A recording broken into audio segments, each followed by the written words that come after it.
One day, a yellow tree suddenly plunged into the earth, claiming to be Erazo. Nobody knows what it is made of, but it can cover the entire world and create a new world called Labaran. Humanity calls it the game of the gods. But not everyone can join this game, which is why the Jandorm box machine was created. This young guy came from a dirty slum. Like countless others around the world, Ryuki was drawn to this gacha machine. After a gang stole all his SAR items, which Ryuki seemed to have spent all his luck to get on his last spin, he unexpectedly pulled the world's only overlevel item. Ryuki was stunned. He would lived long enough to know there were items beyond SSR level. Right now, Ryuki is in the space between reality and Erazo, and the system is begging him to give it a name to complete the transfer and start accessing Labaran. Ryuki entered a name and finished registration. A radiant light flooded the space as if invading it. Now they are accessing Labaran. Welcome to Fantasm. Ryuki stood on a cliff, admiring the majestic landscape before him. The feeling of the wind running through his hair was incredibly real. What Ryuki saw on the simulation screen could not compare to what he was seeing now. This is why everyone fights to get into Labaran. But screw this mess, a cloud of mist suddenly appeared and attacked Ryuki. Ryuki turned and ran, asking the system why it threw him here with no beginner's guide. A panel showing monster info popped up. Level 1 skeleton. Weak to physical damage. Ryuki ran while reading the keywords. Where's the control panel? Management board. Status screen. The system snickered. Master, do not be so embarrassed. Do not be scared. How the hell could Ryuki stay calm when the system dumped him somewhere without even a weapon to defend himself? If the transformation process worked, Ryuki should have become a player by now. But no, this system does not turn Ryuki into a player, so he is still just a regular guy. Levels, stats, skills, none of that in Fantasm's world applies to Ryuki. Ryuki felt like he was getting slapped in the face. What kind of nonsense is this? The system got mad because it was insulted, flying around trying to explain itself. I am a Labaran system on a whole different level from the others. If you want something, try spinning the gacha at Vendom box. The system opened Ryuki's attendance board. Ryuki got 100 spins. Logging into Fantasm gave him 5 more, totaling 106 spins. I am using them all since it is a limited time. So Ryuki did not hesitate. He did not care what he got, as long as there was some kind of weapon or useful item. Ryuki grabbed a cylindrical object, sure it was a spear, and shouted at the skeletons. Come at me, you bone mist. I am gonna smash you all. The skeleton broke Ryuki's stick with one hit because it was just a toilet brush. Seeing Ryuki's dumbfounded face, the system laughed gleefully. Surprise. Wherever Ryuki spun, the gear appeared. He ran while cursing the clueless system. It did not even care about the gear. Just went back. Did you really spin a whir? With hands that bad? I do not believe it. Ryuki pulled out a wig and gave it to the lead skeleton. It actually looked kinda cute. The system noticed Ryuki worrying about being chased by skeletons and gently reminded him, instead of worrying about them, Master, focus on what is ahead. Ryuki stumbled and fell onto a rock. He scrambled up, but it was too late.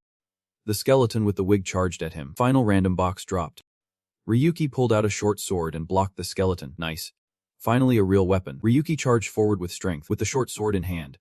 He was not scared of those running mist pieces anymore. Ryuki swung but missed the skeleton and got stabbed in the shoulder instead. Ryuki gritted his teeth, wondering how these guys were still so tough. He thought their P should have been wiped out after 2 hits from the short sword. The system jumped in to explain that since Ryuki is not protected by the labyrinth system, his combat mechanics and HEP are no exception. Why did not you say so earlier? Ryuki clutched his wound. He had miraculously accessed the labyrinth, like sneaking in through the back door. But now he was at risk of dying stupidly right after entering. 2 random golden boxes dropped, and at the same time, Ryuki's will surged up. He could not be the main character to die stupidly right at the start. Ryuki swung his sword wildly at 1B box. The skeleton broke in half, and he nervously asked the system again. You can get skills from Gacha too. And this is a skill that does not even exist in World of Fantasm. Paris. It is a slashing skill that creates a dazzling aura just for show, but it is also incredibly powerful. So it is ranks. Another SAR skill is the swordsmanship master level, which automatically activates when using a sword. In Jigen, this kind of blind bag is not restricted by any system. In other words, as long as you have it, Ryuki can do anything. The skeleton with the wig stood up, and Ryuki immediately swung back, using Paris to blow off its wig. Then Ryuki flipped his hand and slashed hard, cutting the old skeleton in half. Exactly. No need to follow the labyrinth's rules and restrictions. Because of this, Erazo's balance might get messed up. Surprised. I believe the day the owner actually rolled a whir is not just luck. At this moment, Ryuki looked back at the signature SAR chicken hot pot box. On the very first day, he rolled SARs, making even the system impressed. Ryuki's mouth twitched, unable to hide his excitement. Why overthink it? This was a miracle from the start. If another miracle happens, he would not be too surprised. Ryuki reached out to grab the random box while 3 skeletons rushed at him. In a frenzy, Ryuki swung his sword and cut down all three on the spot for daring to interrupt his moment of ecstasy. Everyone playing aims for the top spot in the labyrinth, but Ryuki, somehow hacking the system, was quietly conquering the skeletons. And he also aimed for the top spot like everyone else. Today, Ryuki defeated 7 skeletons and collected 5 magic stones, and the experience gained would be converted into random box points. Since Ryuki can T-level up by the labyrinth's rules, the point system replaces the experience system. Ryuki has a total of 150 random box points, which equals 15 points per skeleton. But more importantly, that SAR box over there Ryuki still can't believe his eyes. If it were not miraculous, it would not be in SAR. The owner should get used to it. Ryuki decided to hide the system for a while so it would stop nagging and mocking him. Now Ryuki can focus. And if that rude gang tries anything, he can handle it with one eye closed. For now, Ryuki will hide his power. He checked his skills both need 700 points to level up, and he only needs 100 more points. So he can grind all day without getting bored. From the wide forest, another group of skeletons appeared. Ryuki excitedly spun his hands a few times. Perfect timing. The whole gang charged at once. When grinding, saving time is key. Boom. Every day in Fantasm there is an explosion caused by Ryuki. Today marks the 3rd day. Ryuki completed his daily mission. He just ate and killed monsters. So he already earned several gacha tickets. Time in the labyrinth passes 10 times faster than in real life. So in 7 hours he earned 1,500 points. A full 1,500 points enough for Axe 10 spin during the newbie tutorial is impressive.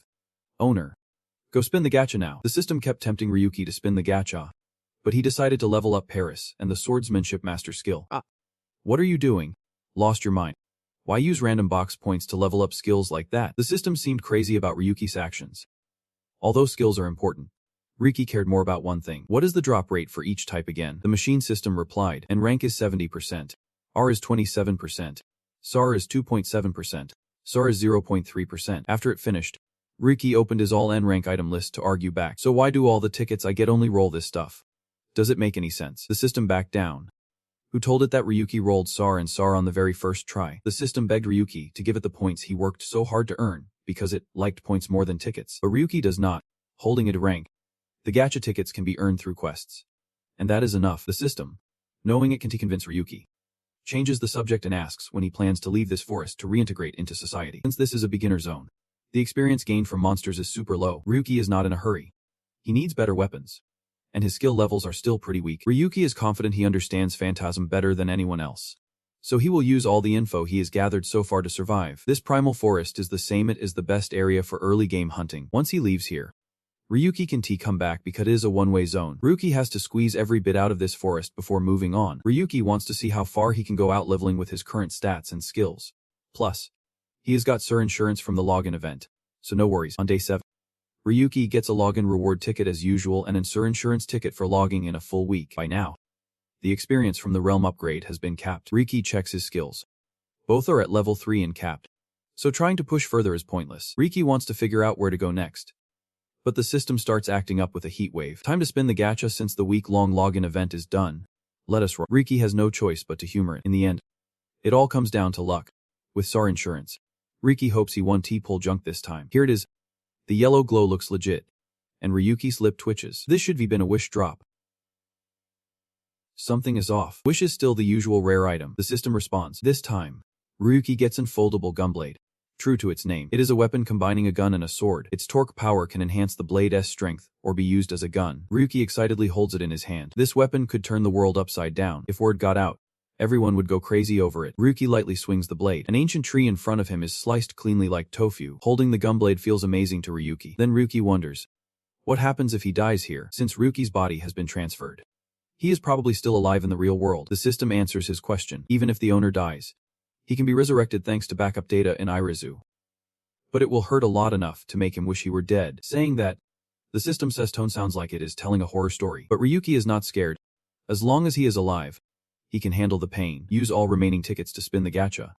I want to boost my combat power a bit more. After a while of just spinning, Ryuki changes into an outfit better suited for the environment. A basic armor set that is safe and durable, with some iron accents for protection. Now it is time to show off to my owner. Finally got it right. Hearing the system talk makes Ryuki's ears itch, who threw him into a monster-filled zone without any beginner guidance. The system insists it did nothing wrong. After all, this is just a beginner area, and compared to emergency login, this place is still pretty decent. Ryuki stops arguing and orders the system to resume recording his virtual world conquest for future generations. Got it. What do you want to name the file? Just call it from the bottom up. Arezu creates labyrinths more detailed than the original games it stole data from, but most RT games are rushed, full of bugs. And even the supposedly better ones here have risks. For example, a huge boss appears right at the start of the game. Ryuki faces a massive dark knight 10 times his size, radiating intense energy with sharp, sword-like eyes. Ryuki is given an urgent mission, rewarded with 10 gacha tickets and 1 insurance. Ryuki grips his gumblade tightly, ready to test his new gear. The dark knight raises his sword high. I am the demon lord's knight. From the edge of the void, waiting for the strong. Watch as it shows its power. The knight's sword thrusts down with tremendous force and weight. Ryuki blocks and uses a parry to knock the knight's arm away, but as expected, the parry neutralized any difference in combat strength or level. Take this. Ryuki swings his sword at one of the knight's legs. The clash of metal rings out, but the attack has no effect. He steps back, thinking that without system interference, his attack would have succeeded. The master is really smart. But I guess you can ignore all the buffs from Fantasm. Ryuki struggles to block the blows. How is it that he still can land a hit on the knight? The system sighs heavily. Master, you are being dumb again. Think realistically, swinging a sword at iron armor is like hitting a rock with a pebble. Ryuki realizes something. His strategy focused too much on the system and ignored reality. Labyrinth is a world modeled after a game. Normal players are affected by the system, but Ryuki is different. Ryuki blocks a hit, then steps back and lunges toward the knight's weak spot. He dodges past the knight's massive sword and closes in. He pulls the trigger, causing a big explosion. The knight's sword arm drops, clutching its shoulder and screaming wildly. Hep mechanics are not that important in this programming system, meaning Ryuki can deal damage beyond a P. He can attack the knight's physical body directly. If he can hit the weak point precisely, not only will it deal massive damage, but Ryuki could take it down in one strike. Master. Danger. Ryuki's too caught up in his excitement and forgets why the knight is called the boss. Something pierces his shoulder, snapping Ryuki back to reality. Ryuki did not expect the knight to attack from a distance like that. From the knight's arm, a barrage of black swords shoots out. Black warrior, daring to threaten the gods. Taste the wrath of nothingness. The knight fires a volley of black swords aimed at Ryuki. He dodges while grumbling. Damn it. No wonder the knight's called the boss. It is mid-game level, so defeating it with gear alone is nearly impossible. Plus, this is a one-way zone. Once you respawn elsewhere, you can come back here. Even grinding levels 1 let Ryuki return to defeat the knight. This is the second round with it, and no one has ever survived. Ryuki keeps struggling but finally falls as countless black swords pierce his body. Suddenly, Ryuki grabs the sword stuck in his stomach and blocks it, shocking the knight. Where did he get that strength? But no matter the power, the knight still obeys the Demon King's orders. It swings its other arm to chop the sword in Ryuki's hand. Ryuki wonders if this is how it is all going to end. If so, his life so far has been nothing but wasted effort. He swore to take back everything lost, everything they did to him and his mother. Ryuki fights back, cutting the black sword in two. Despite all the weapons stuck in him, he charges forward, grabs the knight's head, and drives the sword into its eye. Will Ryuki wipe out all the demons and spare none? A powerful explosion rings out as the knight's body flies apart. Ryuki claims his loot from completing the emergency mission by defeating the knight, the one who defeats nothingness. Please proceed. Those were the knight's dying words. But even if it had not spoken, Ryuki had no choice but to move forward. The footage just got uploaded online. Thanks to the system, someone just watched it, and their subordinate asks if they should contact Ryuki. No need. I know it. Instead, get the car ready. Where is Lynfen? This man is Gabriel Darius, leader of the Nameless Guild. On Jijitube, a video title from the bottom up by account Vu7017 is trending today. Everyone watching is amazed by Ryuki's video. No one believes he could appear in that area. But the knight's image is so realistic no one thinks it is fake. Soloing a monster while being cornered during the newbie tutorial. Just hearing that sounds like a total scam. Viewers could not tell if that was even inside Fantasm, since Ryuki only used a parry and a gumblade. No matter how many times they watched, the video of Ryuki punching that chaotic knight to pieces still left viewers confused, especially when he could deal massive damage right after entering the game, without even having time to recover stamina. Everyone following Arezo saw Ryuki as nothing but a blatant hacker, even though his speed and reflexes were impressive. Hacking keys is still hacking. Ragna, a second-year analyst at the Nameless Guild, was also watching Ryuki's video. She always prided herself on her expertise, but what she saw in the video was beyond her control. Ryuki wiped out a boss' entire hep in one hit. Ragna had no explanation other than a technical glitch. Lindsay is a major guild, and Ragna felt they should officially reach out to Ryuki. But her boss was holding his mouth in shock. No way. That face could not be mistaken for anyone else. An unknown player owning that account had to be some kind of mix-up. Elsewhere, Lynfen was drunk with two younger sisters, his eyes scanning around. Who is this Ryuki? He was an analyst at Lynzia 3 years ago, the one who created that legendary strategy. Remember, Gabriel came to Lynfen because he wanted Ryuki eliminated from Lynzia after he became unknown. Lynfen downed another bottle of booze, thinking he would killed off every annoying analyst. So many he could not even remember their names. But today, Lynfen had seen the video of Ryuki beating that knight in a 1v1 solo match. Still, no matter how he looked at it, it was just a hack beating a weakling. Nothing surprising. Gabriel had to remind Lynfen that he was the one who ordered Ryuki's elimination. Did Lynfen understand what that meant? How the hell was he supposed to know? Since when did we start caring about these petty little things? Why waste time on some nobody like him? Faced with Lynfen's agitated, dog-bitten attitude, Gabriel just turned and left. He felt Ryuki was secretly planning to attack Lynzia. So he ordered his subordinates to monitor every move of his. From now on, watch his next move closely. It feels like a trap. Better be careful. Gabriel walked away deep in thought, telling himself not to rush. He could still gather more info before acting. After all, that reckless little brother Lynfen. Gabriel just hoped he would not do anything stupid right now. Meanwhile, Ryuki could only move after his body recovered 87%. All his internal organs and muscle fibers were torn, with serious injuries. The pain Ryuki felt was just like in the real world. So the system was very worried about his mental state. Despite the pain and near death, Ryuki was sure he would get used to it soon. After all, he would have to go through this hundreds of thousands more times anyway. Ryuki returned to the cliff as he started heading to the Newbie Valley. But now was time to say goodbye. This game world was designed based on the Demon Lord's castle. But Ryuki could not just charge straight in. First, he had to clear all the dungeons around the castle to prove he was worthy. Meanwhile, the system was guessing wildly. Unsure why Ryuki posted the video, was he calling everyone to come kill him? Ryuki knew that was dangerous. But he believed those outsiders would not dare make a move right now. Maybe they just thought it was a game bug. And besides, finding bugs is not common in games. Even if they wanted to act, the first step would be gathering info. Since Lynzia had definitely noticed Ryuki and his deep enemy, at first, they would think it was a trap. Unlike Lynfen, Gabriel was extremely cautious. The system finally guessed Ryuki wanted to stir up public confusion first, because the more attention he drew, the fewer choices they would have. If what the system said about switching was true, Ryuki could hide his real body in the labyrinth. This was how he squeezed every feature out of the Euler system, because Ryuki had long figured out how to beat Lynfen. Now he just needed to find a way to lure him out. Once he became a thorn in Lynfen's side, Lynfen would come looking for him himself. So next, Ryuki won't stop messing with Lynfen. Her appearance is also Ryuki's chance to tear him apart. Seeing Ryuki's face tense like a tightrope, the system asks to use a gacha ticket to break this mood. Ryuki has saved up a huge amount of spin points. 20 tickets, 2 SSS insurance, and 15,000 venom points. Let us spin. Ryuki sighs. But first I gotta get to the village. To keep his body safe, Ryuki has to leave the labyrinth every 10 days. The system reminds Ryuki again that his body and avatar use 2 completely different technologies. The avatar can affect the real body if in the real world. But since the transfer method brought Ryuki's real body here, those worries are not necessary. Now Ryuki realizes this is actually his real body, not just an avatar. However, the system had to force stop the transfer process due to an emergency. It encourages Ryuki to return to reality at least once. It would be better that way. But forget that. The Gacha god is calling right now. But no. Ryuki decides to end the transfer. The Fantasm space disappears, and he returns to the real-life chicken shop. Ryuki's body is not scratched at all. Only the clothes from Fantasm have vanished. Now do you understand the greatness of our system? But there are some illegal cameras here. Should I block them? Before Ryuki even knows what cameras, the Dao Duck gang from before shows up. They seem to have been waiting at the chicken shop. Stranger, you look pretty healthy. Where have you been hiding all these days? Turns out they planted hidden cameras in the chicken shop, just waiting for Ryuki to show up so they could rush in. Before the big boss finishes talking, the henchmen shout out, "Boss, he is running away." The system also shuts down. "Master, why did you run away? Are you blind?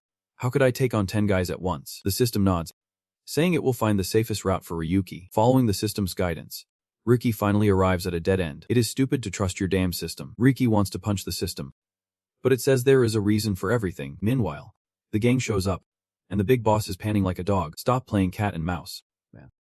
You are such a pain. Disappeared out of nowhere yesterday.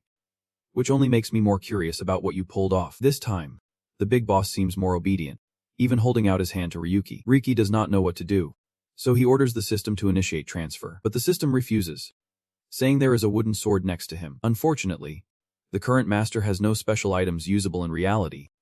"So I brought you to the nearest place with a sword. Now use it." Ryuki grabs the wooden stick and curses it is not even a sword. Suddenly, a spark of electricity runs through Ryuki and the wooden stick, like they just connected. "What are you gonna do with that dry stick? Where are you guys?" "Attack him." A guy in a leather jacket charges with an iron rod. While he is still babbling, the rod falls from his hand. In the next second, a super strong blow slams down, twisting his face. Then he is thrown back. The big boss did not expect Ryuki to suddenly be this strong. And the whole gang backs off. Meanwhile, Ryuki is grinning with joy. Why worry when this is not the labyrinth? With the 2 skills Ryuki has, even if it is real life, it is like hacking the game. Now you guys are in for it. The henchmen hesitate. Too scared to step up. Are you really a nobody? Did the big boss lose his cool and pick a fight with someone dangerous? The big boss growls from behind. You idiots. You are scared of some nobody. No matter how strong he is, that is all he has got. Kill him for me. The big boss is determined not to let Ryuki go. He may be a nobody, but daring to challenge him proves Ryuki has something terrifying. The gang leader, full of himself, thinks he is the top dog here. How could he compare to some nobody like Ryuki? Yeah. The painful screams dragged him back to reality. His face darkened as he took in what was happening. His henchmen were getting beaten to a pulp by Ryuki. Even the bald guy got his hair grabbed by him. Don't he get cocky over just that? You are just a bunch of thugs. The moment Ryuki gripped the wooden sword tightly, he felt like he could use his skills. Power surged like a flood. This was a whole different level compared to regular players, since Ryuki switched to his real body, not just an avatar.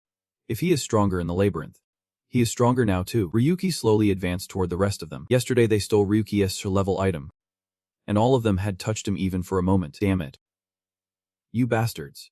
The whole gang charged in fear. Cracking sounds rang out as Ryuki even snapped their fingers. Lucky for the leader, Ryuki moved toward him. The guy was now snarling, grabbing the iron bar on the ground. He swung the iron rod repeatedly at Ryuki's chest. Don't he come any closer. Loser. Do not even think about it. Ryuki knocked the iron rod out of his hands with one move. He stepped toward the leader. Maybe it was time to end this. No henchman left to protect him. Shutting up. The leader lunged again for the rod, but Ryuki stabbed his arm through with the wooden sword. He screamed in pain, his whole body convulsing. After that move, it was really over. Shut up. I am Ruga of the Black Mask. Take that. You bastard. Ryuki planted a brutal kiss right on his screaming mouth. Ryuki collapsed onto the ground at Ryuga's feet. This power is really something. He wondered if Ryuga felt the same way when he crushed him underfoot. Ryuga's pathetic face getting smashed was well deserved. He mouthed words. Stop. Please. But he had no right to ask. The account creation rights Ryuga stole from Ryuki were his only hope. So now Ryuki was about to take away his last hope. Ryuga teared up but stayed silent. A nobody like him dared to mess with a bronze rank. You think you can get away with that? What the hell am I scared of? Ryuki's smile sent chills down Ryuga's spine. That is right. All you have to do is make sure he does not say another word. Help. Help. Ryuga's desperate pleas escaped his lips. Then Ryuki slammed the wooden sword hard into his face as if to split it in two. The next morning, Ryuki returned to his shabby home. The system wondered why Ryuki did not just kill those thugs. The chance of revenge was high. Ryuki could have killed them as easily as flipping his hand. But he did not want to stoop to their low level. He would already shown a clear power gap, so they would keep quiet for a while. I get it now. Fear of violence is humanity's weakness. Ryuki guessed the system planned to do something with those thugs. Turns out it had interfered with their internal devices, planting seeds and tweaking some of their image data. Who could do that? Ryuki was surprised. But the system was not, because the effect only works when the psychological state is unstable. But they definitely saw Ryuki as a terrifying monster, completely unlike anything they would seen before. Ryuki was like a fearsome entity. They did not even dare to think about fighting. Ryuki jumped up, thinking about how to keep the system's existence completely secret. If this got out, the whole world would be turned upside down. He grabbed a knife, instantly activating his advanced swordsmanship skill. It seemed that as long as he held something recognized as a sword, the moves became instinctive. Ryuki swung the dagger in his hand, feeling it was pretty good. Weapons with poison or traps were sometimes inconvenient to carry. Ryuki was about to ask something when the system spoke first. Because Ryuki exists outside Erezo, even though this is his real body, he does not suffer side effects like rapid aging from time spent in the labyrinth. Just as expected, Ryuki said with satisfaction. Then he had an appointment at a cafe with a guy he did not know well. Modern technology is really impressive. Luckily he recovered so much in just a few hours. Yep. Ryuga replied stiffly from the other side of the bandage. But inside he was still bitter, because Ryuki was just a nobody daring to boss him around. Ryuki seemed to read his mind and pulled out a knife. I think the medical fees have been paid with the money from my account. Ryuga flinched nervously, telling himself he would pay Ryuki back immediately if he had the time. You talk too much. Ryuki lightly stabbed the knife into Ryuga's forehead, freezing him in place. A drop of blood mixed with his sweat from the stab wound. You are spared only because I had a change of heart. Do not ever forget that. Ryuga obeyed like a machine, then followed Ryuki to the place they had planned. On the way, there were a few guys like Darlingcon, junkies lying scattered on the street. Ryuga led the way, kicking them repeatedly.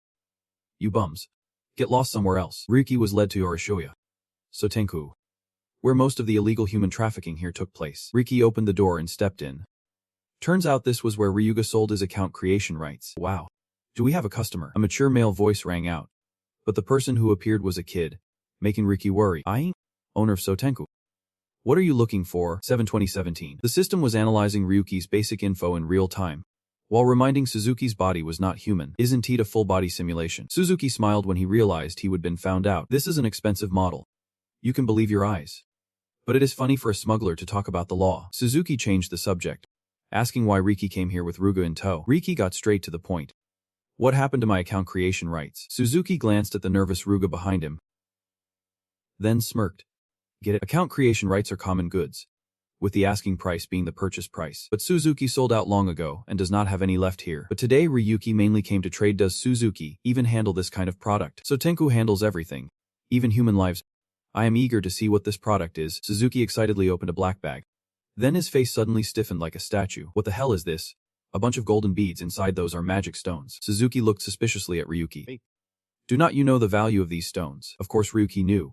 These were the most basic and simple items. In La Baron, there are two main types of items. Regular items can be used in the real world, while special items can. Magic stones are special items that emit as the main energy source in the modern world. The higher the level, the purer the as emitted. That is why players' status keeps rising. That is also why Suzuki was confused. Ryuki would benefit more selling magic stones legally than smuggling them to him. I want to sell them discreetly because I got them myself. Ryuki's answer shocked Suzuki. No, nobody could get magic stones like that. Suddenly Suzuki ordered Ruga to leave, leaving him stunned. While Ruga was still fumbling, Ryuki said quietly, "Get lost." Then he was thrown out with some regret. At first, Suzuki thought Ryuki was just some lucky nobody who got a few magic stones by chance, normal stuff for a nobody. But recently, another person with unusual standards appeared. What do you mean? Ryuki asked, confused. It turned out Suzuki was referring to Ryuki's recent viral video. He did not expect the main character to come all the way to his shop. Let me remind you, welcome Ryu 700017. If you tried to hide your identity, you were not careful enough, especially with these magic stones. That is the Dark Knight of Charles' magic stone in the world of Fantasm. Through it, Suzuki could easily guess that Ryuki was the only one who defeated that thing in the tutorial area thanks to hack game. Anyway, Suzuki asked again just to be sure about what Ryuki had. Suzuki expected Ryuki to panic about revealing his identity, but he just shrugged and smiled slightly. That is right. I am Ryu 700017. Thanks for the advice, but I am here to buy stuff. So let us get to the point. Suzuki laughed, wondering what Ryuki could possibly want from a smuggler like him. You sell most? Right. Hearing that, Suzuki was the one surprised, even asking if Ryuki was high or something. Ryuki knows what most is. Right. They are apps that artificially alter Labyrinth's components. Nobody knows that, but Suzuki thought Ryuki was wrong. Most are discarded because they lack functions and have deadly flaws. Still, as a smuggler, you must have some hidden items. Right. Ryuki's not shaken by Suzuki's words. His goal was to lower Labyrinth's difficulty, and he could handle some of most side effects. Suzuki reminded Ryuki about that crazy guy near the shop who was addicted, that is the one who used most. He bought the Pell's version and said he wanted to experiment with sensory control, which reduced his pain. But it ended tragically. To feel less pain, his other senses became extremely sensitive, and he completely lost it. Suzuki's shop tried to remove existing most, but it was too late. It was like living death. The missing people, sudden deaths, mental breakdowns, and unexplained fires all came from it. You should give up. These are things the authorities strictly ban and completely discard. Suzuki advised Ryuki like that, saying although some most are certified safe, those can be obtained normally without smuggling. Ryuki suddenly interrupted, feeling Suzuki's judgment on side items showed he still had a lot to learn about people. Do I look like an ordinary player? Ryuki was very confident since he was the one who defeated the Dark Knight alone. People started calling him a shameful hacker, but even though Ryuki was a genius with cheating skills, he did not give a damn. Ryuki had no particular method. He would use those items instead of letting them rot here unused. Suzuki was not sure, but Ryuki's question caught his attention. Aren't you curious about what could happen next? Smuggler. Suzuki showed Ryuki his stash. When most were discarded, he kept a few copies at the last minute. If you can really use most, try one of these first. Ryuki called that place the J-Chekva system. The first most tripled damage, but the system said it was just a glitch. It only multiplied the number by 3 without any real effect. The next one predicted the future for 1 second. Sounds good, but it failed when activated and even blocked Ryuki's vision in battle. The next most made all characters look beautiful. This might be like visual distortion, but what is the point if everyone looks good? Most that boosted all abilities by 1.2 times put too much strain on brain and body. Plus the multiplier was low quality. The next one increased sensitivity by 3,000 times across all senses, but pain was affected the most. After a while, Ryuki realized they were all junk. He thought they were just low quality to some extent, but did not expect them to be that useless. Finally, There was most that controlled probability. The system had to admit the creator was really money hungry. It controlled the chances of events happening in ways that favored the player. All probabilities in Arezzo would increase by 0.3 to 0.5%. Moreover, since Ryuki was not affected by avatar sufficiency reduction, this number could even reach 1%. It might be hard to notice a difference with just a 1% advantage. But if that number affects the Vandorm boxes, that is a whole different story. Ryuki decided to pick 3.1, mostly to boost the success rate of the Vandorm boxes, which disappointed the system. I can't believe people ignore the real feeling of gacha. That is basically betting your entire fortune on low odds. Suzuki noticed Ryuki was not just spouting nonsense, but actually picking out the best models from a pile of options. Models. Ryuki raised an eyebrow. Is this guy new to the game? Suzuki waved his hand. Wait. I am not trying to trick you. I was ordered to check every customer when they come asking for models. Ryuki was a bit surprised that Suzuki was working under someone's orders. Could he be connected to the people who create the models? But Suzuki could not answer that question. So he made up for it by offering Ryuki a special price, as long as Ryuki made good use of the models that disappeared from the spotlight and never got a chance on the main stage. A bunch of external apps were installed when Ryuki used the models, and they only worked once, no canceling allowed. Before Ryuki agreed, Suzuki wanted to ask him one last thing. If you really master using these models, what would you do with that power? It was a genuinely interesting question that made Ryuki laugh. Then, for some reason, whatever Ryuki said made Suzuki laugh like crazy too. Top levels. Bronze. Silver. Gold. Platinum. And even diamond, crushing all the worthless junk and standing at the peak of the world. That is what Ryuki said. No wonder Suzuki found him so interesting. He even let Ryuki visit him anytime he wanted. The next day, Ryuki arrived at Labyrinth smoothly, beyond what the system expected. But in Labyrinth, everyone's a nobody, so no one bothered to question Ryuki's identity. More importantly, Ryuki might have reached that village. It looked like a medieval fantasy world, even a bit peaceful. The system kept jumping back to gacha spins when released outside, giving Ryuki a headache. Tone it down with the gacha spins. Who thinks they can gacha in a crowded place like this? Somehow, since Ryuki stepped in, the villagers started looking at him differently. The system was curious why those two messed up so badly to lose the NPC's goodwill. Ryuki understood why they acted that way. NPCs hated players. Those fools who treated them like bugs and claimed they were not real. They did all kinds of terrible things. So of course, NPCs disliked them. Got you. You thief. A young man suddenly got knocked down right in front of Ryuki. He begged the shop owner, saying he was starving, but the owner dragged him away mercilessly. Ryuki sighed. Earlier, he said this place was a bit peaceful, but now it is total chaos. Ryuki noticed the young man's outfit looked very different from the village NPCs. Turns out, he was a citizen from Space Alien, a game Arezzo shut down 3 months ago. And shutting down means that game completely disappeared. The people had no choice but to migrate to other labyrinths to survive. Ryuki sighed. It is not easy to adapt quickly to another world. No wonder so many stylish young people end up starving on the streets. Arezzo always ruthlessly wipes out labyrinths that have no value, including this Fantasm world. That means Ryuki has to move even faster, even before the game ends. As long as he can crush Lynfen and Lynzia, he will be satisfied. Half a day later, Ryuki finally rented a room. The first thing the system said upon entering the new room was, of course, gacha gacha, but not yet. First, we need to check the models. The system flipped through the data, surprised that the gacha rates had slightly increased.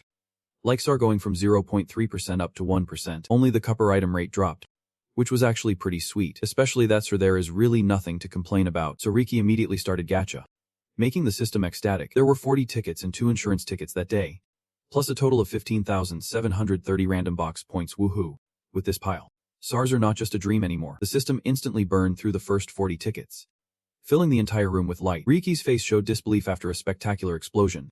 Yet his room was still piled with trash like this. Ryuki's knees buckled weakly. 40 tickets with no SAR or better. This rate was a total scam. Furious, he punched the system twice. Damn this useless vacuum cleaner. Might as well throw it in the trash now. Chai Chiyu. A genuine radiant aura appeared, glowing with 7 colors. Ryuki's expression changed in an instant. SAR is coming my way. Sweet. Forget the odds, you are basically a god now. One box was the SAR level blink skill. The other was the SAR level intuition. It obviously boosts the sixth sense, but at its peak, extreme intuition could let Ryuki see the origin of the world. Blink is a high-speed teleportation skill. Ryuki had figured out how to use it, but the intuition skill did not feel any different. Is this really on par with the SAR wild card from before? Checking skill upgrade points. Oxide. 7,000 points to reach level 2, making Ryuki annoyed. Other skills only needed about 2,100 points to jump 3 levels. Ryuki, a system. Hold on to your faith. Dumping points into a useless skill like this is a waste. It would be better to spend them on gacha instead. Ryuki thought for a moment before deciding. Using points to upgrade skills The system seemed ready to blow its two laser eyes out. What are you doing? Those precious random box points. Those gachspins. Here it is. Sword mastery and defense both at level 4. Blink at level 2. And Ryuki had 8,730 points left. 8,400 points to push sword mastery to level 5. But the system kept buzzing in his ear, making it hard to focus. There is still a chance to use the remaining points on Gacha. The system exploded because Ryuki burned 8,400 points upgrading sword mastery to level 5. That is the highest level for SSrank. Now Ryuki understood why this upgrade needed so many points. He laughed excitedly as he proceeded to rank it up. Well, what is this? Ryuki stepped back 3 steps as a dazzling light beam shot toward him like a falling star. System. Explain what is going on. But the system was dead. Without Gacha, it could not survive. Feathers floated gently in the air from that yellow stone. An achievement board appeared. After ranking up, Ryuki was rewarded with 15 extra Gacha tickets. Alright. SAR plus sword mastery. Boosting sword skills. Can be toggled on off when equipped. Plus a bonus level 1 radiant blade skill. Damn. Ryuki exclaimed he would never seen a skill rank up like this before. Many players had not even mastered the sword mastery skill. Yet Ryuki owned a supercharged version called sword proficiency. Muhahaha. This is awesome. Pepsi. Ryuki's laughter echoed while the system cried inside. It just wanted to see someone driven by greed fail spectacularly. Now the real game begins. Stop the nonsense. Get your act together. System. Hearing Ryuki's order, the system reluctantly complied. This time he decided to tackle the dungeon nearby, where Lynfen had set the fastest completion record. The system was a bit worried, since this was their first dungeon run. Ryuki knew Lynfen had done better than anyone, but he was confident he would not lose. At that moment, 5 people gathered in front of a cave, ready to hunt Jen. Are you guys ready? From now on, stay alert. Got all your gear? The man holding a big axe looked like the group leader. His face froze when he saw Ryuki walk past alone. Wait, you are going in alone without a team. There is a dangerous dungeon ahead. You know that? Right, I know, Ryuki said briefly. Then stepped through the gate, the man muttered, wondering if Ryuki had lost his mind. A young man with him thought they should not worry about other people as business. Lately, there have been rumors about strange activities in this dungeon, and no one has been able to complete it in over 3 months. This is the dungeon where the witch hides. I am wondering if witches always like living in dark, gloomy places like this. Ryuki's goal today is to break Lynfen's record. You pull out your gunblade and cock it. It is, let us fight. Again, another intruder has arrived. Somewhere else, Ryuki's image is being monitored by a rice-powered camera. A witch trembles because Ryuki dared to defile her sacred land. Her lips are dark purple, with a few crooked teeth left. Don't be afraid. For intruders like you, I will personally give you a gift. She thrusts her staff through the crystal ball as if trying to tear Ryuki's body apart, calling it rebirth. Back to Ryuki. He gets another gacha ticket for joining the dungeon for the first time. As he moves, Ryuki fumbles around. It is so dark he can't see anything within a 10-foot radius. The dungeon's layout changes randomly, so Ryuki needs to confirm the actual structure with his own eyes. If Ryuki remembers correctly, Lynfen took 17 hours and 30 minutes. Other players are close behind, especially second place, just 8 minutes behind Lynfen. Then there is a long gap down to third place at 19 hours. This means Ryuki needs to watch out for Axie from the Gas Guild, who can compete with Lynfen. After walking a bit, red flashes flicker in the darkness. They are so dense they cover the cave like lights. They are giant bats, typical creatures found in caves. The bats are already above, and they like to gang up. Plus their bites reduce health, but that is old news. Ryuki pulls something out and throws it far away. Then his hands get chopped off. A second later, an explosion with light and a strange sound confuses the system. It is a sonic bomb. Since bats are very sensitive to sound, they bled from their ears and died. Maybe you should warn me next time. Even though I am a machine, I have got eardrums too. Ryuki walks, using his sword to finish off the remaining bats on the ground. Ryuki's calm attitude makes the system curious why he is not speeding up, but Ryuki knows clearing a dungeon takes a lot of time. Understanding the patterns and monsters helps reduce completion time, more than rushing ahead for hundreds of hours. The worrying thing is no one has completed this place in the past 3 months, which is very unusual because this dungeon is famous for being easy. After Lynfen finished, everyone treated it like a tutorial level, so it is strange no one has cleared it in 3 months. That is the case. But are we even heading in the right direction? The system panics again as they return near the bat's lair. Ryuki is sure he is on the right path. The system can't know how many strategy guides he wrote as an analyst. Ryuki has seen this dungeon thousands of times in simulations, but in reality, they keep going in circles. No need to be embarrassed. Just admit you are lost. Ryuki studies for a moment and notices this path is different, approaching and looking at the curved scratch on the right rock. So far there were only straight scratches. This change appeared the 33rd time they passed here, meaning the exit has opened. Wait, you memorized the layout by noticing tiny details like that. Damn. You are really a noisy blockhead. Ryuki can focus having to explain this. The whole dungeon is enchanted to confuse people's sense of direction, so the layout changes in real time. In theory, They should find the exact route using special professional skills. Lynfen had someone like that on the team. But before that skill was discovered, Ryuki memorized every checkpoint. He is confident they will reach the next point in 5 minutes. The system is amazed Ryuki remembers such tiny differences. No player would think to try that just to clear the dungeon solo. Great. I ended up with a master who is mentally unstable. After a while, Ryuki kept walking. But he was already half an hour behind Lynfen's pace. Unexpectedly, this took much longer than Ryuki had predicted. Moreover, there was still one question left unresolved. Why players had not been able to complete this in the past 3 months. Inside the room, the witch was going crazy after that stupid intruder dared to pass the labyrinth. I will crush that weak hope and deep despair the moment he leaves Mekong. He will die by my deadly magic. Ryuki kept walking, unaware that he had just stepped on the witch's hidden curse. Purple smoke enveloped Ryuki, but it vanished in an instant. The system curiously asked Ryuki what had just happened. Ryuki did not know either, but he was sure danger lay ahead. To test, Ryuki threw out a decoy figure first. A purple flame flared up, fiercely burning the decoy, and the word death appeared. Ryuki recognized the deadly magic, which should not have appeared until they reached the tower. Though the cause was unclear, the dungeon's parameters had changed.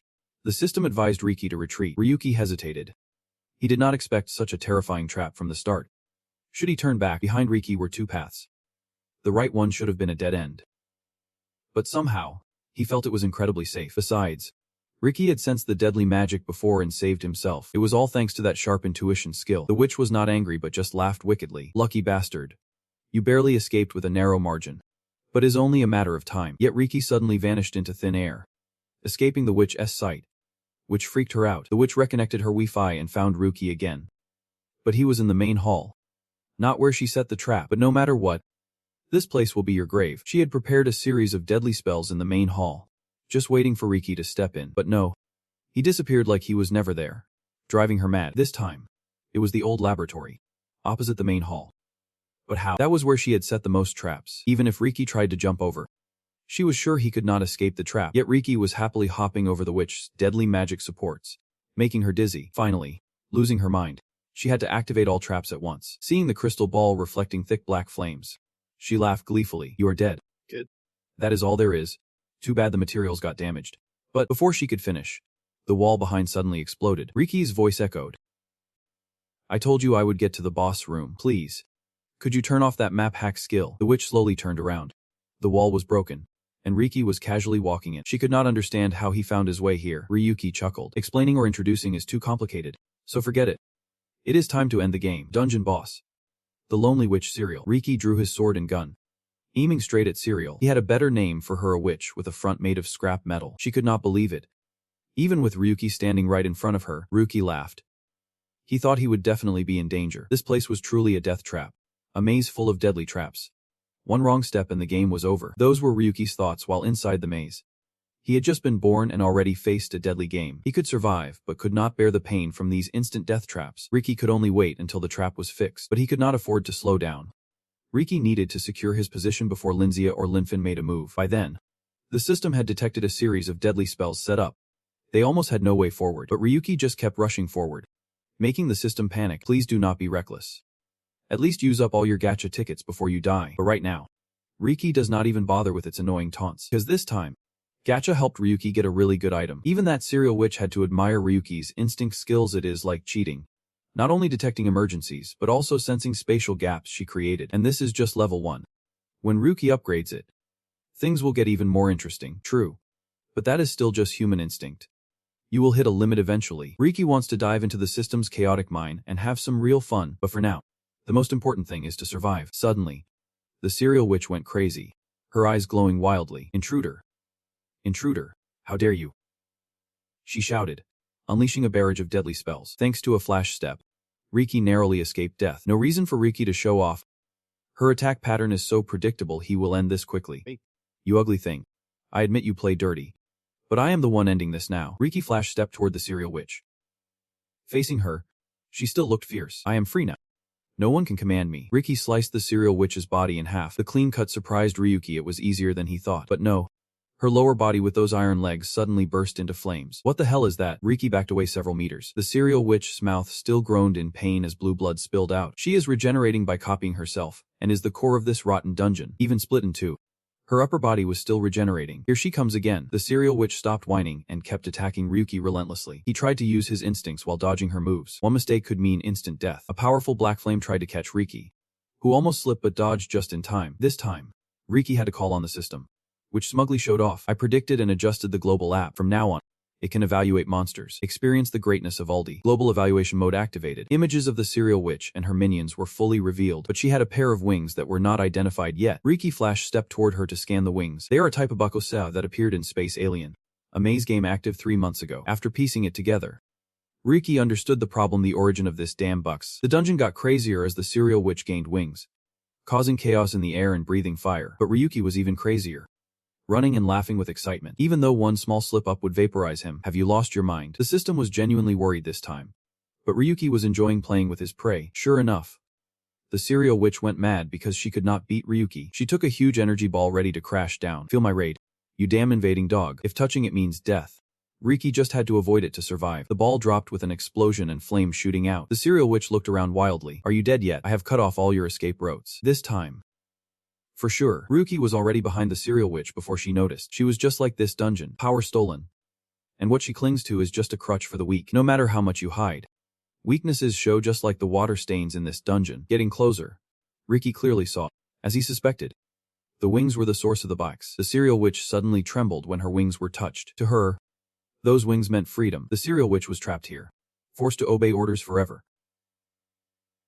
never questioning, never stopping. But when she found the wings, she broke free from that curse. Serial just wanted to escape the role she was assigned, which made Ryuki sympathize. You are fighting to break free from a world that is just a trap. If we are really alike, then surely someone understands my pain, right? If we team up, Serial might just have a glimmer of hope to survive. But for Ryuki, that is exactly why he will destroy her precious freedom and use it to boost his own progress. Ryuki himself tore Serial's wings apart and dealt with this mess. In the end, the boss returned to normal, and with Serial's no blood mode, Ryuki stabbed her without holding back. Just because Serial's back to normal does not mean anything's changed.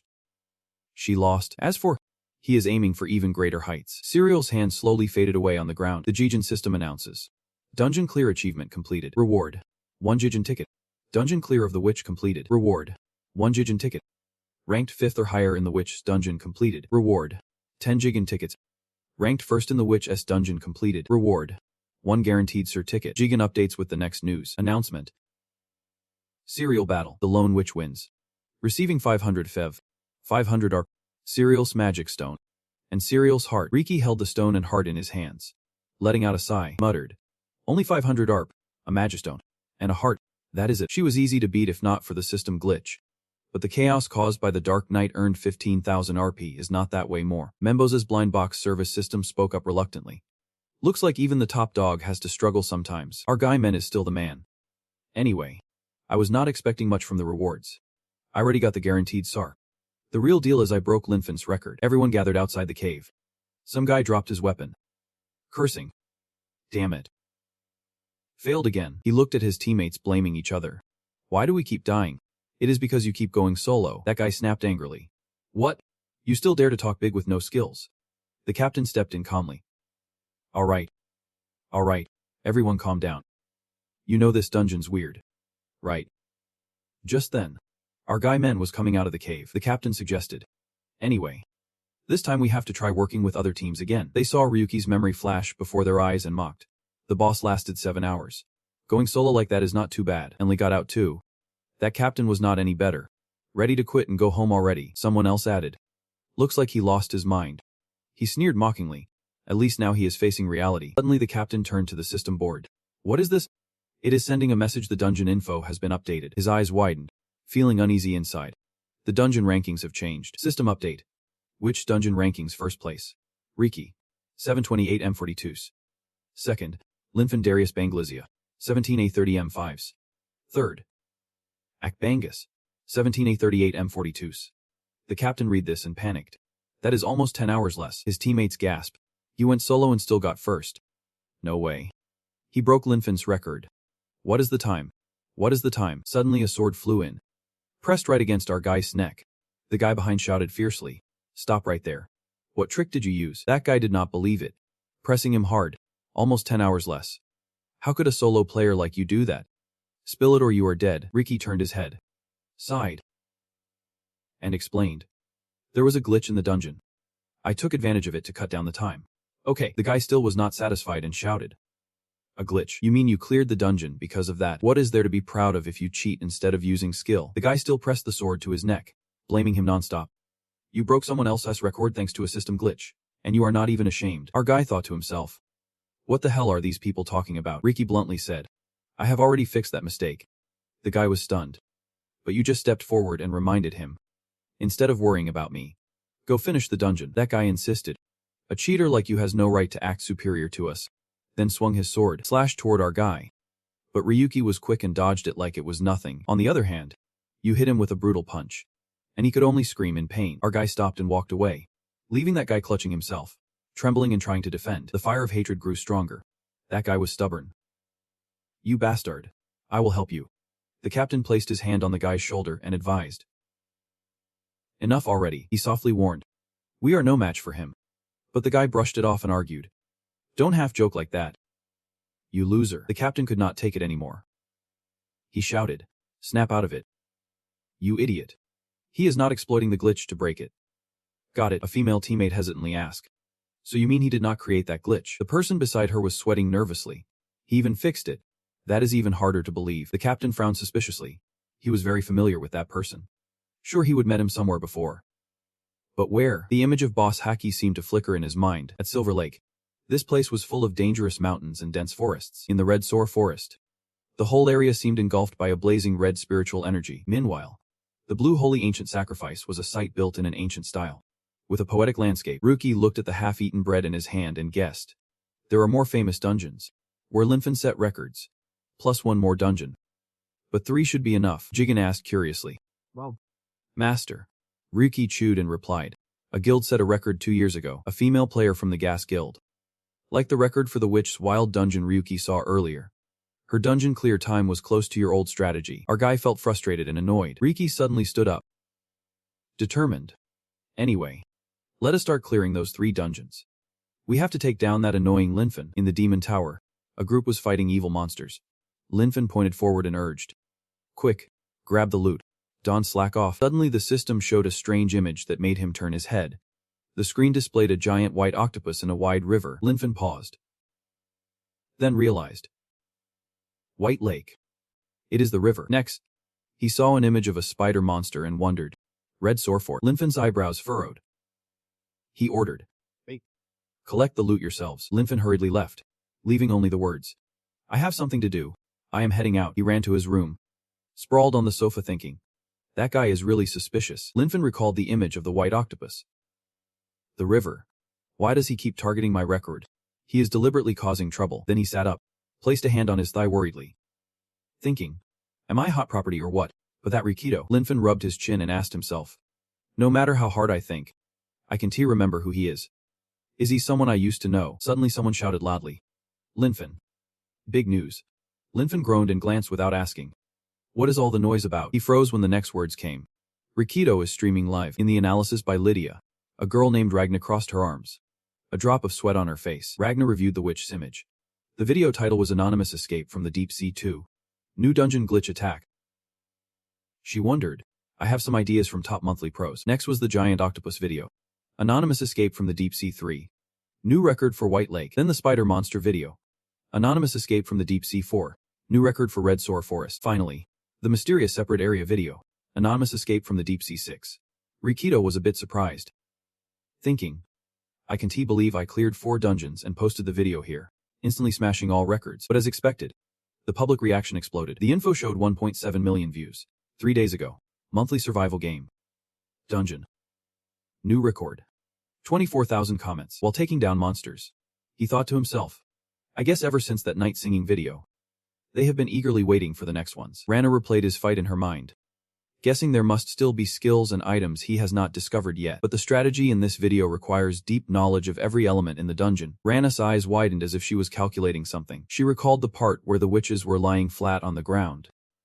The most shocking part was breaking the witches' lair. No one had succeeded in the past 3 months. Rana pictured the silhouette with the sword resting on his shoulder. Feeling suspicious, yet Ryu 7 2017 managed to finish it easily. And everyone could not help but gossip those past 3 months were a waste. A flood of viewer comments said breaking the lair was nearly impossible. Wait. He clearly did not dodge the critical hit. How did he beat that boss? It is ridiculous. What is with that empty space nonsense? Maybe he exploited a system glitch. Why does the boss look like that? Is this even a monthly survival game? Half believing.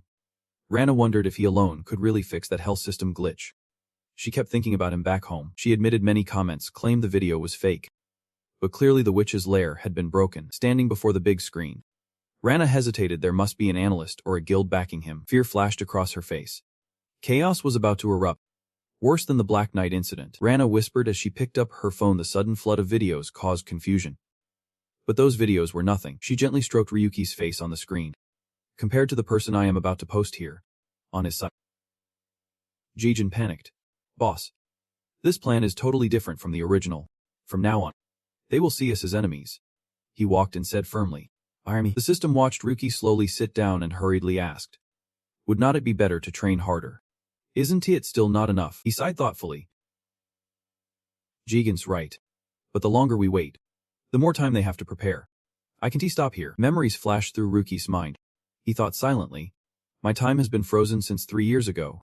Everything is frozen except 2 things in my mind. His eyes burned red with resentment. Despair. And hatred. Those were the only 2 reasons for me to keep going. The system played a new video. Many Lynfen guild members gathered around the screen as a familiar voice echoed. Hello everyone. I am Ryu 7017. The one who posted these videos. My name in the guild is Ryuki. Lynfen listened seriously. But today's video is not about dungeon breaking. Ryuki's face appeared on the screen as he emphasized each word. From now on, I will reveal the truth I know to everyone. Sitting before the camera, Ryuki spoke. Hello everyone. I'm also known as Ryu 7017. Leader of the Nameless Guild who escaped the deep sea. Rana watched him intently on the screen. Thinking, is that really Ryu 7017? He looks more normal in person than I thought. His voice echoed in the room. First, many might wonder what nameless means in my video title. Rana did not understand literally, making her startled and wide-eyed. Ryuki said seriously. I know it is hard to believe that a nameless person, without an account, could enter the game maze. Many will find it unbelievable. He continued. After all, to get an account, you need at least some reputation, pass tests, and have a guild introduction. Someone sneered. He calls himself nameless. Another added, isn't he this just a stunt to get attention? Many raised his eyebrows and insisted.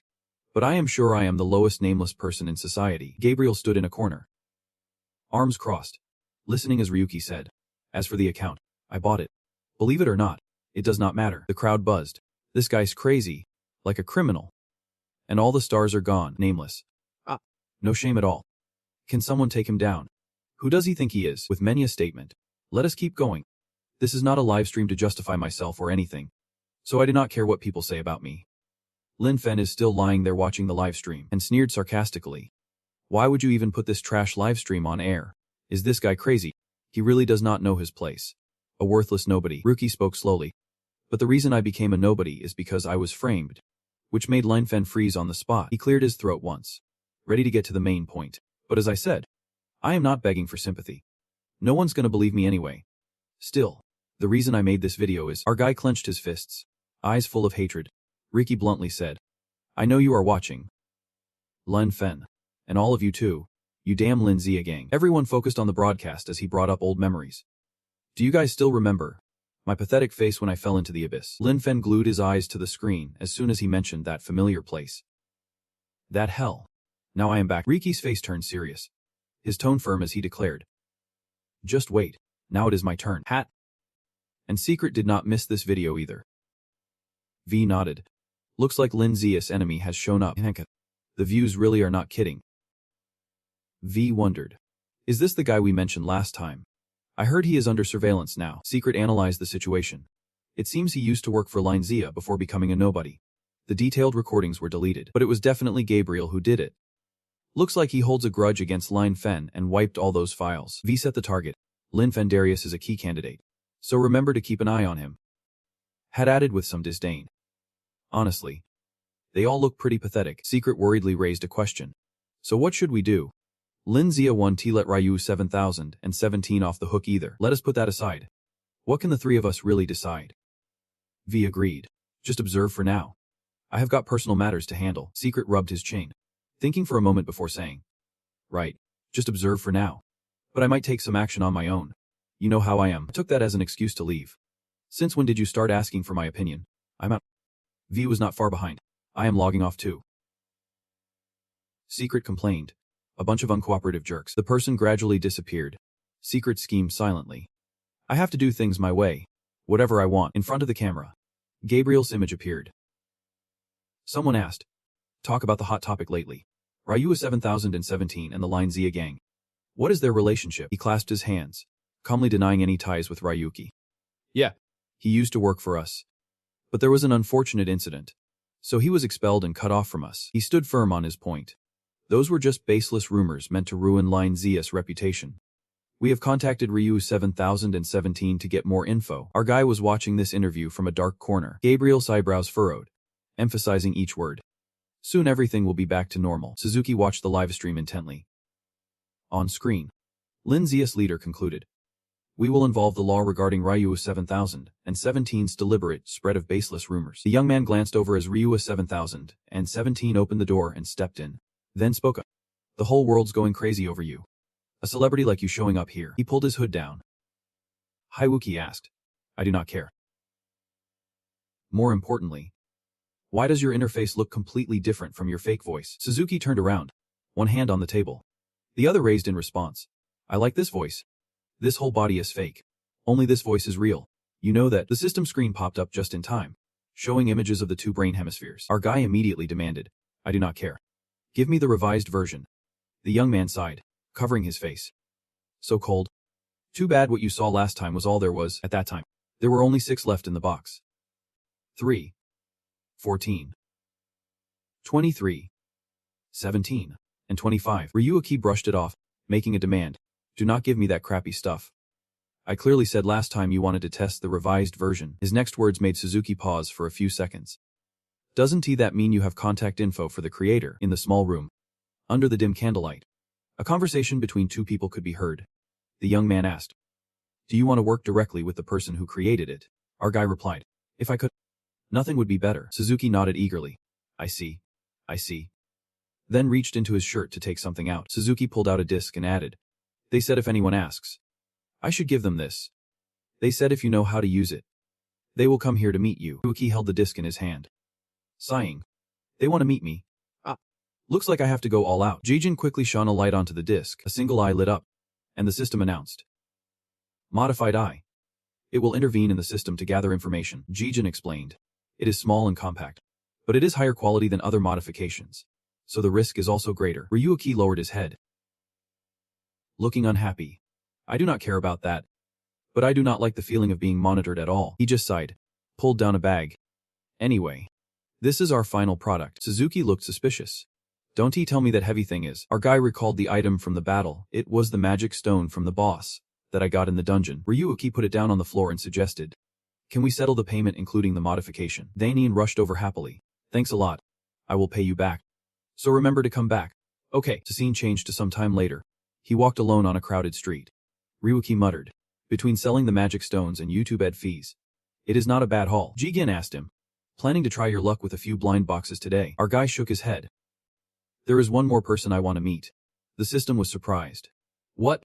The master is meeting 2 people in one day.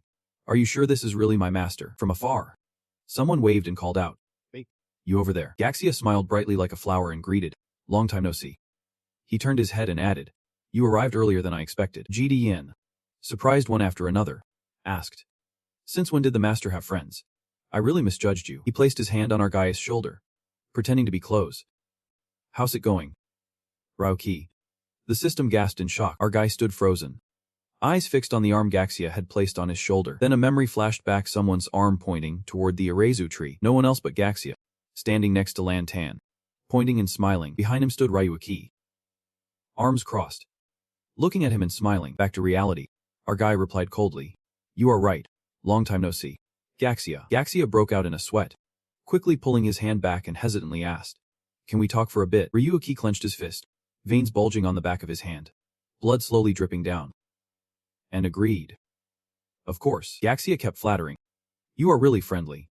Let us keep in touch more often from now on. but he put a pinky finger behind his back as if signaling someone. Gaxia kept hopping along the way. I still regret what happened 3 years ago. Back then, I really had no other choice. Behind the two were men in black suits with guns. Tailing them, Ryuki sneered. Helping an unknown person is not a small thing.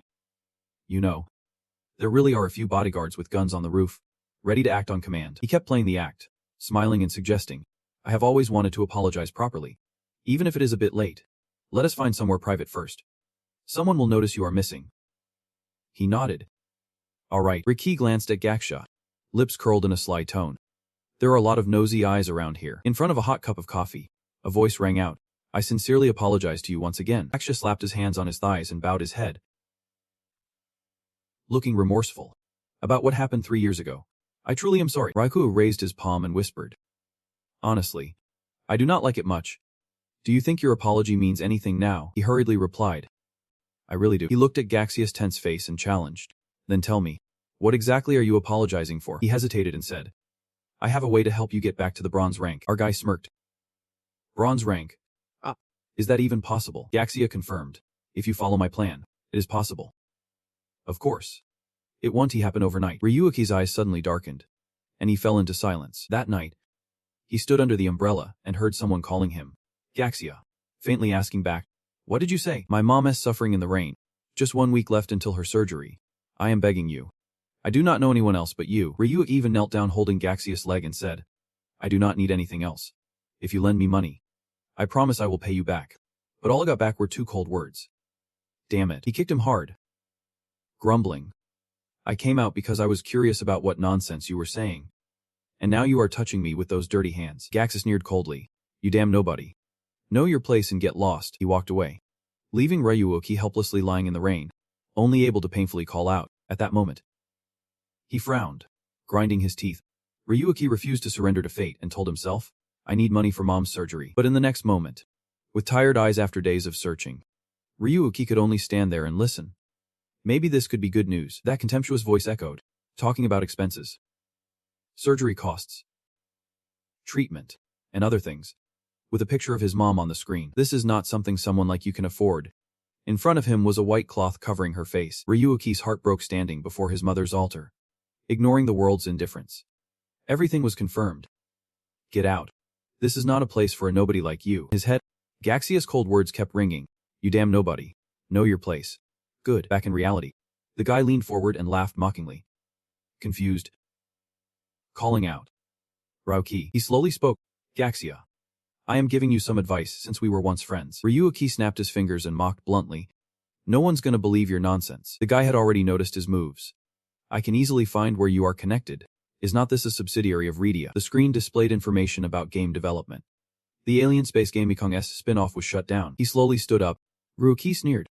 Seems like your Mekong's been failing miserably lately. What can you do for me in that situation? Gaxia flinched and said. The guy turned away firmly. In the past maybe, but not now. Gaxia hurriedly stood up holding a black card threateningly. Wait, I will give your info to Lynfen. He raised the card to cover half his face. Voice hoarse. You are working for that gang, so you must know. Lynfen's boss and his brother Lynfen. Ryuki glanced at his face and called out. Gabriel. The guy wondered.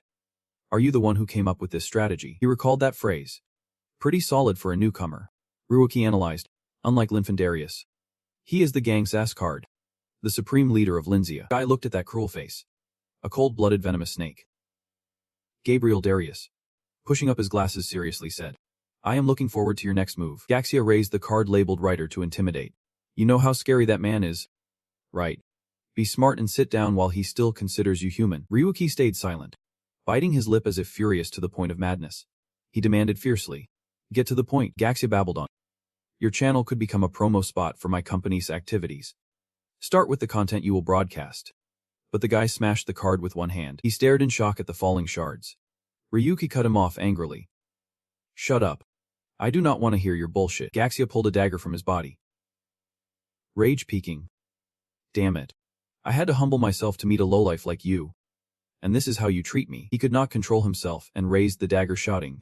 How dare you? Unexpectedly, the guy grabbed Gaxia's neck quickly, leaving him stunned. Ryuki lifted him into the air, voice sharp and full of authority. Forgot how dangerous this little dagger is, making him only struggle weakly. His eyes were razor sharp, as if ready to devour his opponent alive. Ryuki called out coldly, "Gaxia." The grip from the guy's hand tightened. He demanded coldly, "You got anything to say for yourself?" When he stopped resisting, Ryuki threw Gaxia back and coldly ordered, "Get out, you leave. Put your hood up. Consider this a warning, do not ever let me see your face again." He was behind, just coughing hoarsely a few times. Gaxia hurriedly alerted his gang. "Urgent target is fleeing. Catch him fast." Outside, a bunch of thugs immediately appeared. Guns aimed at Ryuki. They shouted loudly, "Stop. Hands up." One guy got hit by you so hard he even dropped his gun. Ryuki dashed off like a lightning bolt, leaving them frozen in place. One shouted, "The target's running." They chased him to an alley. One hurriedly said, "Quick. Follow him, he is cornered now." But you had already jumped over the wall ahead, catching them off guard again. "Damn it. Where'd he go?" a clueless guy insisted. "He definitely ran this way." Meanwhile, Ryuki was hiding on the rooftop, the system showing Sir skill. Level 3 lightning jump. You wipe sweat nervously. Worried inside, Gabriel, "Darius is using more force than I expected," Jigen asked curiously. Tension rising. "Boss." "Anything else?" the man from our side replied quietly. "Things are becoming clearer." Ryuki clenched both fists decisively. "Next, we have to go back to the illusion world." Gabriel and 2 black-clad bodyguards scolded the man before them. "I am really disappointed in you, Gaxia. I trusted you. And this is how you repay me." He knelt, shamefully explaining, "I am sorry to disappoint you, but I have info on him. He is 25. From." Gabriel cut him off. "The more you talk, the more disappointed I get." The man scowled, sneering, "You think I do not know those basic details about someone who worked in Linzia? I did not come here to hear useless info." Gaxia spread his hands wide. "Blind box. That unknown guy must be opened his account through a blind box." He begged like a beggar. "Please, just one more chance. I will investigate thoroughly." Gabriel crossed his legs, nodding. "There is info linking the account to a blind box, but it has already been publicly auctioned." Images of the Silver Serpent gang and Yugas men flashed in his mind. "They are the ones who stole our boss's card." Gabriel guessed the situation. There is no station nearby for him to live. That Vuk guy must have support.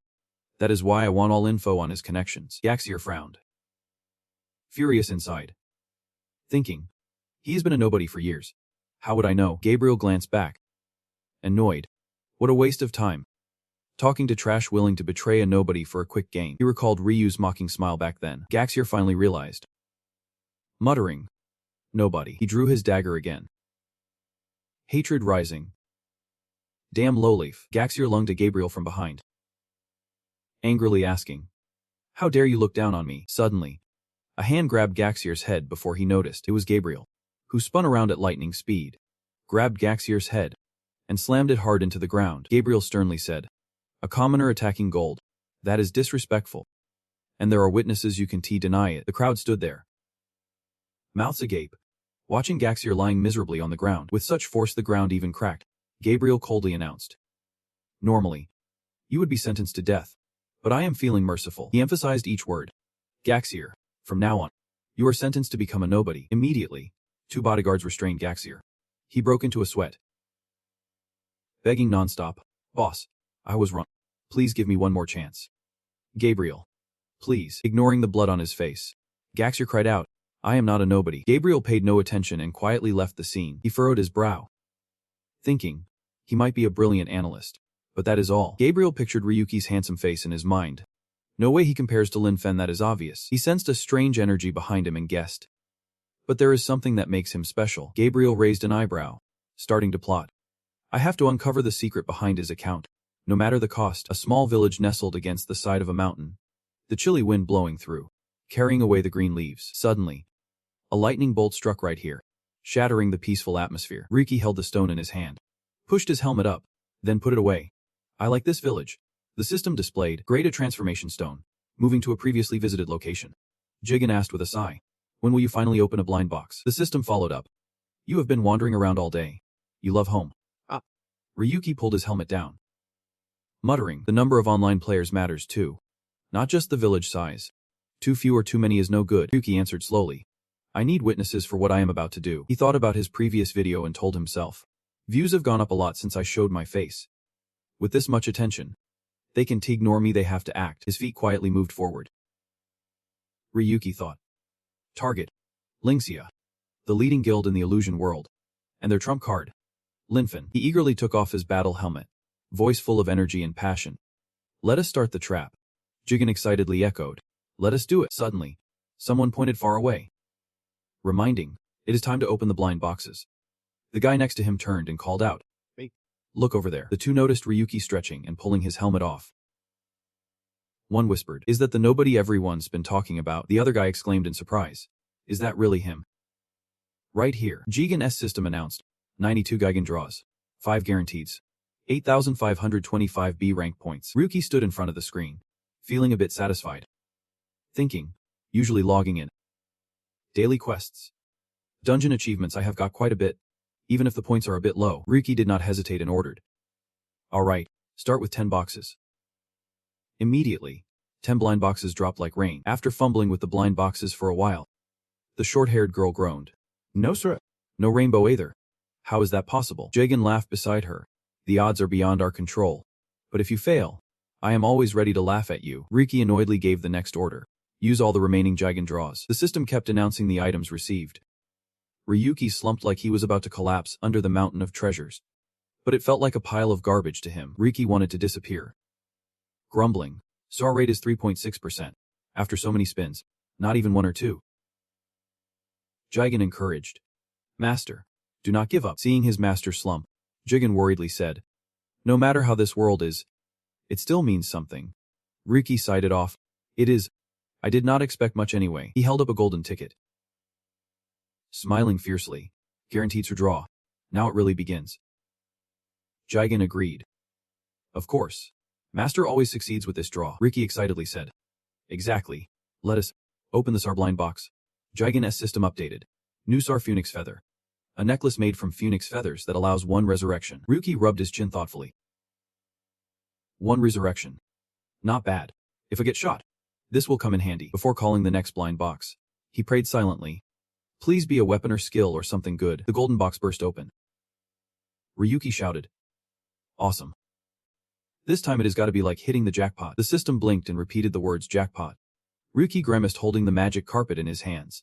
The info showed it was a new SAR magic carpet. Jigen saw Ryuki fiddling with it and teased. Master, you are so cool. You have got so many carpets already. And now in SAR 1 too. He wiped sweat from his brow, mouth twitching in disbelief. No way. Does it have any special features? Jigen quickly replied. With this symbol. It is definitely special, like a magic stone.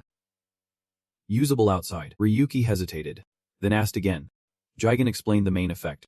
Using it regularly prevents cavities. No need for the dentist anymore. Ryuki got angry, slammed his fist on the system, cursing. Damn turtle. Trash. Ryuki hesitated. Damn it. If it keeps going like this, maybe I should just use the golden ticket once. Will it increase the chance of getting something good? He glanced at the 3 golden tickets, then decisively shouted. Use the golden ticket once. As 3 golden boxes dropped. Ryuki prayed. Please. Ryuki clenched his fists. Thinking hard. Come on. Give me a weapon. Suddenly, your eyes widened to the max. A question mark practically drawn on your face. The system announces 3 Cellgun swords. Ryuki screams in rage. Are you kidding me? Why are there 3 identical ones? The crowd surrounding them is stunned by the scene. Jigen laughs like crazy. You bow your head. Face pale. Trembling. It is. How did it come to this? A blond guy looks confused. What the hell is he doing? The person next to him wonders. Should we inform Linzia? System finally speaks seriously. Enough laughing. Let me share some good news with you. You look up. Muttering. Good news. You quickly stand up and ask.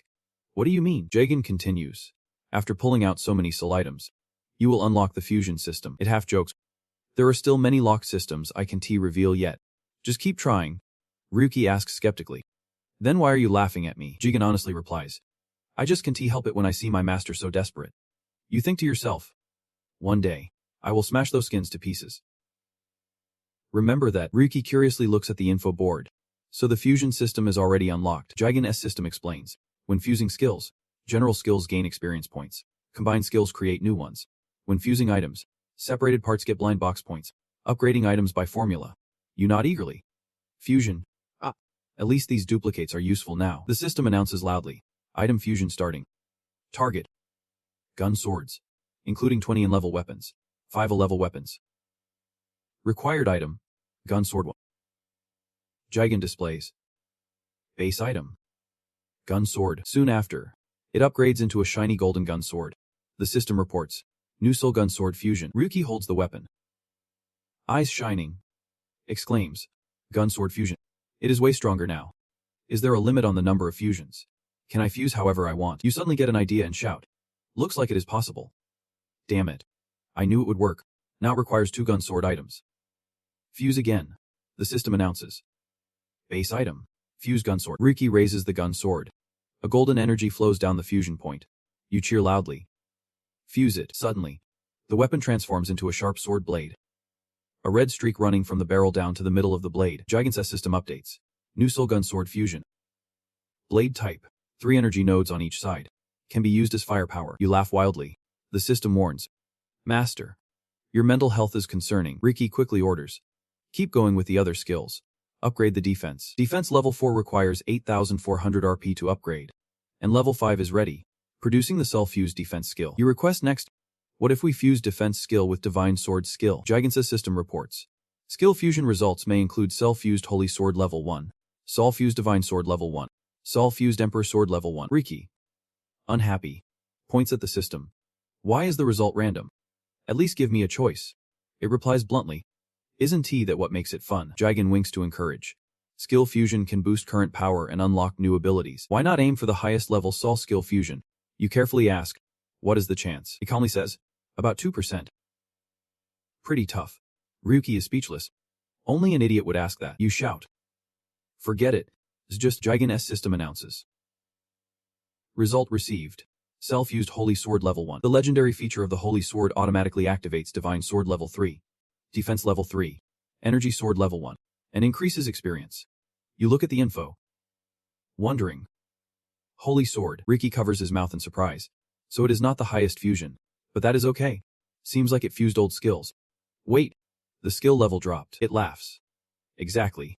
You just shout. Hold on. Then you sigh and grin. Whatever. Seeing no reaction, Ryuki asks confused. Jigen. Why are you just standing there? Try using it. The system senses someone behind you and warns. Master. Suddenly, a masked man presses a sword to Ryuki's neck. You are Ryu 7017. You are not scared. Instead smirk and ask back. Finally showed up. Lindsay sent you after me and angrily swung his sword in a quick slash. Like he wanted to cut your throat. I am the one asking the questions here. Ryuki widened his eyes, making an excuse. Drawing a sword in the middle of town. This is a no-fighting zone.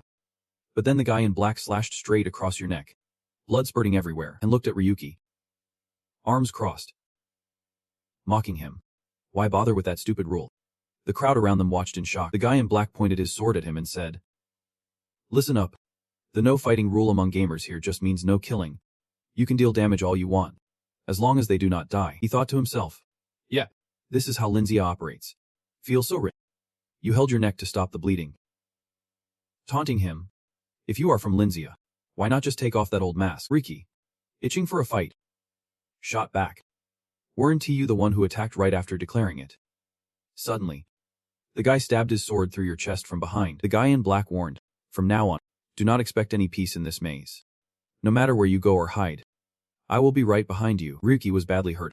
The sword still stuck in his chest. But he still laughed out loud. He pulled the sword out, collapsing to the ground. Yet his laughter kept ringing out. The guy in black was a bit confused. Still laughing, he turned around and sneered. Not supposed to laugh. Ah. This illusion world belongs to Lindsay. That is why you act so reckless. He raised his sword again, threatening angrily. Keep laughing, and that ladder will turn into screams. Just as the guy swung his sword down, you quickly used your SAR skill, level 3 blink step, to jump aside and drew your sword gun. Ryuki spun around and charged at him. Quickly pressing the sword gun to the guy in black's neck, he nimbly jumped back, laughing and cursing straight at him. You bastard. 3 times, the guy panicked and shouted. What? Ryuki. You have attacked me so many times already. Isn't this enough to prove a player's being attacked by a ruthless guild? The guy in black stammered. What are you saying? His tone grew more menacing. Now it is my turn. Ryuki swung his sword back, creating a blazing red energy ready to crush him. Excitedly shouting. Counterattack. The crowd watched in fear. The Gaisa's screams echoing nonstop. He was stabbed through just like he did to Ryuki. Then he collapsed, begging loudly. Stop. Please. You kept the sword gun pressed against him. So stepped on his back with one foot. and smirked, taunting. Why are you acting weak now? Weren't you the one who said you would kill me to the last breath? Ryuki mocked. Hurts, does not it? I felt the same pain before. In this illusion world, defense reduces both damage and pain, he bluntly said. But attacking does not. The guy wailed. Why can I just log out? Jigen quickly replied.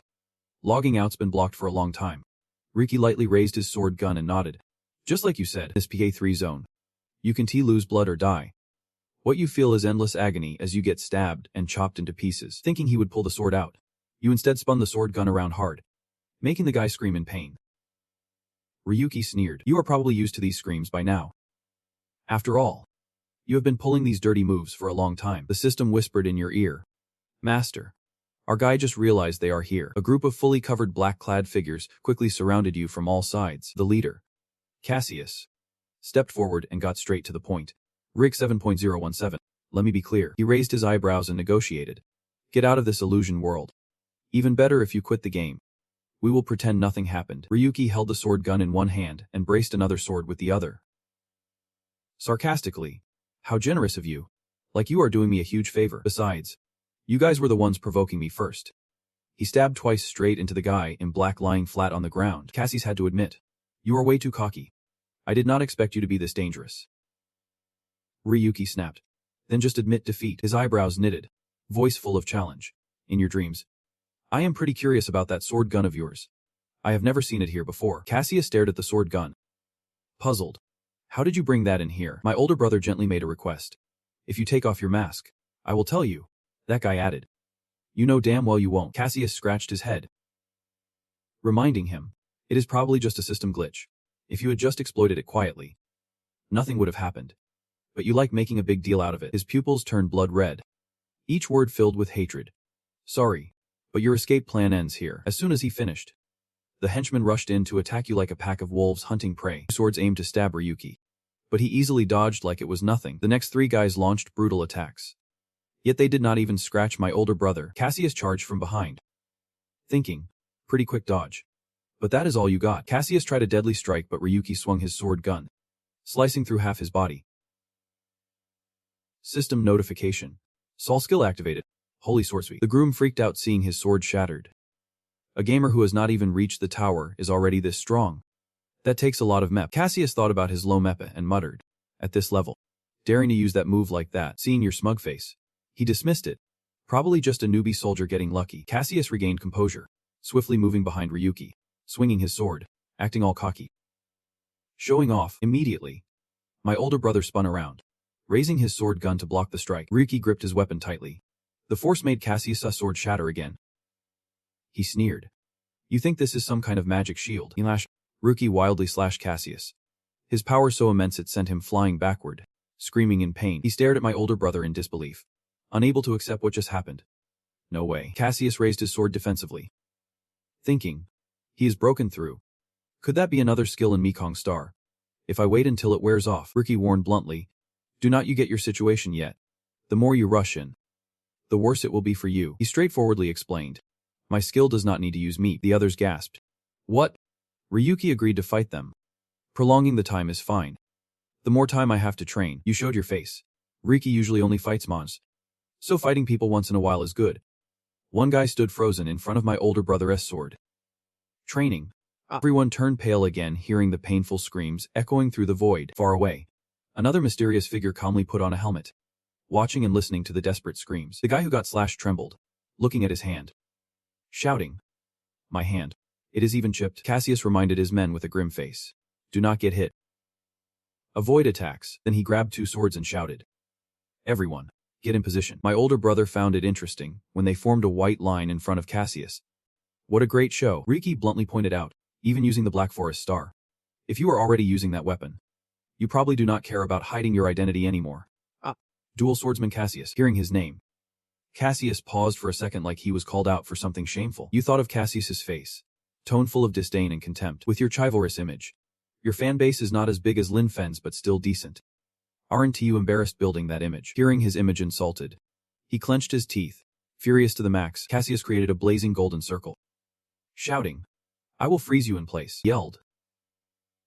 Summoning chains. The chains flew out like they had a mind of their own. immediately wrapping around my older brother as if trying to trap him. Casius spread his legs wide, ordering, "No damaging weapons.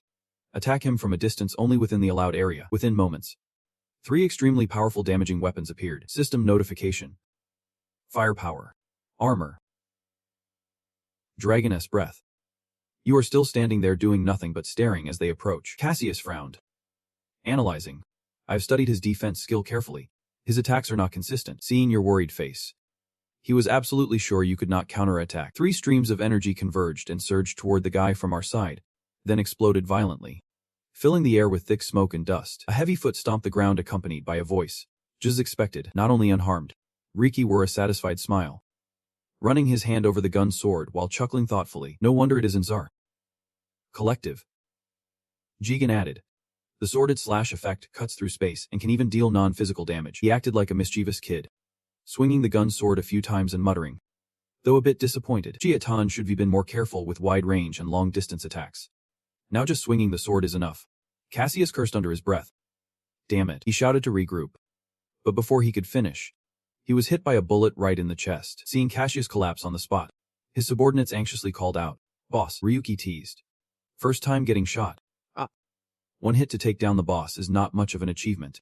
He lay on the ground, blood flowing nonstop. Panic flared up. The subordinates stepped back, terrified. That weapon. No way.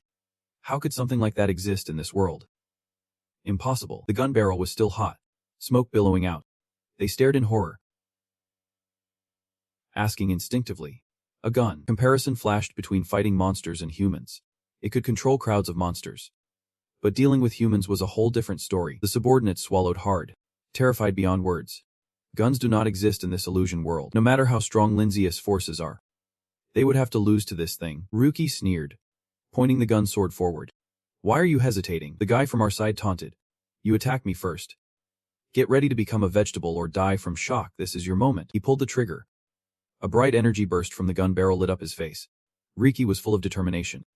Right. On the other side, a mysterious bear silently watched the gunfire explosion on screen. Curious. What the hell is going on? System glitch, it chuckled. This just keeps getting more interesting. Back with our guy.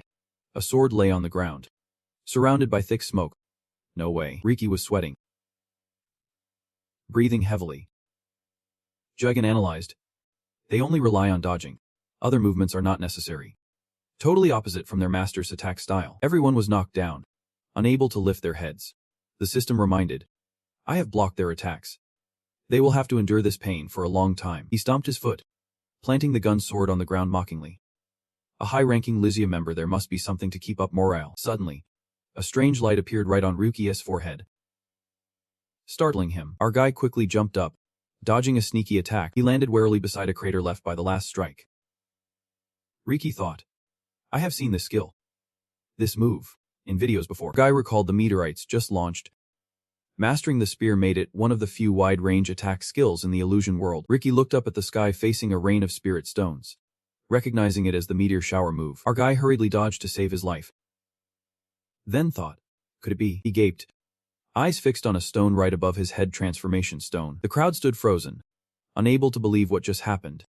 Before them was a pile of rubble, but no sign of the person. They nervously whispered to each other. They disappeared. What? If they are on Linzius' side, then could it be? Casius weakly forced himself to sit up, thinking. So they are personally intervening. The energy from above relentlessly chased Ryuki, wherever he ran. It fired. Ryuki turned and shouted. It turned out to be Lynfen appearing, descending with momentum, saying, I can just sit back and watch anymore. Lynfen Darius, vice leader of Linzia, challenged seriously. How could I ignore your invitation? At that moment, Lynfen smiled, casually slinging his weapon over his shoulder. Speaking softly, peaceful types do not want trouble, but you just have to run headfirst into danger. Rikin immediately warned. Master, your heart's racing. Ryuki stared blankly at the enemy, thinking, I have imagined this moment for a long time. You snapped coldly. I just want to ask one thing.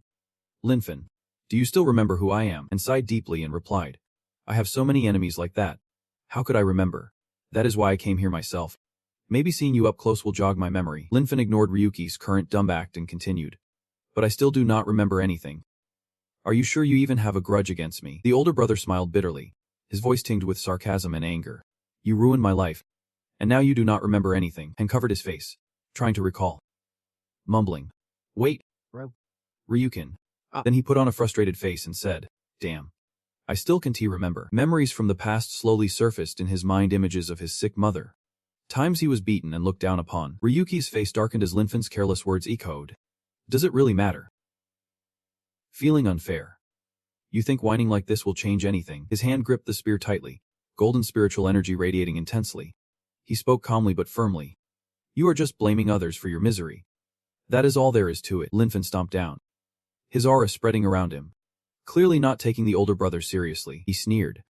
But since I am already here, do not disappoint me too much. On the other side, Ryuki smiled back. You are worrying for nothing. I have no intention of going easy on scum like you. He clenched the Sargun sword in his hand, the dominant aura glowing a deadly red. The two faced off, one with a spear, the other with a gun sword, their auras making the air tremble. The spear in Lynfen's hand suddenly blazed brightly. Dazzlingly, Ryuki gripped his sword tightly, his face tensing with worry as he thought. He is out of the corner of his eye. Linzius' deputy rushed in front of him with a cold smile and weapon drawn. A second later, it seemed like the spear was about to pierce the older brother's eye. Ryuki grimaced in horror, thinking, what kind of speed is this? A powerful energy burst shot straight from the spear, blasting through the ground and rocks, creating a huge explosion behind with thick dust clouds. After the attack, Lynfen stood there laughing mockingly, bit surprised. You dodged that? The older brother sat beside the big trench he had just made. That shows the force behind it is not simple. And with his contemptuous tone, he said, for a nobody like you, that is not even a scratch. Ryuki's eyes widened as he looked at his trembling arm, thinking, his strength. Before he could steady himself, Lynfen spoke again. Then let us keep going. Without warning, he swung down hard, and Ryuki used all his strength to raise his gun sword and block. Linzius' deputy swung repeatedly, and the older brother blocked each strike with equal force, pushing Ryuki back continuously. Ryuki thought, is this just normal strength? He is so fast that I can't even recover from blocking in time. Relying on instinct alone, it is hard to dodge. Meanwhile, Lynfen swung his spear in a wide arc from below, forcing Ryuki to jump back a bit. Ryuki planted his sword on the ground after sliding, his voice ringing out. Guess I underestimated you. He immediately asked. Underestimated? Lynfen spun his spear, stepped forward, and said coldly, enough joking around for today. Gamers only use it to exploit error energy, but in the past, people played games just for fun. Right, he shouted. I've already gone easy on you. Then swung his spear hard, shaking the ground. The energy it released sent rocks flying everywhere. Lynfen closed in, facing the older brother with a constant smile and confident pride. Only someone like me can do this. Spear spun faster than ever, encouraging Ryuki. Come on, get a high score. He laughed loudly, gripping the spear with both hands and raising it high, ready to strike with the meteor smash skill. The strike carried a powerful blue-purple energy swirl, its force shattering the ground around the older brother. Ryuki raised his gun sword to block, thinking, my wrist feels like it is about to shatter. Meanwhile, Lynfen's voice sounded a bit surprised. What the hell was that? The sword trembled under the weight of the meteor smash skill, and Ryuki thought, almost there. Hold the block. Then Ryuki waited until his skill was activated, a level 1 Sir Holy Sword, with a level 3 block skill, and at noon, he flipped Lynfen's weapon back up. His face was more composed now, thinking to himself that using the block would create an opening. And it was his turn to attack. Just as he thought about counterattacking, relying on his experience, a spin helped him close the distance quickly. This time, the spear tip was closer to his body than ever before. A powerful arm swipe knocked our guy sliding far backward. The gun sword rolled in his hand, and a thought flashed through his mind. Does blocking have no effect on him? This counterattack is even stronger than the singer's move. Lynfen stood straight, watching and evaluating. Blocking. That skill does not exist in the illusion world. Right. Interesting, he said confidently. I will have to get tougher on you now. Let us see if you can block this time. Taking Lynfen's words, he quickly thrust the spear straight at our guy. He tilted his head to dodge, wondering why blocking was not working. Linzius' speed was so fast it's like he had a clone. Ryuki focused on defending and wondered why he recovered so quickly. Was it the weapon? He grimaced, instinctively blocking the strikes, thinking, based on all the data I studied back when I was an analyst, I am sure about this. Lynfen rushed forward and warned. You are better than I thought. I am speeding up now, try to keep up. Ryuki recalled info about that weapon, a rare light spear.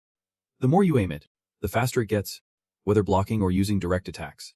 He could not hold out much longer. Suddenly, our guy launched a direct slash to counterattack. He thought, this is the last chance. I have to hit his weak spot, but holding off such pressure for so long made Ryuki pale. Blood trickled from his mouth as he coughed harshly. At that moment, the light spear pierced his body. Lynfen sneered coldly, mocking. Hold on. Just 3 more seconds, and you would have set a record. He looked at him confidently and said, looks like this fight is not worth remembering, just a little excitement.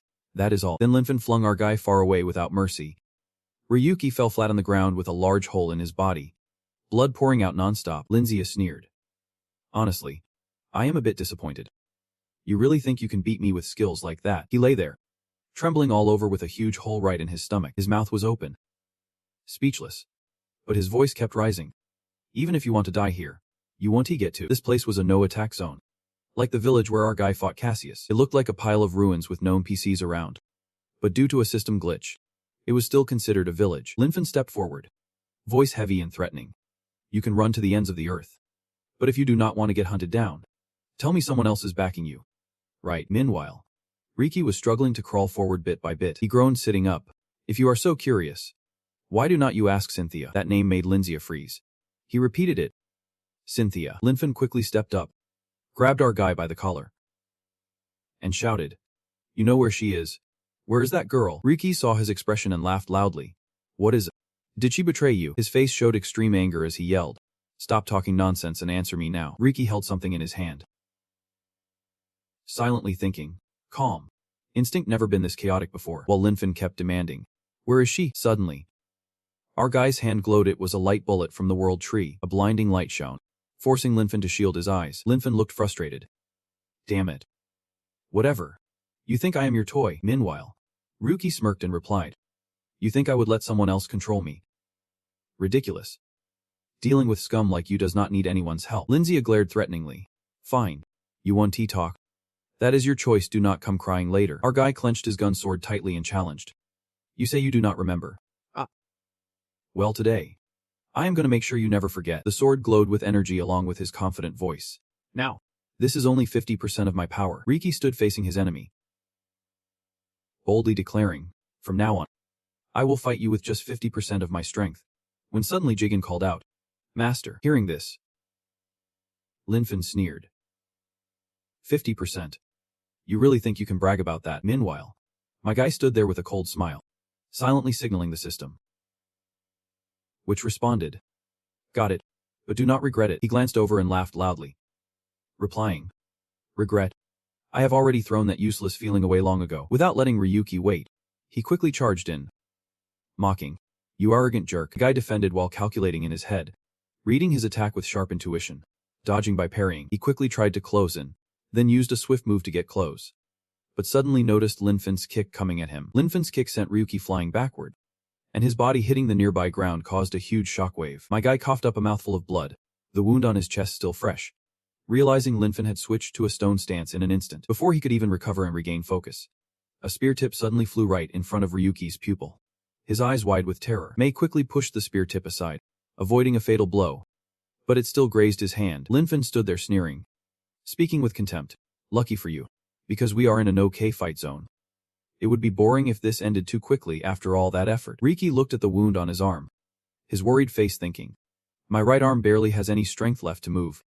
If I would been any slower, it would be been cut off. He raised his hand, rubbing his neck, and continued, plus, if I fought in town, the leader would definitely give me a serious scolding. No better place to fight than here, quiet and undisturbed. He immediately stood up, activated a skill on his legs, then made a wide sweeping motion, gripping his weapon again. In the blink of an eye, Ryuki moved from in front to behind Lynfen, raising his sword and shouted. Lynfen glanced back with tears in his eyes, then sighed. I told you, that won't happen. Changing his mind, Lynfen swung his spear back, both deflecting the sneak attack and delivering a powerful counterstrike to my guy. He sneered coldly, the spear still radiating intense energy. Lynfen looked over and asked, you think you can handle this? He used a skill. Meteor shower. A barrage of purple crystals slammed straight at Ryuki's position, making the area shine blindingly. Ryuki lay there behind a cloud of dust, mouth agape, eyes rolled back, letting out a painful groan. Lynfen looked over, assessing, slowing down. After all that bragging about fighting at 50%, Is this all you have got? Ryuki's hand trembled as he planted his sword and kneeled, preparing to stand. His voice still gentle. You should be known how this would end. Do you really think a guild's trump card gets pampered? Lynfen planted his spear in the ground, waving his other hand mockingly. Fight harder. This is the perfect time for your revenge. Right. Meanwhile, my guy struggled step by step to stand. He calmly looked over and finished with a contemptuous remark. This fight's getting boring. So weak and pathetic. Lynfen stepped forward, grabbed Ryuki by the collar. Lifting him up, he laughed loudly and gently tossed him into the air, continuing to gather energy into the tip of his spear. Lynfen spoke quietly. As we near the end, I would hate to waste time finishing you off too soon. I will have some fun with you a little longer. He used the skill Meteor Shower, then immediately aimed the spear forward, releasing the charged energy with the skill Piercing Strike. A powerful golden beam struck Ryuki, knocking him backward. The spear's afterimage piercing right through him. After the attack, Lynfen showed disdain, turned and walked away disappointed. Truly pathetic. Behind him was a cloud of dust and debris. Suddenly, a notification came from his system. Lynfen startled and looked over, wondering, what is this? A call from the boss, he muttered. I must be been gone too long. About to get scalded again. The screen showed a message from Gabriel Darius. Stop the fight and return immediately. But just then, from the rubble, Ryuki shouted loudly. Wait! Lynfen startled and turned around, thinking to himself, no way. How could my attack not pierce his armor? The pain should have killed an ordinary person instantly, or at least put them bedridden. He looked at you kneeling there and judged. This is not something that just willpower can endure. At that moment, Jijin appeared and said to you, controlling sensation only adjusts the input to the senses, at a minimum of 50%. So you will feel less pain, but your movement speed will slow down. He almost raised his voice, blaming. The master is the type who tortures himself, getting pleasure from pain. That last strike could be really killed. Ryuki replied. I had no other choice if I wanted a chance. Your eyes flashed with determination and resolve toward the one who humiliated and trampled on you before. You continued. I just have to keep fighting back. Lynfen had now turned back to face you and spoke with suspicion. You must have used some kind of glitch, but it would be better if you just stayed still. Ryuki suddenly asked him back. Are you really that scared of Gabriel Darius? Your question seemed to hit his weak spot. Lynfen involuntarily flinched for a moment, then his voice rang out asking again. What did you just say? You laughed sarcastically and said, is he the one making you so angry? You put your hand on the ground, quietly activating some ability, while continuing to provoke Lynfen with words. Look at you here. Clearly acting alone. A weapon appeared from your hand that is pain. Ryuki said, throwing off Deputy Banglisius' attention. At this point, Gabriel must be going crazy, but Lynfen still seemed pretty calm and replied. All right. I recklessly charged in, but in the end, I got what I wanted. He barely finished speaking when your weapon flew past his neck. Fresh blood spurted out. Lynfen's eyes showed utter shock. Ryuki stood up and sneered. Hearing his sharp cry made you mock. You underestimate me. Just one cut on your neck and you are already losing it. Lynfen raised his hand to his neck to stop the bleeding, his whole body trembling. Ryuki's voice continued to taunt. Well, it is understandable if this is the first time you have felt pain like this. Even though your armor should reduce both damage and pain, my attack does not follow those rules. The strike from the pain blade seemed to have severed a major artery in his neck. Blood kept pouring out. The agony made Lynfen scream uncontrollably. He started losing control and cursed. You bastard. You jerk, you calmly replied, still holding up. If you still have the strength to scream with a neck wound like that. You cocked your index finger toward yourself and taunted. Shut up and wipe it off. You successfully provoked Deputy Banglisia. He frantically wiped the wound while screaming in pain, covering his mouth. At this point, the battle seemed balanced. Instead of taking it, Ryuki swung his sword gun to counterattack. This surprised Lynfen inside. Because he was reading your attack, he was also injured. So why? On the other hand, you remained calm and smiled, recalling when you were an analyst. You constantly studied Lynfen to improve your strategy. You memorized all his skill patterns, fighting style habits, even behaviors suggested by his psychological profile. Ryuki counterattacked, stabbing the sword into Deputy Banglisius' leg, silently telling yourself, he has never experienced this level of pain before. As long as he loses focus, I will take the upper hand. Meanwhile, Lynfen's neck kept bleeding. The leg wound added to his pain. He cursed bitterly. Damn it. And thought to himself, I need to end this fight right now. Both stood facing each other after the clash. Lynfen's whole body radiated golden energy, blood spurting from his leg. He decided, I will put everything into the next strike. He used a series of skills. First was Sonic Spear, increasing attack speed. Next came Monster Strength, boosting attack power. At the same time, he added Dual Strike, doubling damage for one attack. And finally, finishing with 7-star skill, increasing critical hit rate, all concentrated into the spirit spear. Each skill corresponding to a different color glowing there. Lynfen smiled confidently and thought, this is my awakened skill, usually only used for hunting tower bosses. This strike will pierce right through you. Then he activated meter attack skill. Meanwhile, you remain completely calm, slightly raising an eyebrow as you looked over. Undefeated spear. Ryuki silently told himself. I just need to hold on. Just stay within the area without hiding behind trees, and I will be safe.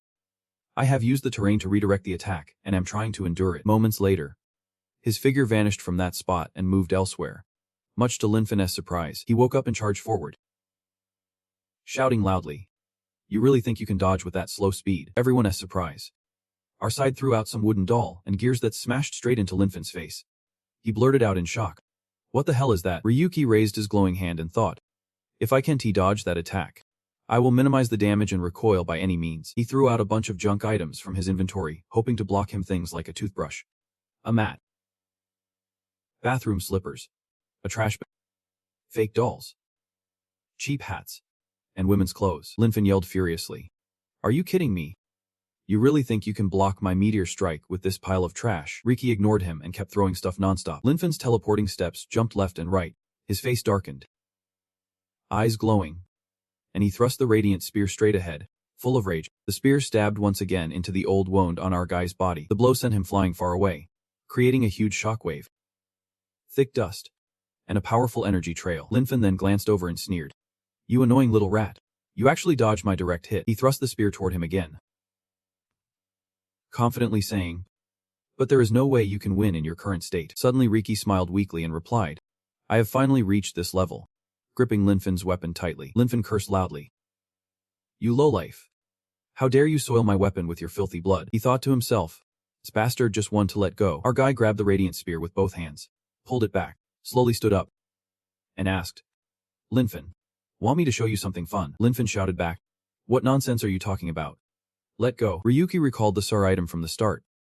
He had tested it with serial swings afterward. In the video, he claimed it was a skill, but in reality, it was not a skill or an item. Now, Lynfen's eyes widened in shock at the blue light before him, and he exclaimed, what the hell? Looking at his spear in Ryuki's hand glowing faintly, he wondered aloud, what is happening to my spear? Lynfen was stunned, eyes wide open.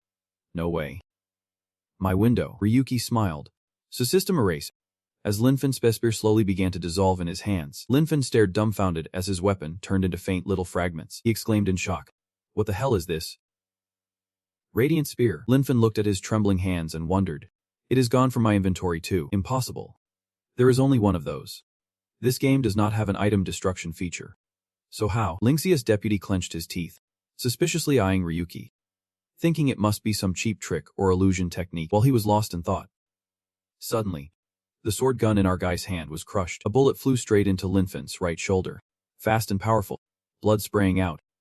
Everything so loud he could not even react to the new wound. A few seconds later, he clutched his shoulder, screamed in pain, while Ryuki stood there coldly laughing. I aimed for your heart. You reacted fast though. No wonder you are the ace. Lynfen looked up, confused. What? What did you do to my weapon? Tell me now. Ryuki smiled and replied. Still do not get it. Your precious weapon is gone forever. I erased its data. Lynfen's face lit up, full of confidence from what just happened, and declared, that is the power of erasure. The Jijin system displayed info on the SAR erase item, which has the authority to intervene and delete data in the Mekong game. The event activates by maintaining contact with the target for at least 5 seconds. Usable 4 times per week in real time. Current usage 1 out of 4. As Lynxius deputy, Lynfen quickly pulled out a new weapon and said, I do not know what tricks you are playing, but as long as I kill you, everything's settled. One weapon is more than enough to kill you. Defying expectations, Ryu immediately turned and ran, shouting back, then come chase me.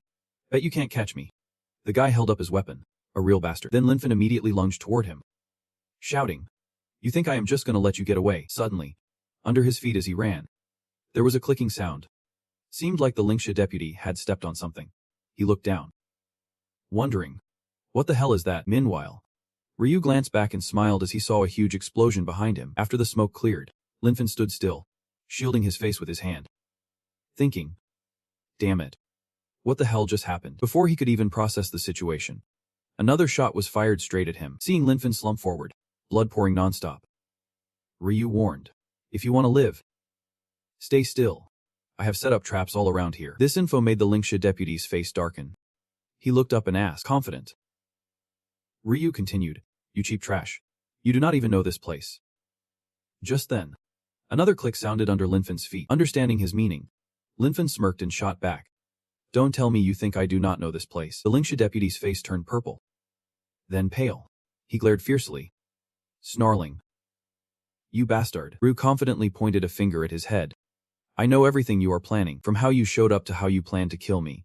Ever since I posted that video, I have been ready. Lynfen, furious, stood still and kept listening as Ryu went on. This is where scumbags like you from Linksha cheat. Right. I knew you would lure me here, in the crater from the explosion. Ryu continued. So I prepared a little gift for you. Thanks for walking right into my trap. He smiled, eyes cold and deadly. To repay this favor, I am definitely sticking around to the very end. Lynfen was mocked, baring his teeth and frozen for 5 seconds. Then he lost his cool and charged forward recklessly. Nyunga shouted sharply, hold your ground. And just like that, more explosions rocked the battlefield. Lynfen raised his hand to shield his eyes from the dust, spotting a shadow of Tachang's men. He thought, damn it, like a rat. He dodged again. The dust is blocking my view. Immediately, the Linksha deputy stabbed his weapon into the shadow ahead. Nia grinned triumphantly. You bastard. But what was in front of him surprised him. His eyes widened. Mouth agape. What is this? It turned out Lynfen had stabbed a level an item called a bait trap. Tachang's men seized the opportunity, grabbing Lynfen's weapon and starting a countdown. 5, 4, 3, 1 rang out. When the time was up, Lynfen's weapon showed water stains and began to fade. He panicked. No way. How is this possible? When Ryuki reached 0, the spear in his hand vanished. He smiled and asked softly. How's that? Feeling it yet? Lynfen was still stunned, unable to react. Lynfen stammered nervously. You are not giving me the spear now. Then what about the real spear? Before he could finish, a gumblade was pressed right in front of him. Info popped up. Arazo gumblade activated full power and skill Arazo shot. The full force shot at close range blasted the Linksha deputy far back. His eyes were injured, blood flowing, pain surging, while Tachang's men marched forward with hateful eyes. Lynfen lay there threatening. Damn it. One day I will make you pay. Logging out. The system displayed. Illusion world. Logout confirmed, but the result was not as expected. His screen just faded away. Lynfen screamed. Wow. Why did not it work? Logging out. Just then, the gumblade pierced his chest, causing him intense pain, suddenly appearing beside Tachang's men. Someone said, I have disabled logout. Ryuki smiled, trying to run at a crucial moment. You are Linziakoma's ace. Are not you ashamed? He pushed Lynfen's head down. Lynfen struggled to look up and asked, why can Ryuki started questioning.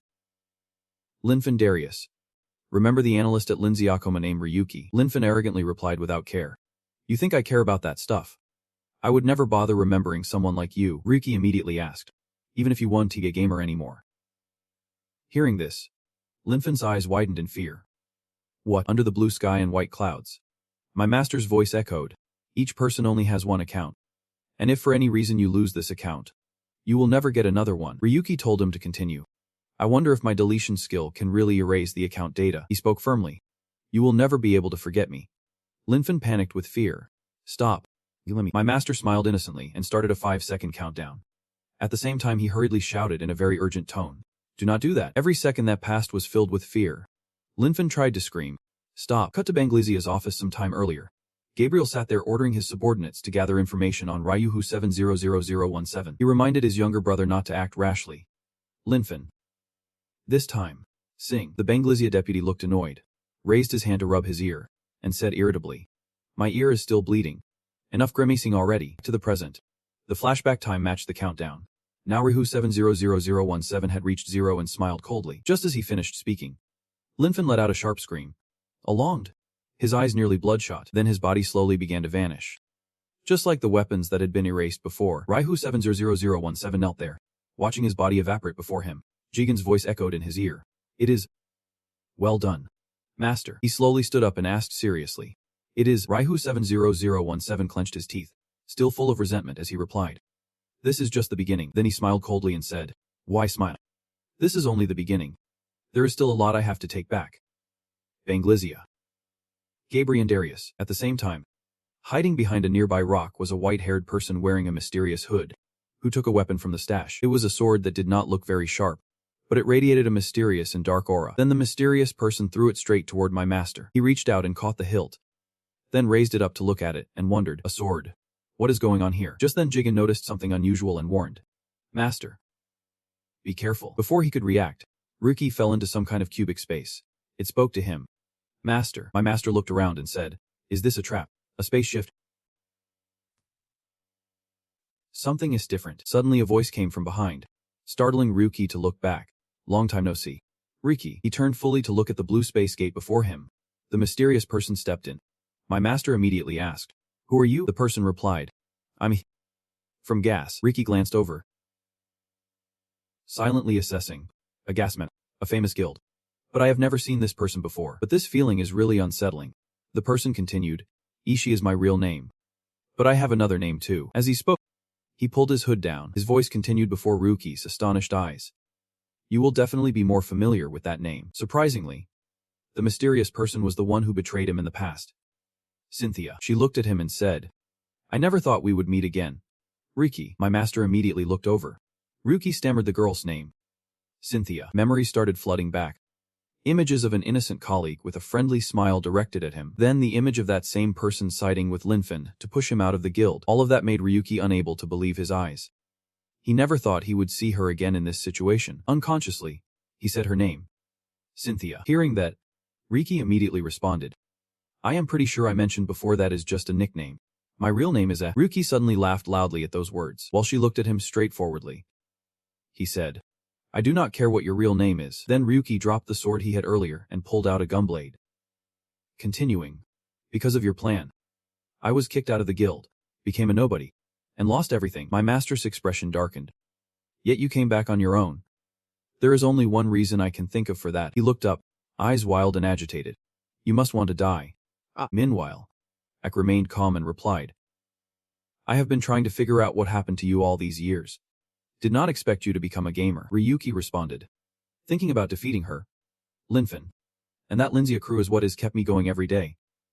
Otherwise, I might have died like she wanted. Those hateful words left her momentarily speechless. You regained your composure and asked, Tell me, why are you here now? I am holding back from killing you right here. Ak replied casually, It has been 3 years. You have changed a lot too. Let me get to the point. Forget everything. Give up on avenging Lindsay. This request made you laugh and ask, What did you just say? She quickly answered, If you live quietly, Lindsay will ease up on hunting you. Think about your family too. At least for your mother's sake. Suddenly, Ak's tone turned sarcastic. Oh right. I just found out today that she is already dead. Sorry about that. Those words successfully provoked Ryuki. Veins bulged on your face. Anger started to fill the mysterious space. You gripped your sword gun tightly. Voice full of resentment. You really want to die? Fine. I will grant your wish right now. Without hesitation, Ryuki lunged toward Ak, eyes flashing with deadly hatred. The sword tip was almost in front of her face, but she stood calmly. Then the sword gun pierced Ak's shirt. She kicked off the ground and twisted left, dodging the strike. Then she stomped the floor again, and the space flashed pink. Ak quickly left you behind to dash toward the dagger.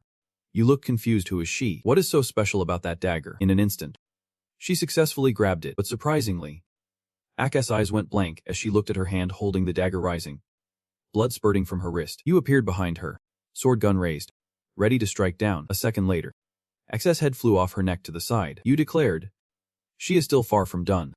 Is that all you have got? Suddenly, her familiar voice sounded behind you, startling you. I did not expect your stubbornness to run this deep. Ak's rolling head started to fade away, making you wonder, what the hell is that? Then it regrew on her body. Ak continued, So knocking down Lynfen was not just luck. I have to go now. You grabbed your sword gun at her throat and shouted.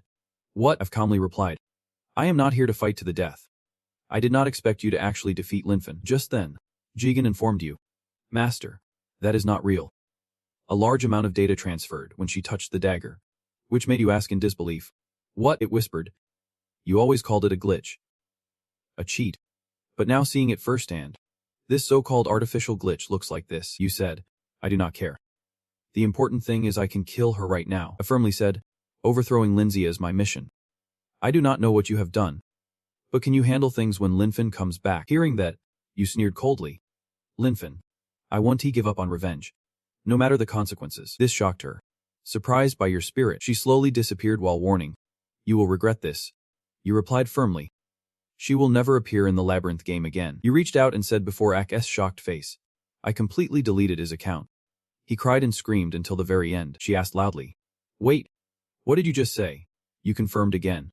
"So just shut up and wait. Soon enough, I will make sure it is your turn." Right after, you both exited the mysterious space. You looked at your hands and thought, "She really played me." You sat down heavily, pondering, that glitch or whatever completely neutralized me. If it wanted to kill me, I would be dead long ago. You recalled. But the most surprising thing was that dagger. Blamed yourself. If touching it triggered something, I should have avoided instead of grabbing it. But you also realized that you do not sense any danger from it. You need more expert information. You need an ally. Ryuki turned back and asked his blind box service system, "Jigen, is it done yet?" It replied quickly, "Of course, Master." Then it continued, monitoring data and connecting the call. My Homesei smiled and asked, "Is that you listening?"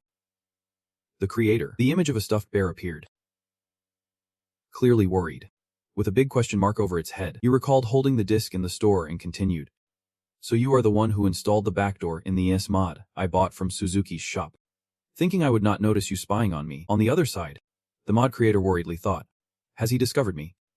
I need to cut the connection." Ryuki coldly said, "It is useless? I guess you saw how I blocked Casius and Lynfen from logging out, right?" It hurriedly defended itself. "Sorry, but I did not mean any harm." Ignoring those words, Ryuki said tersely, "Whether you meant harm or not does not matter. You tested me and then kept watching me, right?" "Of course. That is really annoying." You immediately demanded a meeting. "You know Suzuki, right? Let us meet face to face." The time and place were set immediately. "Meet me at Suzuki's shop tomorrow night at 8. If not, I will expose the source and wipe all the data." A serious threat that made the mod creator sweat like crazy. Jigen screen showed the bear's face, along with the mod creator's voice. "Okay. I understand. Just let me ask one thing." It continued. "When you fought Lynfen, the signal was cut off for a moment. Was that you?" Ryuki listened and grew thoughtful and worried. He missed Ishii's contact at that time. That mistake is definitely dangerous. I have to catch this guy at all costs. Then you smiled coldly and replied, "What right do you have to question me? If you do not want to end up like Lynfen, then show up obediently." Got it. Cut to that night. At Suzuki's antique shop, the door remained mysteriously closed as usual. Inside, Ryuki stood wide-eyed. "Ridiculous. You are really bold. I arrived on time but you still want to show up. Are we even going to make this deal?" Meanwhile, the shop owner looked surprised and asked, "What are you talking about?" Suzuki smiled and added, "The mod creator is already here.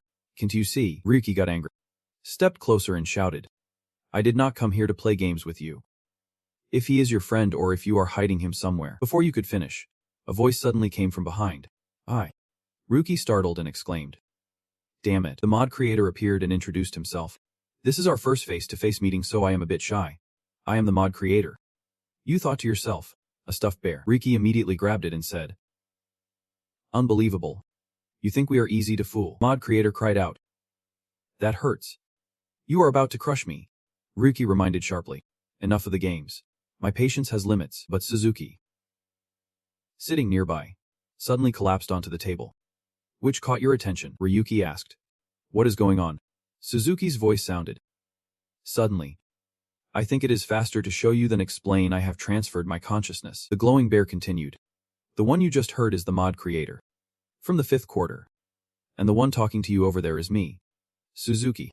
Now can you let me go? We are here to trade after all." Hearing that familiar voice, you thought deeply. The tone has shifted to Suzuki's. "So what is that thing lying on the ground?" Jigen appeared and added, "It is really the same person. Seems like he uses multiple bodies and can adjust his personality programming, like a kind of consciousness that can be shared among different identities." Ryuki released the bear and said in amazement, "Crazy. He can even change his personality." "Indeed," the 5th quarter replied. "Sharp observation. You recognized it immediately. Just like the previous body." It waved happily and said, "Anyway, congrats on taking down Lynfen. Especially the final skill. Where did you get it from? Are there limits? Usage counts? Cooldowns? Or extras?" My friend noticed something unusual. The voice changed.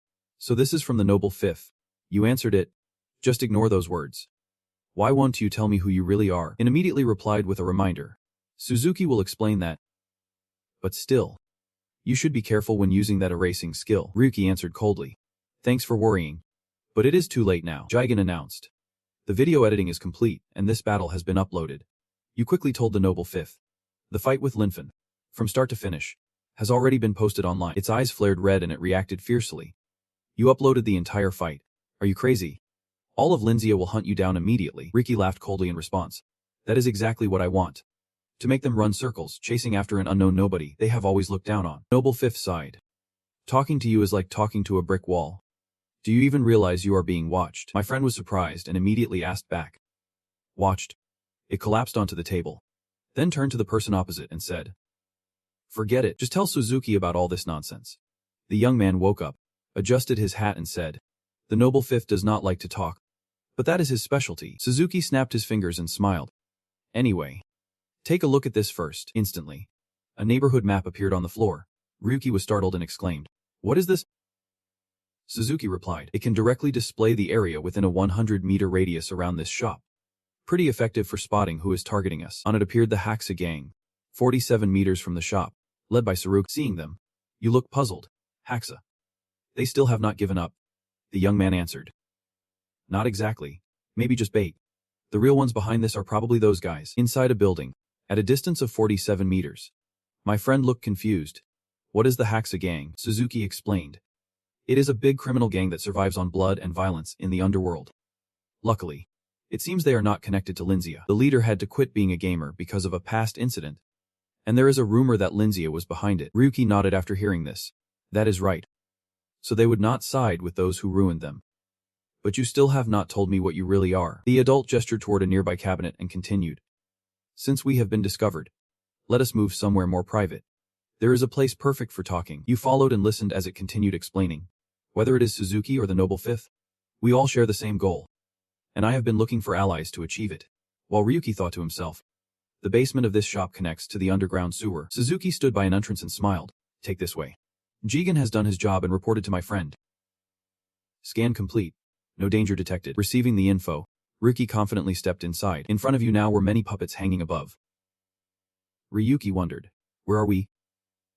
Suzuki replied. This is my storage, where I keep my goods and bodies. The place that holds my greatest creations. Jigen looked surprised and said. Impressive? By human standards. Then you stepped up to a puppet wearing a Sami shirt and spoke. Honestly, I do not care much about these bodies. More importantly. Noble fifth. Suzuki. What should I call you? The young man quickly answered. For now. And as a hacker, I am the noble fifth. Though it is hard to explain to you. He snapped his fingers and continued. Before we proceed with the deal, I will explain who I am. On the screen appeared. Anonymous name. Estimated age 20 to 30. Estimated female. Along with Suzuki's voice. Unfortunately, that is all I know about myself. Ryuki asked in amazement. You do not even know who you are. Could interfering with your personality cause some kind of split? The young man answered and asked back. Something like that. Have you heard about the 707 explosion? It was widely reported as a normal plane crash with no survivors, but in reality, only one person survived. A body so badly damaged it was unrecognizable and unable to communicate. That person was dissected in a lab until nothing was left. Then a sicko turned them into a full cyborg. Hearing this, Ryuki sighed. Humans really are trash. Then he asked suspiciously. So you are the one who survived back then? Suzuki pointed to my head and explained, or more precisely, to us, that the contract had merged countless memories together. The young man tried to explain as clearly as possible that whether it was a soul or a mind, he did not know either. He was just artificially controlling those personalities. So he could only say he did not know who he really was after grasping everything. Ryuki replied. All right. Let us just say I believe that story. What do you want to negotiate? Suzuki immediately threw a book toward him. Ryuki caught it. And the young man spoke about what needed to be discussed, his revenge. He wanted to join. The document in Ryuki's hands now displayed the words. Holinzia and Ridiasa fight. Scene shifts to social media, where people are talking. Have you seen the latest video posted? It is about the escape of the nameless guy in Jingyi. Episode 6. Holinzia attacked and chased Lynfen Darius. Some opinions say Lynfen was completely defeated, and it seems Lynzia is finished. Images of the battle kept appearing, with constant questions. Was the data wipe fake? Some viewers said they would watched it, and it seemed all made up. Images showed weapons vanishing and even hands being erased. Netizens speculated a nameless guy was bragging, thinking he would get praise from Holinzia as a finale game that does not allow deletion, but somehow has it pretty laughable. But if it is fake, should not Lynfen appear once to prove it? Why has not Halinzia responded yet? Meanwhile, the main character in the video, Vice Guild leader Lynfen, sat drinking bottle after bottle. Seeing the criticism aimed at him, he angrily smashed a bottle and cursed. Damn it. On the login screen, a message appeared verifying account info. Data not found. Lynfen laughed foolishly, slurring. My account's gone. Do not joke with me. Holding a bottle of Jun's liquor, he continued. I'm Lynfen, the ace of Lindsay Akima. That damn older brother. Bro. He painfully recalled the time after the battle with Ryuki. Slamming his hand on the table with a bang, shouted. Just once. Give me one more chance. Gabriel sat there coldly looking over the documents and replied. You ignored my warning. Fought alone. And even lost your account. What chance are you expecting now? Lynfen tried to explain and begged. I was caught off guard. So please get me another account. From now on, I will do exactly what you say. Then he yelled. There has to be a way. Whether stealing another player's account, or getting permission to create one. Gabriel looked at his younger brother with a raised brow and said, as if, you are seriously clueless. It is embarrassing we are related. Gabriel held up a paper and continued. The rules say each person can only have one account. Period. Once lost, you can teammake another. He called in security and announced. Your time's up. You two are just wasting more of my time. Lynfen worriedly, with a blank face, said. Do not talk like that. Even that nameless guy became a gamer. This really is the end. Is not. Lynfen turned, waved off the guards, and shouted. Fine. I will handle it myself. Do not get in my way. Meanwhile, Gabriel sat there, furrowing his brow and adjusting his glasses. Deep in thought. Back in reality, Lynfen was thrown out onto the street, lying there like a dog, while someone scolded him. I am sick of cleaning up your mess. Do not even think about coming back here again. Lynfen lifted his head and muttered. Those bastards. They did not even dare look me in the eye before. Behind Lynfen, a person in historical attire approached and asked. Excuse me, are you Lynfen Darius? Lynfen glared back. If you are here to beg, then get lost. I am already pissed off. Do not make it worse. The person showed a card that startled Lynfen, who then replied. Beg? I am here to help you. Lynfen's eyes widened as he looked at the photo and listened on. It seemed he would need their strength. This person was secret. Lynfen smiled at the photo in his hand and said, Want to hear my offer? Scene shifts. After reading the document, Ryuki asked, Is everything written here true? The Lindsay Guild deliberately delayed progress in the virtual world. In return, the game developer Ryuki provided special perks to the Lindsay Guild. It is not surprising. Even when recording closely, he sighed in response. How pitiful. With developers and admins like these. No wonder the final product, the God's game, turned into such a mess. Suzuki picked up a fishing lure and smiled as he continued. That is the secret deal between the Lindsay Guild and Ryuki Sofix. The young man stood up, holding two lures in his hands as he went on. Is not it ridiculous? A deal deliberately slowing down progress in the Goddess game. Ryuki looked over and asked. So Ryuki Sofix is your target? He was a bit puzzled. This world is currently sustained by the Gods game's regeneration. Is it really worth going up against a huge, monopolistic game development corporation like that? Suzuki replied. It might be better if they disappeared. They used to lead the Gods game development. But now they are just a rotten stone blocking the world's progress. Ryuki tilted his head. Still doubtful. Your anger seems hard to understand because of that. The young man did not hesitate to repeat. Did not I already say? I am the sole survivor of the 707 explosion. Suzuki recalled that explosion and shared a shocking detail. The thing that blew up on the plane back then and was an in-game item from Arizo. In front of the two was a female dummy. And the voice of my master echoed. Get it? So that is why your mind is all mixed up. You mean Rediasoft was behind that explosion? Suzuki added. I am almost certain about that. Ryuki thought quietly. If we go after Linzia, eventually it leads to Redi. Suzuki's plan was not just to destroy Linzia. Then he turned to ask. Are you planning to wipe out the entire fantasy world? The young man slammed the wooden box shut and replied with another question. Do we really need such a lossy game? Just because it provides over half the regeneration for the privileged society? Nonsense. Suzuki explained. Redia's new games are all garbage. The only success keeping it alive is the fantasy world. And even that their regeneration is running dry. Society might be stable now. But what about 5, 10 years from now? Will Redi be able to create another hit then? These incompetent fools will keep monopolizing the Goddess game development. These words sparked a thought in my master's mind. The Demon God Tower, the core content of the fantasy world, remains unconquered. Halingia is controlling and planning to dominate it. But Suzuki's idea is to destroy their entire foundation. Immediately, Jigen's screen showed an atomic bomb explosion along with its own comment. Let us do it. Master, that game is crude and boring, hard to tolerate, a dry branch you have to cling to forever. You just give the order. Raise your hand and ask. Boss. Hand everything over here. Scene changes to some time later. My master is sneaking away through the sewer pipes. Jigen reports. I have checked all 13 models Suzuki provided. The model with the cloak seems pretty useful, he added. Lots to think about. But it really was an interesting exchange. By the way, have you investigated the incident Suzuki mentioned? He replied. The records about the incident Suzuki talked about do exist. There really was only one survivor. However, there is no proof that the young man is that survivor. I suggest a separate investigation on this Suzuki guy, it said sarcastically. After all, humans are creatures you can trust. Ryuki pushed the manhole cover up, poked his head out, and added. Totally agree. Anyway, Suzuki mentioned the alley behind the amusement park hotel. Right behind him sat a slumped guy. My master continued. It is far enough from Yuchin Square to be considered safe, but safe sounds pretty unlikely, does not it? He looked at the guy sitting there and wondered. That guy is Seojoa. Seems like he is still out cold. He was startled when he saw something on him. Hesitating. This is... Jigen looked down and answered. Drugs. Ryuki stood up firmly. That is right. Real narcotics, I have heard about them too, he muttered standing there. Heard they are popular lately. Probably because this is the amusement district. Suddenly, a voice from behind startled my master. A man's voice calling out sharply. Come here. Ryuki quickly jumped and hid in a nearby dark alley. On this side, a group of people approached. The gang leader at the front wore a white suit and said to the slumped guy, This guy really causes a lot of trouble, the system reminded. They are wearing the same uniforms as the watchers near Yuchin Square. The leader continued, making those busy guys run back and forth. Ryuki pulled out a dagger and thought to himself, Suzuki. That bastard. Dared to say this is a safe route. Or is he trying to set me up? This guy is Honda, a member of the Bloodsteel gang. He sat down, grabbed the neck of the drug guy, then gave the order. Run all the way here after leaving our stuff behind. Smell that?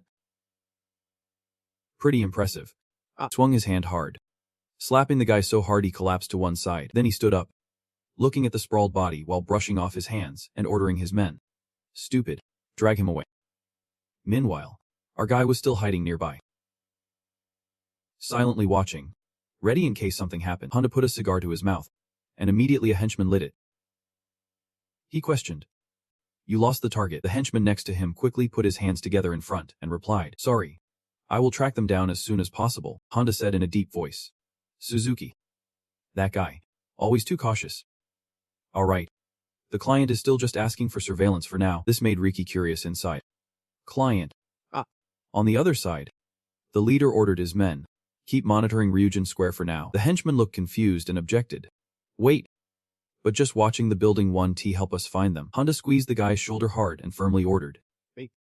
Just do whatever you are told. Honda smiled broadly and menacingly. At least until your efforts get reviewed. Got it. The henchman did not dare say another word. Yep, sir. Ryujin caught the info and commented. So Suzuki really did not set us up. I mean, the boss has had bad luck more than once. You are awake? Then take it? Shut up. Surveillance is annoying, but I do not want unnecessary grudges. In the crowded street, Ryuki requested the system.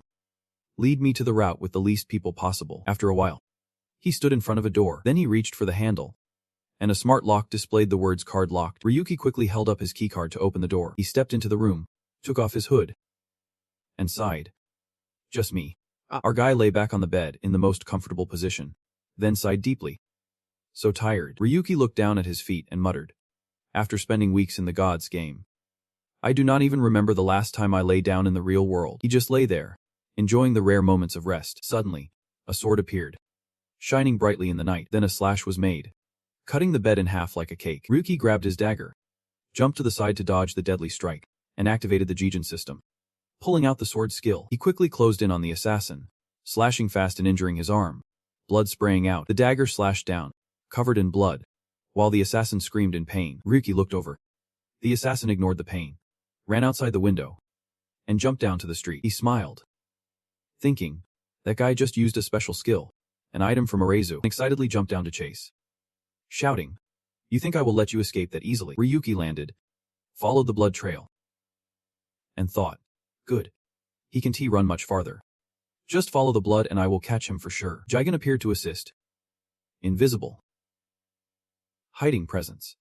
Detecting cutting effects, so he is using a reality-shifting item. Our guy chased while saying, Without intuition, even I would not have noticed. He followed the trail and reasoned in his head. No ambush or traps in sight. The blood leads to the right corner. Ryuki quickly dashed at high speed, still smiling with excitement. He is right here, reaching the alley entrance, he said. Running any further is just wasting time. Why do not you just show yourself? The dark assassin stood there like a statue. Our guy kept questioning. Who sent you here? The fake singer or Bloodsteel? Without answering, he raised his sword to the sky, instantly releasing a strong blue energy, then immediately slashed straight at Ryuki, who quickly dodged by stepping aside. The slash created a long cut, almost slicing the narrow alley in half. Jijin marveled. Impressive power. Almost like it can cut through anything with one strike. Ryuki looked at the sword's trail and judged. I know this weapon is amazing. You looked at that guy sarcastically. But your sword skills do not match this kind of power. That is not your main weapon. Right. In the next moment, using his skill, Ryuki darted behind the assassin, grabbed his sword-wielding arm coldly and said, Damn it. Why did not you put that annoying thing down first? Without hesitation, you stabbed the sharp dagger straight into his hand, making him drop the sword. It clattered to the ground with a sharp sound, accompanied by a scream of pain in the alley, blood flowing nonstop. The assassin's figure gradually appeared. Along with some whimpering, Ryuki smiled and said, Now let me get a good look at that smug face. You sighed with a smirk. Look at this. The former ace of the gang is now trying to pretend to be a top assassin. Isn't he that pathetic? Lynfen. He stood there looking extremely cowardly. But the pain in his hand did not stop him from yelling.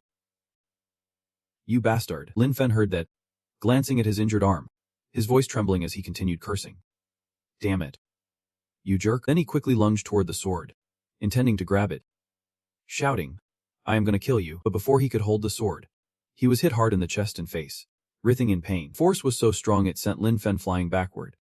Struggling to get up, Ryuki stepped forward, picked up the sword, and asked, Is this the Irazu item? Where did you get something so scary? You looked at him evaluatingly. How could you even use its full power like the true owner? But that is enough for a loser like you. Right. Lynfen sat up, still looking ugly, glaring and cursing. You son of a bitch. Then he immediately turned and ran away holding his arm. Ryuki was startled, watching him and asked, You planning to run away in a situation like this? You grabbed the sword and quickly chased after him, saying, I do not think that is a smart choice. Lynfen, with his bloody hand, thought to himself, This crazy guy. How the hell does he have that kind of power? Don't he laugh like that? There is still a way. Meanwhile, Ryuki kept chasing with a determined look in his eyes. He dashed out of the alley toward the crowded street, calculating in his mind that no matter how strong or famous that bastard was, he was still just a nobody. As soon as people saw him, they immediately recognized him and started whispering, Isn't he that Lynfen? His hands covered in blood. Who is he fighting? Right then Ryuki appeared too. The crowd gathered, asking questions like, Who is that? That sword, is that the Irazu item? That is the guy who escaped the deep sea. Ryu 7017. Ryuki observed and listened carefully around him, thinking, Didn't he already beat Lynfen in the illusion world? Now they are fighting in real life too. Lynfen looked at you with a smirk. How dare a nobody like you kill a gold-ranked player? That is the worst crime of all. Lynfen kept acting tough. A nobody chasing a gold-ranked player with a sword, and getting seen by so many people. He shouted, Testimonies from scum like you do not hold any legal weight. So what are you gonna do now? Ryuki paused for a moment, looking at the sword in his hand. Then you made a decision, throwing the sword in front of Lynfen and said, Arrest me. He was shocked and asked, What did you say? Ryuki smiled and replied, Like you said, if a nobody attack you, a gold ranked, then if you attack me, it is self-defense. Right, you put your hands up, hinting, if you kill me now, you are still innocent. Isn't he this your golden opportunity? But you also smiled slyly. Of course. If you can. You successfully pissed off Lynfen. He was so angry his face turned red. Teeth clenched. Veins bulging. He was sweating profusely, his mind racing with questions. What the hell is wrong with this guy? Does he have a plan? He is probably just tricking me. Like he said, this is the chance. Lynfen changed his expression, confidently thinking, with all these cameras around, I can get revenge for my humiliation in the game and boldly declare my comeback. He reached down and grabbed the Irazu sword. Without hesitation, Lynfen charged forward, slashing nonstop at Ryuki and shouting, You calmly dodged, throwing in some taunts. Too slow. What a shame. I am not worried at all, he shouted, covering his mouth, then wildly swung sword strikes forward. The destruction sending dust flying everywhere. One attacks, the other dodges. And just like that, sparks and slashes spread down the street. Ryuki tilted his head, smiling as he assessed. You are not used to sword fighting. That is why you missed. You should be brought your real weapon. That spear of yours. Wait. You do not have it anymore. Do you? Hearing that, Lynfen flew into a rage. Damn it. How long do you plan to keep dodging like this? At the same time, my guy's fist was right in front of him. He threw a powerful hook punch in retaliation, making him cough up blood and bounce backward. Ryuki stopped and calmly continued. I think you got it wrong. This is not a friendly spar. You better call your brother. Oh right. You said he kicked you out, did not you? Lynfen covered his mouth, blood flowing out, his voice trembling with humiliation.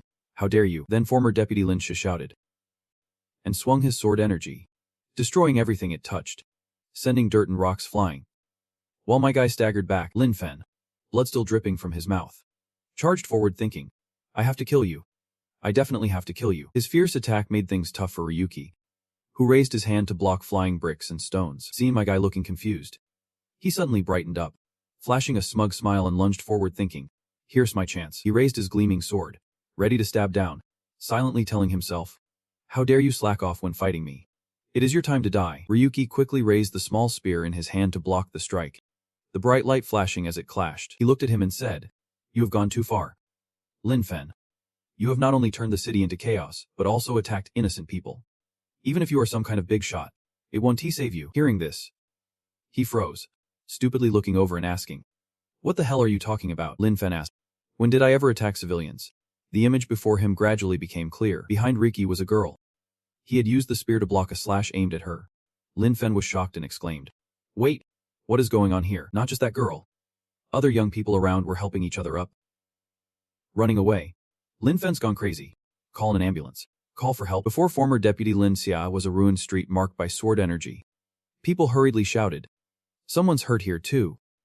When will the cops show up? He stammered, asking, what did I do? Lynfen was stunned, then stopped and realized, his face pale and worried.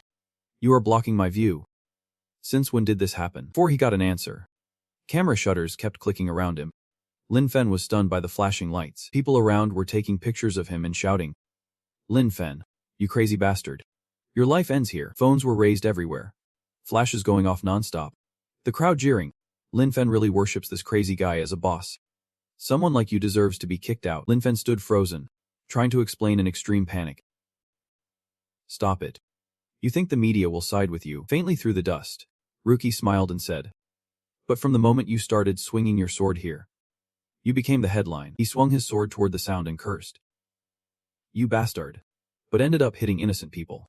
They quickly dodged and yelled, get out of the way. That crazy guy's losing it again. Lynfen's pale face screamed in protest. It is all that guy's fault. If only I could kill him. Right then, hundreds of eyes in front of him and millions watching online were all focused on him. His whole body tensed as my guy's familiar voice rang out. Let me congratulate you, Lynfen. He gave him a cold smile and said firmly, your useless life is over. Hearing those familiar words, he froze wide-eyed. Ryuki did not stop and ask, still do not remember me? Images from the past appeared. Lynfen slapped Ek's shoulder mockingly. You are talking trash about me. Right. Someone like you who does not know their place wants to be a strategist. You forgot who you are. At that moment, he turned back with a wide smirk. But I still congratulate you. Because your useless life is coming to an end. The image of Ryuki now appeared in Lynfen's eyes. And he suddenly remembered. Shouting, Ryuki. The letterway stretches out. Cut to the next morning. The media was buzzing about the event. Breaking news. Last night, a terrifying incident occurred. On the screen appeared an image of former Linzia deputy leader being arrested by the police. Lynfen Darius. The suspect said at the time of arrest that it was all a setup by Ryua 70007, but after analysis, the police concluded it was his unilateral action. Gabriel stood there intently watching and listening. Ryua 7007's whereabouts remain unknown. But luckily there were no casualties in this incident. A member of the Linzia Guild stepped forward holding a paper and asked, Guild leader, is the press conference ready? Gabriel's voice rang out with authority, making the guy break out in a nervous sweat. His whole body radiated intensity as he declared, from now on, we will mobilize the entire Linzia Guild, no sharing of resources or any methods, even if it paralyzes the entire virtual world. Gabriel clenched his teeth in anger and firmly stated, at all costs, we must find him. I will handle him myself. On the media screen was now the image of the Linzia Guild leader at the press conference. Along with that was the editor's voice. As previously announced, we will now begin the Linzia Guild's emergency press conference. Gabriel, representing his guild, spoke. Lynfen Darius has been expelled due to internal issues. And at the time of the incident, he was no longer a member of our guild. Therefore, we declare that this incident has no connection to the Linzia Guild at this time. The former deputy leader had been arrested and was being held at the city police station. Many questions were raised by reporters. Is it true Lynfen's account was deleted? Why did Lindsay attack Ryu 7017? He continued. We have researched the player Ryu 7017, who declared war on our guild. According to collected data, a force forcibly deleted data within the Mekong game. It is hypothesized that this force can be used not only in the virtual world but also in other Mekong games. Therefore, Lindsay believes Ryu 7017 is responsible and has mobilized all guild resources to hunt him down. In front of camera flashes, Gabriel asserted, our Lindsay guild will protect the virtual world from Ryu 7017's hands. He adjusted his glasses and concluded with a statement revealing his identity. Or in other words, from Ryuki's hands. The press conference video was immediately live streamed and posted on multiple platforms. Along with that came negative comments. Using all your resources.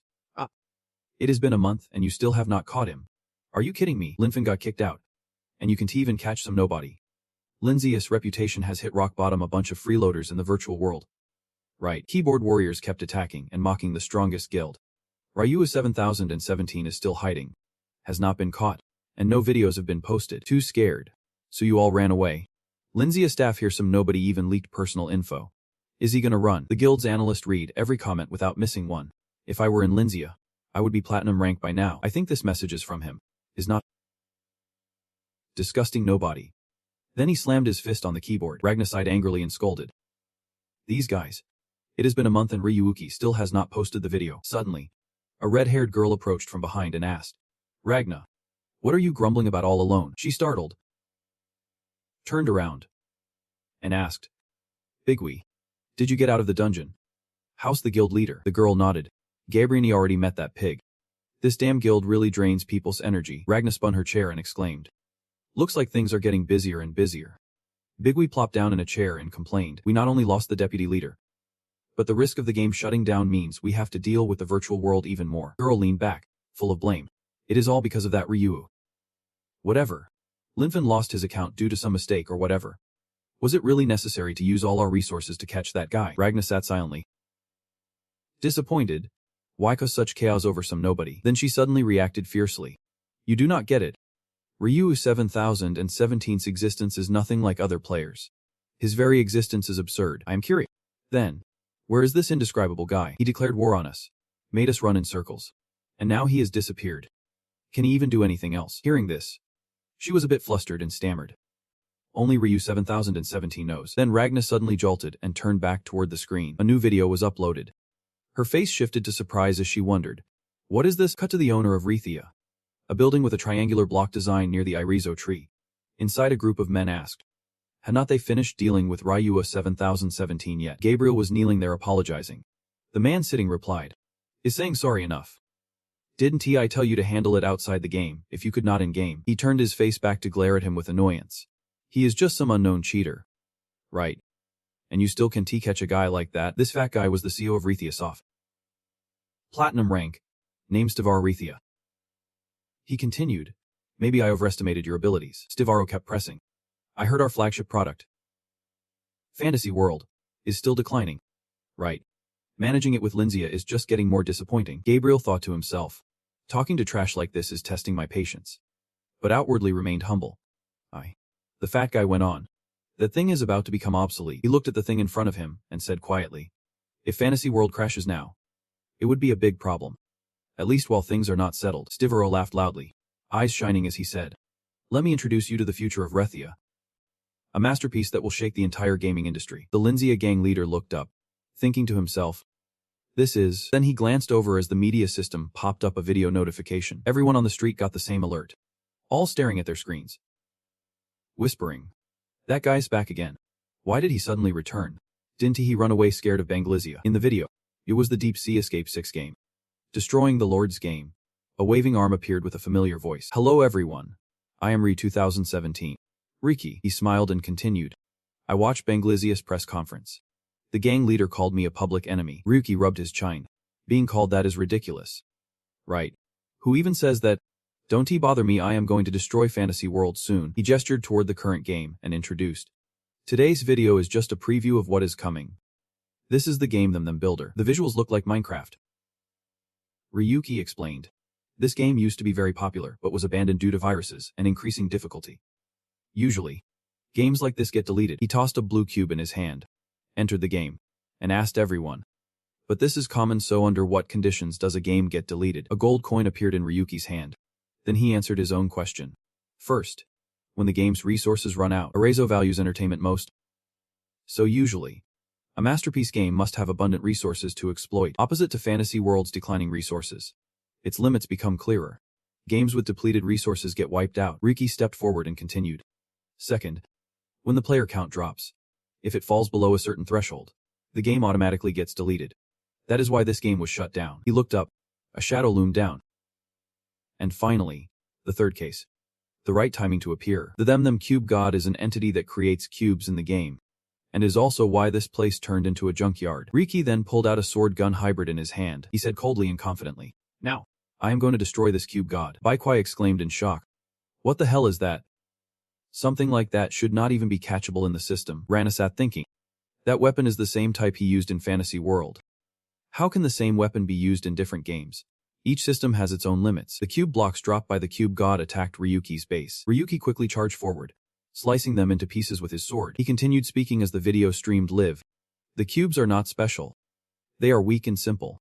But the reason this game was abandoned is, his target was the boss above. With a brief explanation. Constant attacks destroyed everything built, because the difficulty could not be adjusted. Ryuki used the cubes as stepping stones to jump higher. You raise your sword gun high, ready to strike down, and ask a rhetorical question. What if we completely eliminate the root of the problem? Powerful stab, striking straight at the greedy god. It is like it has a spirit, eyes wide open, crying out in pain. Ryuki sits on the water-scarred body of the boss, placing his hand on it, while declaring the final method to erase the dog maze when a serious system error occurs. He smirks, raising his brow and continuing, making the dog maze unsustainable. From the palm of my hand, the familiar blue light of the system seeps into the water scars on the boss' body. That is the SAR system skill. Annihilation. The greedy god's body shatters into many pieces. Much to the boss's own horror, Ryuki jumps down, lands. While that huge body breaks apart into many small cubes and falls, a white light radiates. Now the greedy builder system is deleted, and this dog maze automatically shuts down. Even the cube soldiers begin to vanish. Screaming in terror together, the secret agent here looks utterly shocked, exclaiming, "No way. Did he really destroy the entire dog maze?" Analyst Ragno is equally surprised.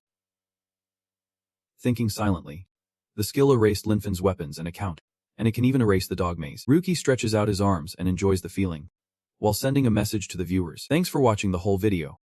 You will see more content like this in the fantasy world. His image slowly fades from the dog maze as he delivers his final message. I want to correct the words of a respected person who said that if the fantasy world disappears, the real world will collapse. Gabriel watches intently as Ryuki's last words echo. The fantasy world disappears.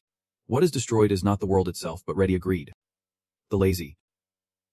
And Banglizia. The maze points straight at the screen, firmly stating, "I am not the enemy of society." He reaffirms once more his true target. My goal is only those few of you. Cut to the fantasy world. Dungeon of 6 Shadows. At the entrance guarded by a fully equipped team, with a long line of players waiting their turn. One of them holds a notice about Ryuki. They carefully check each person, only letting them through if they are sure it is not him. This frustrates the players. A girl wonders. It has been a month already, and every time we enter the dungeon, we are followed. Why do we have to put up with this just because some Ryuki is hiding here? Behind them, a knight in full steel helmet stays silent, listening closely.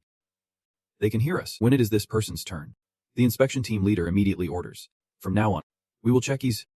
Please cooperate by removing your gear and placing it on the ground." Hidden beneath the helmet is a familiar smile. The sword gun is drawn, and my voice echoes, "Is this the gear?" The whole team quickly steps back, taking defensive stances. The leader shouts, "That is the sword gun. It is him." Ryuki 72017. Someone nearby calls, "Alert the organization." Ryuki quickly removes his helmet, faces them, and smirks, "Looking for an unknown guy like me in broad daylight? Good luck." Jijin wonders, "If you do not want to hide, then what is the point?" He pulls back his hand and replies, "Testing a new skill. Warming up before the dungeon." Suddenly, Ryuki swiftly slices through the group, leaving a sharp sword trail. Only cries of pain and blood remain as the person is knocked out of the fantasy world. Info pops. Jijin system. SAR sword draw level 1. Quickly unsheath sword to attack. Speed plus 50%. Power plus 20%. Critical plus 30%. Cooldown 30s. Ryuki pulls out a sword and wonders, should I try switching weapons? Immediately after, He quickly takes down the second guy. New info. Jijin system. SAR soul severing sword.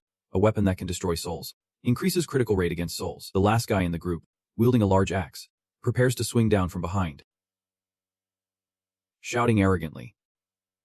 You bastard. I have to kill you before he finishes. His face is smashed by my fist, just one strike. And the energy from the punch still lingers, leaving the image of a golden dragon. That guy was slumped over, covered in blood. Everyone around was shocked to the max. Crazy. Those things do not even exist here. So what the hell has he been doing for the past month? Cut to 1 month earlier.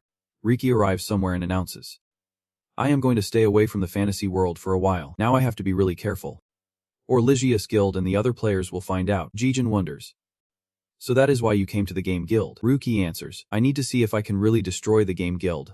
Maybe find some new items and skills too. He thinks to himself, just the erase skill and intuition are not enough to act decisively. He logs into the game Heavenly Dragon Sword Online, produced by Ryuki. Martial arts. Action genre. Here, our guy takes down a bunch of NPCs and tells himself he needs new power. Ryuki faces a dark shadow, determined to gain enough strength to fight Lysia and Ryuki and not lose. But when fighting the game's boss, he keeps failing, over and over. The "you died" message keeps popping up. No one knows how many times Ryuki tried, but the result was always failure. So many times that the boss even mocked him.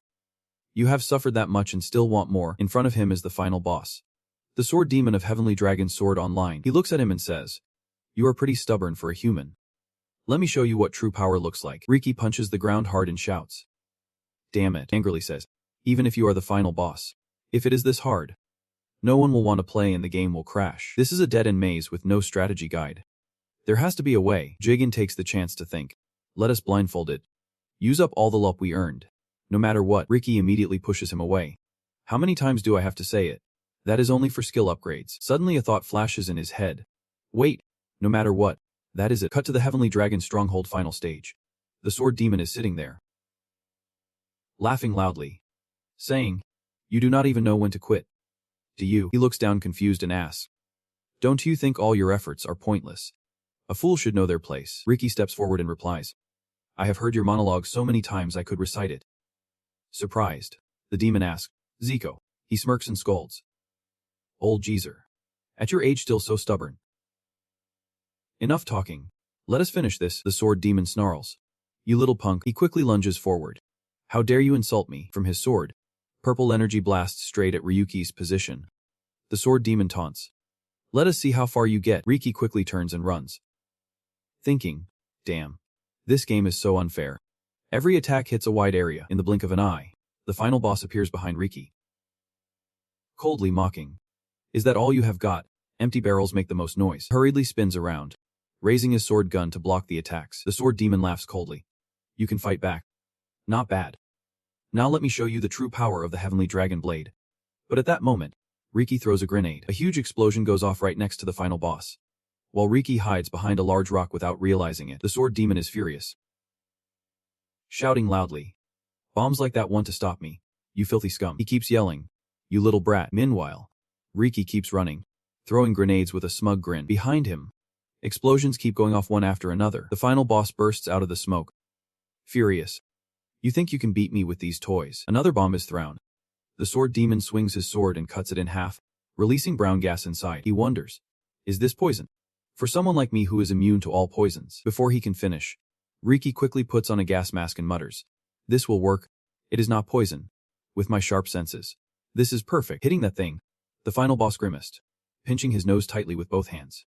That smell was definitely coming from a rotten stink bomb. The Sword Demon immediately swung his sword, trying to slash away the full stench, while shouting, damn it.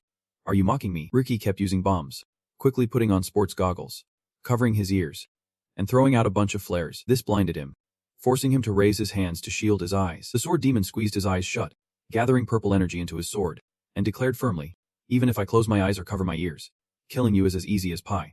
He unleashed his ultimate move, Heavenly Dragon Sword Online, Dragon-piercing Thunderblade. But before the Sword Demon could strike, his eyes snapped open, and a hole appeared in the middle of his forehead. Seeing the final boss collapse before him, Jijin was stunned and exclaimed, is the master even human? That is terrifying. Ryuki had just taken him down with a single shot and replied to his system. You are the one who told me not to back down no matter what. He coldly added, grenades, stink bombs, flares, And guns, how could he possibly know how to handle all that in a martial arts game? Right, Jijin's system announced the victory. A heavenly demon defeated, earning 15,000 experience points, a magistone, and a pill. Then Ryuki appeared outside the game, and the onlookers stared in awe. Is this the Dragon Spirit token? From the Heavenly Dragon Sword online game that just crashed, Dandong kept wondering. Could it be that the maze that collapsed? Ryuki waved and walked off, leaving a message. Say hi to Gabriel for me. Scene shifts to another game. The final boss. A level 1 spirit Liganon. Known for turning its surroundings into its own body, our guy was standing there with Jigen quietly observing. Inside, the continuous screams and howls echoed. Jijin's system. Quality Ramit. Level 1. Resembling a dragon summoner, with level 1 fire special skill. Dragons born from darkness. Growing stronger by absorbing the darkness of other creatures. Ryuki looked at it and assessed. Just by its appearance. It is a terrifying creature, Jigen agreed. No need to waste time wondering if it is useful in battle anymore. Ryuki smiled with interest. With this, the other Sar skills will get a nice boost. The screen displayed dungeon info. Forest of Lost Souls. Ranked number 1 was Ryuki. Second was Ak from Gas. Along with praise from the system. Congratulations, Master. You have broken the record by a huge margin. However, the familiar name in second place stunned our guy for a moment. Then he walked off and said, there is nothing left to see here. Ryuki coldly stepped through the space gate. Before that, Jigen called out as if wanting to say something. Master. But our guy cut him off immediately. I know. Ryuki stepped through the gate and smiled. That damn illusion. In front of him was a crowd of players. And surprisingly, the one sitting and reading was the guild leader Lynfen.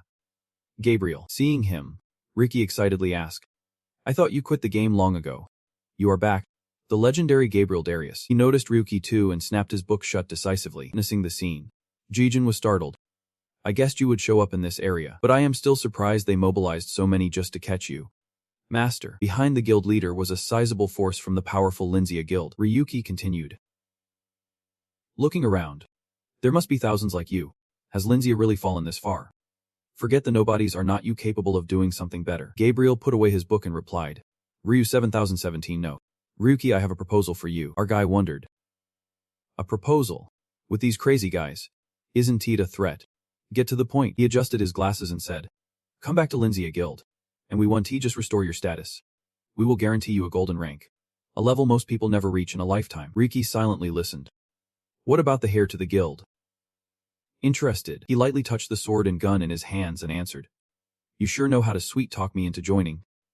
You are even willing to hand me the guild while my goal is to destroy it. Ryuki laughed loudly and fired his gun, shouting, my answer is hell no. The moment you finished speaking, Gabriel appeared behind you with a sword in hand, his voice cold as he exclaimed.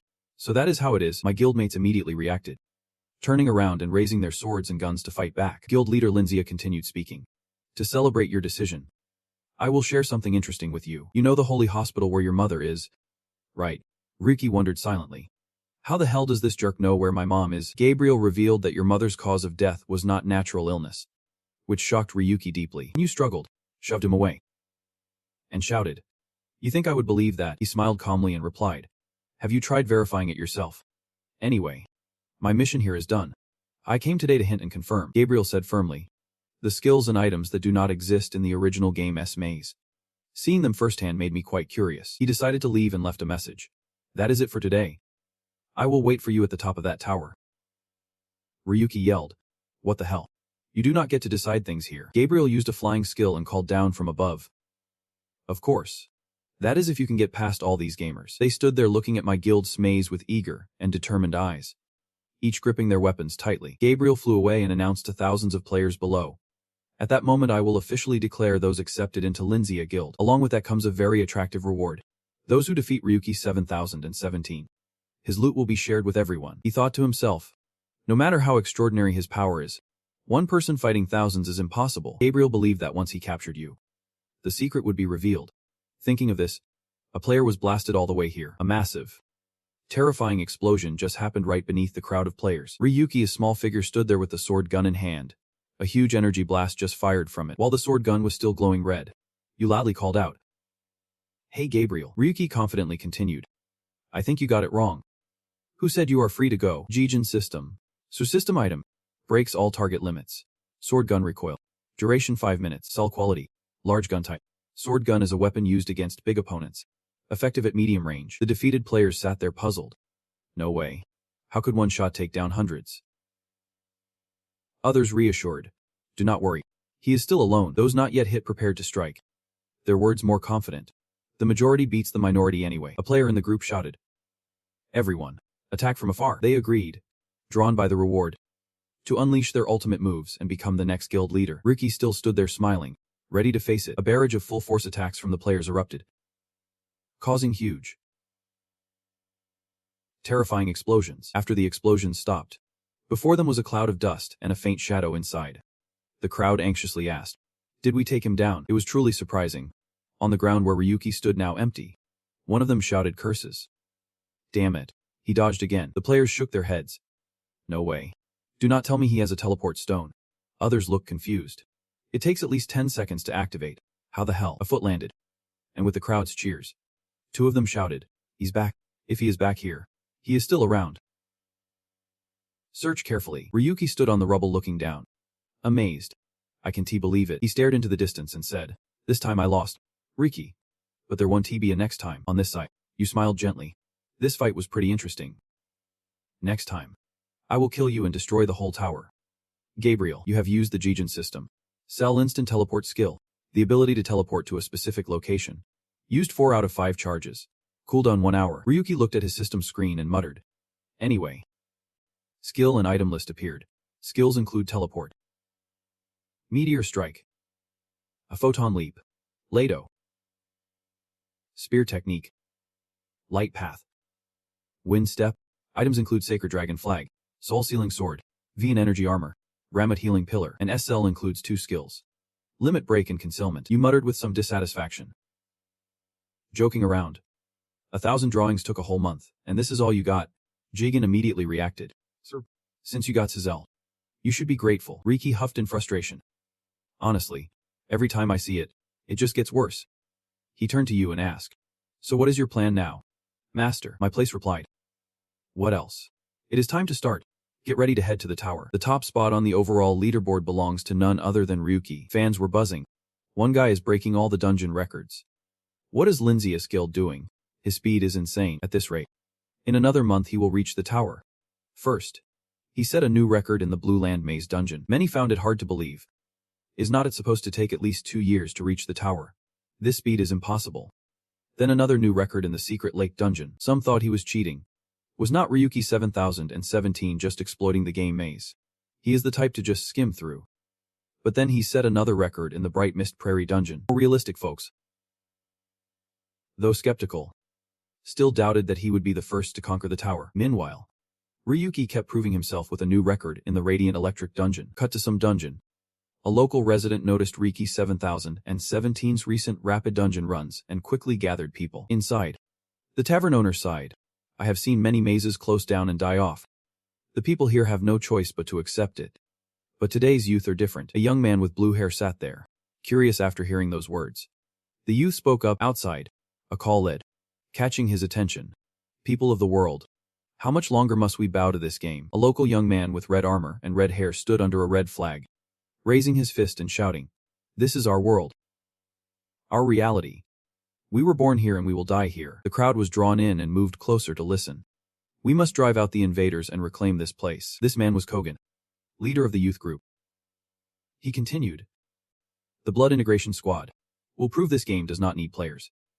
Tomorrow, we attack the dungeon." The crowd cheered in unison. "Hooray. This world is ours. Gamers are crazy." The tavern owner added, "The Blood Integration Squad are passionate young people, but they lack full understanding." He stepped out to clean up and told the young man, "The customers are gone. Let us call it a day. Close up shop. You should head home too." The young man's appearance shifted. It was Ryuki, who had just used a disguise skill. After returning to his true form, he asked, "That is it? Any more?" "Over here." The nobleman seemed excited and replied, "The Blood Integration Squad." "Interesting. They are a group formed by locals, led by the guy who just spoke, Kogan." He continued, "Looks like they have tried entering the dungeon a few times already. Now they are boldly claiming they will level it." Jigen added, "That is not just reckless, it's suicide. Locals can T-level up because the system does not exist for them. If they die, there is no respawn." Ryuki wondered. "Nibi still has not found a way to conquer the dungeon." The nobleman answered, "Probably not. More importantly, There is a rumor that Gas colluded with the Blood Integration Squad. This made Ryuki pause. He recalled her image and wondered. Colluding with the Maze game server. Don't tell me it is a system glitch involving me. Ryuki pulled his hood down and said, I have got a bad feeling. Best to keep an eye on them. The scene shifted to a deep pit. A dungeon. A monstrous lair. Ryuki hid behind the entrance. Muttering, I wonder why those Chelfinan guys are swarming the dungeon like ants. Turns out they have a trick. Ahead, a large group of adventurers gathered. Shields and weapons in hand. Jigen's voice flew by. Complaining, the entry limit only applies to gamers. Locals can enter freely. I'm fed up with this half-baked maze system. You laughed, dropping the disguise. Then nodded. But thanks to it, I could sneak in as a civilian. Recalling earlier, after going deeper inside, Ryuki watched as an adventurer cautiously scanned the surroundings. They lost each other and kept wondering. But if there are no limits, what is the point? Aren't they even weaker than the players? How do they plan to fight? Suddenly, a huge pink scorpion appeared, blocking everyone's way. Without a word, it immediately swung its sharp tail toward the adventurers. Luckily, everyone was alert and dodged the attack. Its tail stabbed deep into the ground, creating a long splash of water. Jigen, apparently the team leader, gave orders. First wave. Retreat. Second wave. Attack. The whole adventurer group took battle positions, making Ryuki nod in approval. Even though they were NPCs, their movements were quite skilled. But with insect-type monsters like this, you have to aim for the gaps in their shells or the joints. Suddenly, a spear appeared right on the scorpion's tail. That sharp blade cut off its tail, and the nearby people rushed in to attack the scorpion, spraying blue blood everywhere. Jigen's voice rang out. We have found a sample similar to the gas spear. If we can get that weapon, we can analyze its structure. You kept your eyes fixed on the situation, repeating the system's words. Gas might be even more troublesome than Lynzia. On the adventurer's side, they had defeated the scorpion, and everyone cheered excitedly. But during the fight, someone was seriously injured. A voice from the group shouted anxiously. Jigen, what do we do? Our teammate is in critical condition. That person looked at their teammate's body covered in green substance and informed Jigen. It seems they were poisoned by the scorpion. If this keeps up, they will die. Ryuki hid to the side, asking the system. Jigen, what happens if an MC dies? It answered honestly. They will be absorbed into Iresu and reincarnated in another form. You can think of it like rebirth. It is very rare for them to retain memories from their past life. Jigen held a strange vial and said, use the medicine I gave for serious wounds. Then poured it into the injured teammate's mouth. Within moments, the wounds on the teammate's body began to heal, causing everyone to exclaim in surprise. The critical injuries were closing up. Truly a miracle cure. Ryuki watched from the side, amazed. Miracle medicine. Miracle cure. First one suspicious item. Then another. He recalled the black weapon and the healing potion earlier, thinking to himself, just the aura from those alone is worrying. Before, I could not sense anything from Axe weapon. Could it be that my perception has improved? The adventurers grew more excited, discussing. So that guy was telling the truth. With that spear and miracle cure, we can do it too. Suddenly, someone asked, but why would that player give us these things? Kogan crossed his arms and said, they said not all players are enemies. He watched other adventurers handling giant ants and explained, their motive is clear. They want to capture the locals and turn them into cannon fodder. Elsewhere, the adventurers were retreating with injured teammates for treatment. Someone took the miracle cure, and Kogan bluntly declared, but we want to just sit back and be used. Now, the ant corpses had piled up like a mountain. His voice echoed, affirming to his team, we refuse to be used. We are the ones doing the using. The scene shifted. The adventurers arrived at another area, all looking scared. Kogan worriedly said, finally, we have arrived. This monster, a giant ant, appeared before them. He shouted to his team, the dungeon's final boss. A notification appeared. Dungeon. Monster nest. Boss. Predator. Abaddon. Kogan led everyone to charge and reminded them. This monster tends to burrow underground. Attack it as much as possible before it goes down. Suddenly, the monster dove straight into the ground. Everyone panicked and shouted a warning. It is burrowing underground. Still hiding there. Watched them fight and thought about how to handle the situation. You need to analyze the enemy's behavior and prepare for a heavy loss battle. If it were me, I would use my perception to pinpoint the exact moment to strike. It had already dug into a hole and disappeared. Kogan reorganized the formation and ordered, keep moving. Do not stop. Some people are worried that once caught in its trap, it is game over for life. Damn it.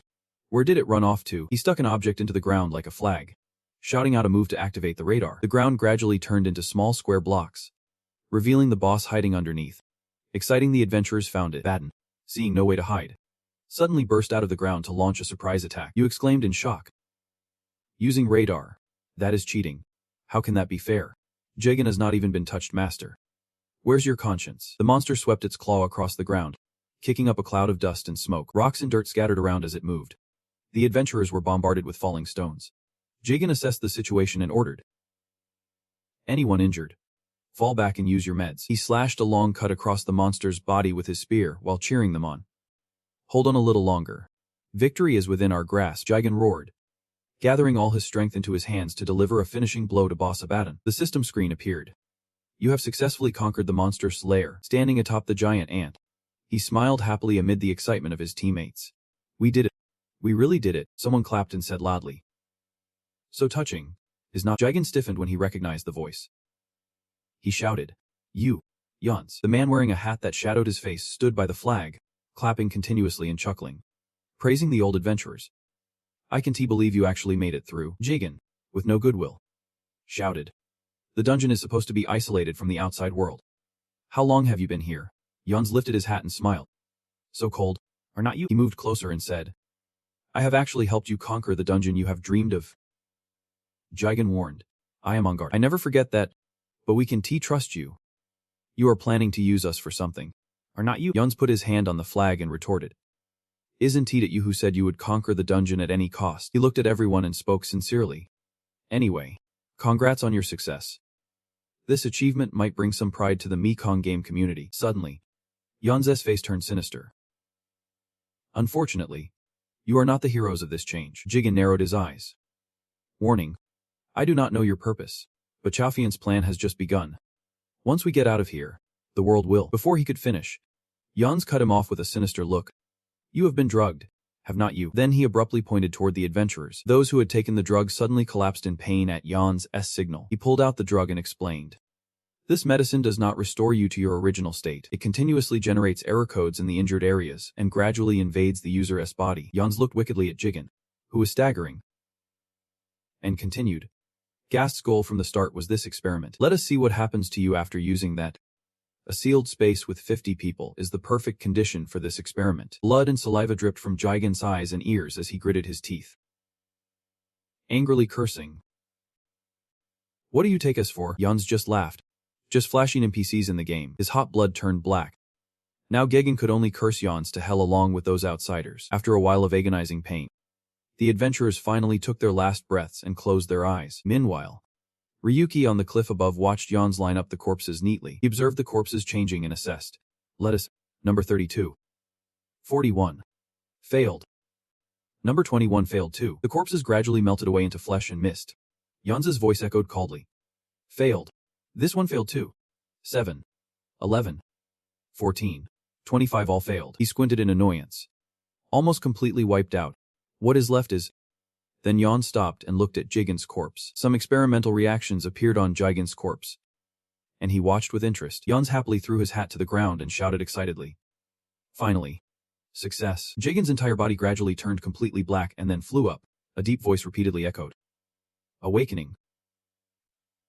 Gradually stirring, Jigen's whole body was wrapped in black threads forming a sphere. After waiting for a while, the cocoon finally opened. Jans looked at Jigen's body and happily said. This is the first experimental sample that did not get messed up. It is starting. But while he was off guard, Ryuki appeared right behind him, and Jigen's system activated the Sunbow shock skill. Jans realized the danger too late. He glanced at the pain stabbing his neck, stammering. What? How could an outsider? You are already in danger. And then questioning him. Don't move. What is Gas plotting? Jans stubbornly pretended not to understand. Gas. What are you talking about? You are the one who just mentioned Gas. Are not you? He still gritted his teeth in defiance. Why should I tell you? Ryuki pressed the pain weapon against his face and forced him. Explain the error code first. Jans finally reluctantly explained. Fine. I will tell you. It started as a study on interfering with Arizo's data. It took quite some time to realize it, but now it is almost successful. Then he concluded. We want to conduct one final experiment. Flashback to a moment in the past. Kant and his team were there. He looked at the red-haired kid in front of him and asked. The kid's name is Kugan. Right. They are just 6MP dialogue mixes. The kid frowned and said, I am a resident. Kugan confidently declared. One day, I will be like you guys. From the outside world, I want to hunt monsters and explore freely. Kan smiled at him and said, I can feel your seriousness. And since we are looking for a few things here, how about we make a bet? Back to reality. Juns escaped Ryuki's grasp, running while mocking him inside. Hey, idiot. This is a tentacle simulated from the Knight's song. I am going to kill you with this move. Based on your own video. Watching the tentacles rush in, he remained completely calm, even flashing a sinister smile. Jigen system board. Instinct skill level 2 activated. Immediately after, a green item with a pin appeared in Ryuki's hand. Jigen system info. This is a stun grenade. Our side threw it straight at him. Juns looked at the glowing object beside him, a huge question mark forming in his mind. He was stunned, raising both hands in front of his face. Completely disoriented. Damn it. Where did that stun grenade come from? Ryuki quickly approached, grabbed his neck, and quietly whispered, You think I would fall for your traps? Instead, just answer me quickly. This is annoying. He looked at the black whirlwind near Kyugen and asked, What is that black thing swallowing the dungeon? What have you done to the blood pact? Jun still sneered stubbornly. Haha. Why so? Are you falling for that NPC or what? He lost patience and asked one last time. So you refuse to talk properly? Ryuki gradually lowered his body. Juns panicked at the sudden movement. Wait. What are you planning? Without hesitation, Ryuki pressed his head down into the ground. Immediately a loud scream echoed. Jun screamed in pain. Damn it. Logging out. I am logging out. Damn it. A shadow gradually formed in the whirlwind. But he was still suspicious. Well, why is not it working? Ryuki smiled and raised the pain weapon threateningly. Logging out has been blocked. I want to see how stubborn you can be after being cut to pieces. Give up and start explaining what you have done. Juns looked at the gun sword in Ryuki's hand, got scared, and shouted, Wait, let me go first. Meanwhile, a sword created from the sound skill silently approached behind him. Ryuki gave the order to pull the trigger. The gun sword fired a shot straight up, exploded with a bang. Juns was startled and stammered in fear. What? How is that possible? He looked over thinking.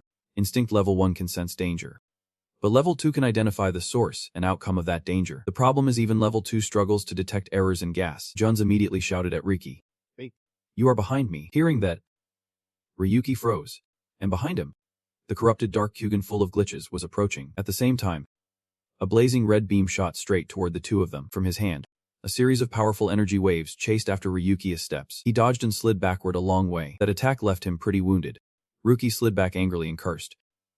Damn it. He looked at the dark Kyugen still standing there, wondering, is that guy still alive? The dark energy wave struck Juns, who could not dodge in time, and raised his hand to block them. Juns clenched his arm, which was starting to glitch away, and screamed in pain. He angrily glared at Kyugen and cursed. You damn bastard. My character's infected with a glitch. With his other hand, he pulled out a small red vial. Juns poured the red liquid on his wounded arm, logged out, and shouted, Just wait. Ryu 7017. I swear I will get revenge for ruining my research today. Ryuki saw him log out and asked in surprise. He ran away already. Jigen replied. Looks like he escaped the same way he entered the dungeon, not by logging out. Meanwhile, the dark Kyugen was still there, holding onto a mysterious power. While we were not paying attention, he launched an attack at Ryuki. This time Ryuki was prepared and countered.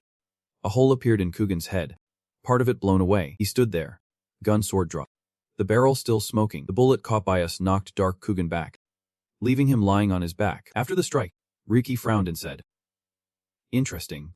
He is really still alive, Jigen explained. On the outside. Yeah. But inside, he is just a mass of corrupted code, with black liquid leaking from him. Dark Kyugen was now showing some willpower in his mind. Slow. Too slow. Flashback to the past. Young Kyugen was sword training, panting, while Kantis stood beside him laughing. I told you. You are still too slow. He swung his sword and said, Remember what I told you before. If you can beat us with that sword, I will take you out of this village. Just then, a woman carrying a basket of fruit called out, Oh Kyugen. What are you doing here? She was the boy's mother. Kyugen's mom frowned and asked irritably, I have been looking for you all morning. Have you finished gathering firewood yet? The boy clenched his fists and smiled. I won't do that boring chore anymore. Outsiders promise me if I win, they will take me out of this village. Before Kyugen could say more, a sword stroke cut off his mother's head. A cold voice shouted, Found her. Kyugen stared dumbfounded as apples, and his mother's head fell before him. A man in blue armor stepped forward and asked, Are you sure? Kanti grabbed the necklace from Kugen's mother and said, Yeah, she is enough. They said the next dungeon clue is on her necklace. The boy, shocked, demanded, Why did you hurt my mom? Kanti squinted in surprise. That kid's still here. He took the necklace and sneered. You think we would bring a dumb NPC like you along? You are just bait to lure her out. The teammates laughed. Right.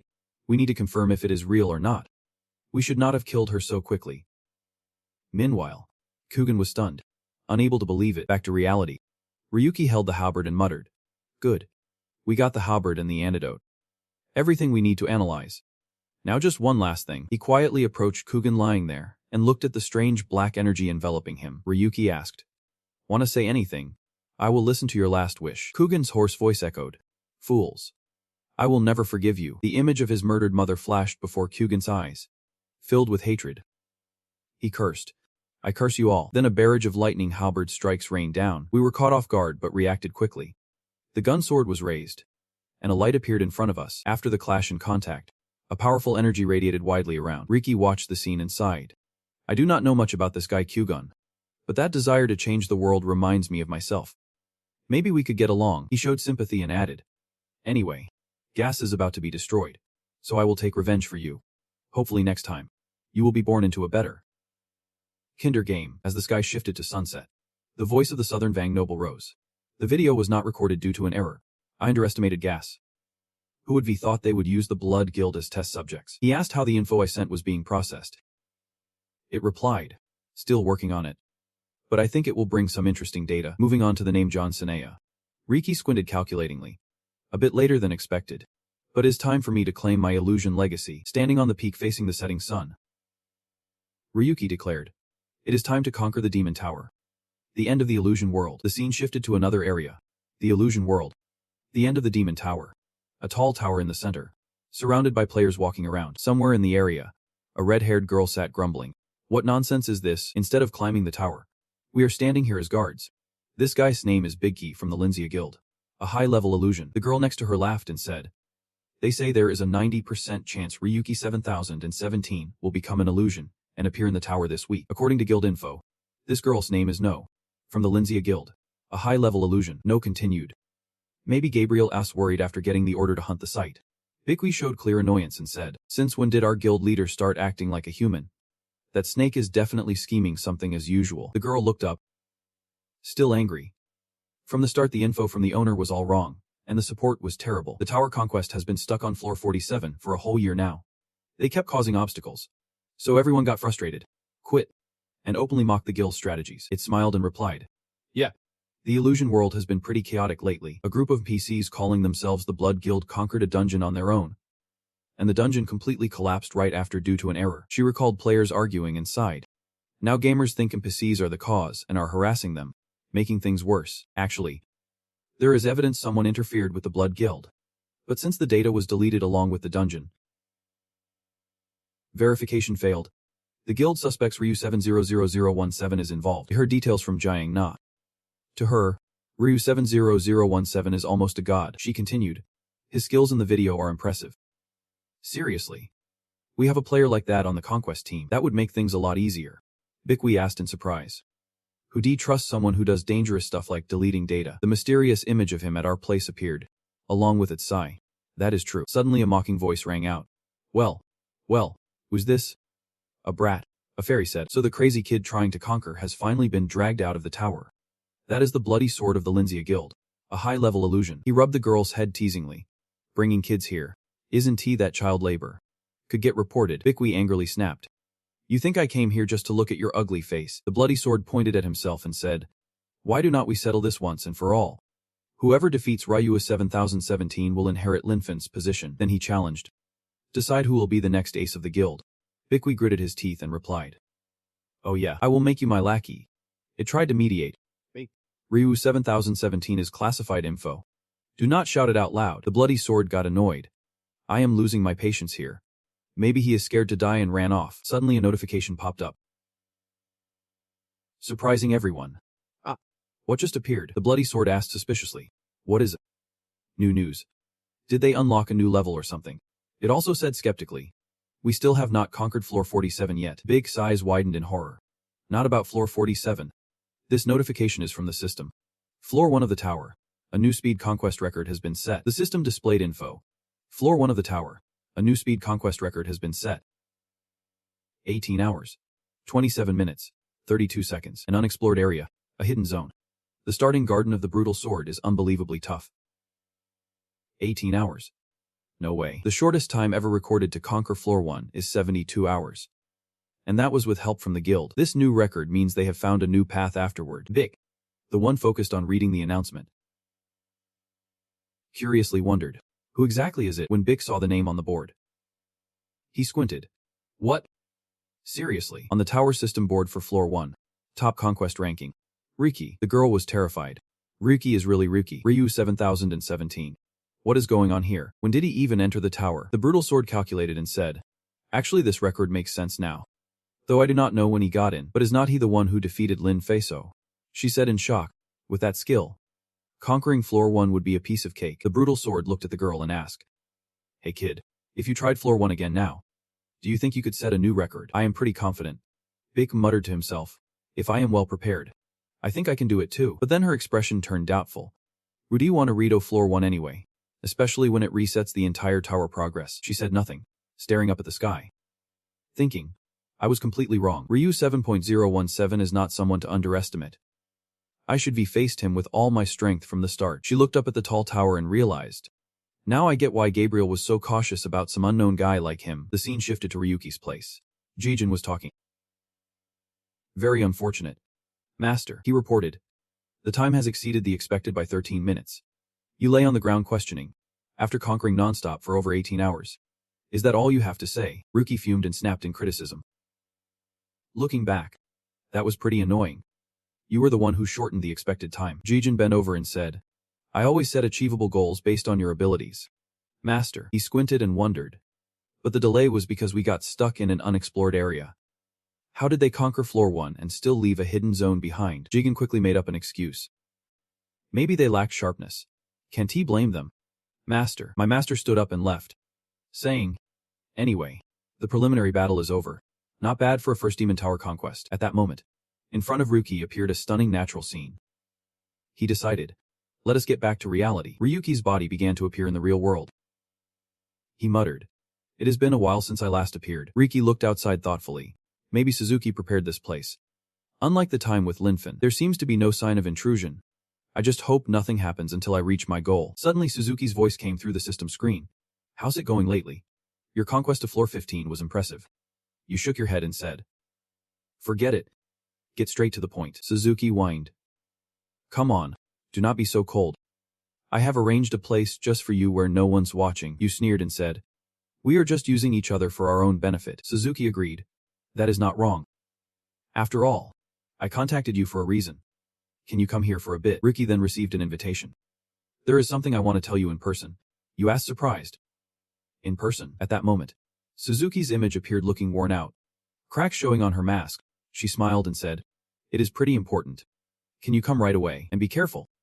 Lately quite a few people have been hunting you in the entertainment district. And when you get here, you will see my new body. After hearing that, you quickly ended the call. Then Ryuki stomped his foot in frustration. Seriously. He calls me when I am exhausted. Seriously. He calls me when I am exhausted. Seriously. He calls me when I am exhausted. Seeing my master step out into the hallway, Ryuki asked, are you really going? Ryuki answered. Of course. He started analyzing. The risk percentage of going out now is pretty high. And calling me out like this is strange. Could this be a trap? You replied. I do not fully trust him. Ryuki added. But I never plan to betray anyone. I am sick of that already. When suddenly a loud explosion sounded from behind, my crew slammed on the brakes and shouted in horror. What the hell? Why all of a sudden? Ryuki looked toward the rising smoke and realized. That is Jigin said. That is the hideout of the boss who was here recently. Looks like they are targeting it. His eyes glanced suspiciously, worriedly muttering Suzuki's name. After a moment, the scene shifted to the antique shop, which was burning fiercely. Ryuki hid to the side, clenching his fists tightly as he cursed. Damn it. They went this far. Jigin, can you locate Suzuki? It replied. Scanning now. Suzuki's not in this area. Ryuki anxiously said. I can't even reach him. Jigin suggested. It might take some time, but I will try tracking through the security cameras. He immediately refused. No need. There is a faster way. The scene shifted again. Now Ryuki was attacking Ruga. Caught off guard, he scrambled in fear. My crew shouted. Do not you ever get tired of showing up like this? Ryuki twisted his arm and looked down at him, saying, I know you have been following me and Suzuki all along. And you are tied to those guys in the suits. A flashback showed Ryuga secretly surveilling the antique shop. Terrifying him, Ryuki angrily said, I was going to let you off because I was busy. But I did not expect you to be this bold. He fixed a sharp glare on him and declared, Sorry for underestimating you. From now on, I am ready to kill you anytime. Ryuga tried to explain. Wait, hear me out. I had no choice. The Iron Blood forced me, he explained. The Iron Blood, pressured me. Ryuki frowned, thinking. Iron Blood, Jijin reminded him. That is the Mokfist gang we saw in the alley before. Ryuga fearfully spilled what he knew. They control the entertainment district. Burning. Killing it is just everyday business for them. Even you can stand against them. Ryuki grabbed a wooden stick and said, Ryuga, you should not be spouting that nonsense. We asked the boss about him. They saw Ryuki and their leader sitting there. The soldiers exclaimed in shock. Nameless. And after hearing them, you bristled with anger.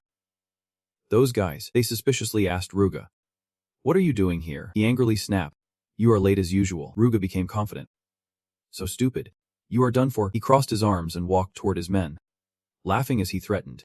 This time won't be like before. My gear level is totally different now. Ryuki calmly tightened his grip on the wooden stick and replied.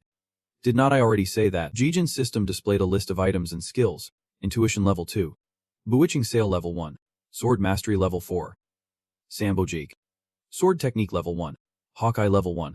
Ice Shard level 1. Teleport level 1. His whole body radiated a terrifying aura as he said, You better beg for my mercy. Ryuga panicked and ordered his men. What are you waiting for? Don't just stand there. Shoot. His men continuously fired at Ryuki. He thought in shock from behind. Maybe I should not confront him. Siding with Iron Blood was a mistake. His eyes filled with despair and self-blame. I should not have gotten involved with them from the start. A flashback appeared. Ryuga regretted. That night, I should not have walked into that random shop. After attacking and clearing them out, Jigen spoke up. I checked the security cameras and found footage showing Iron Blood kidnapped Suzuki. It seems their plan is to use her as a hostage to lure you out. Master, it continued.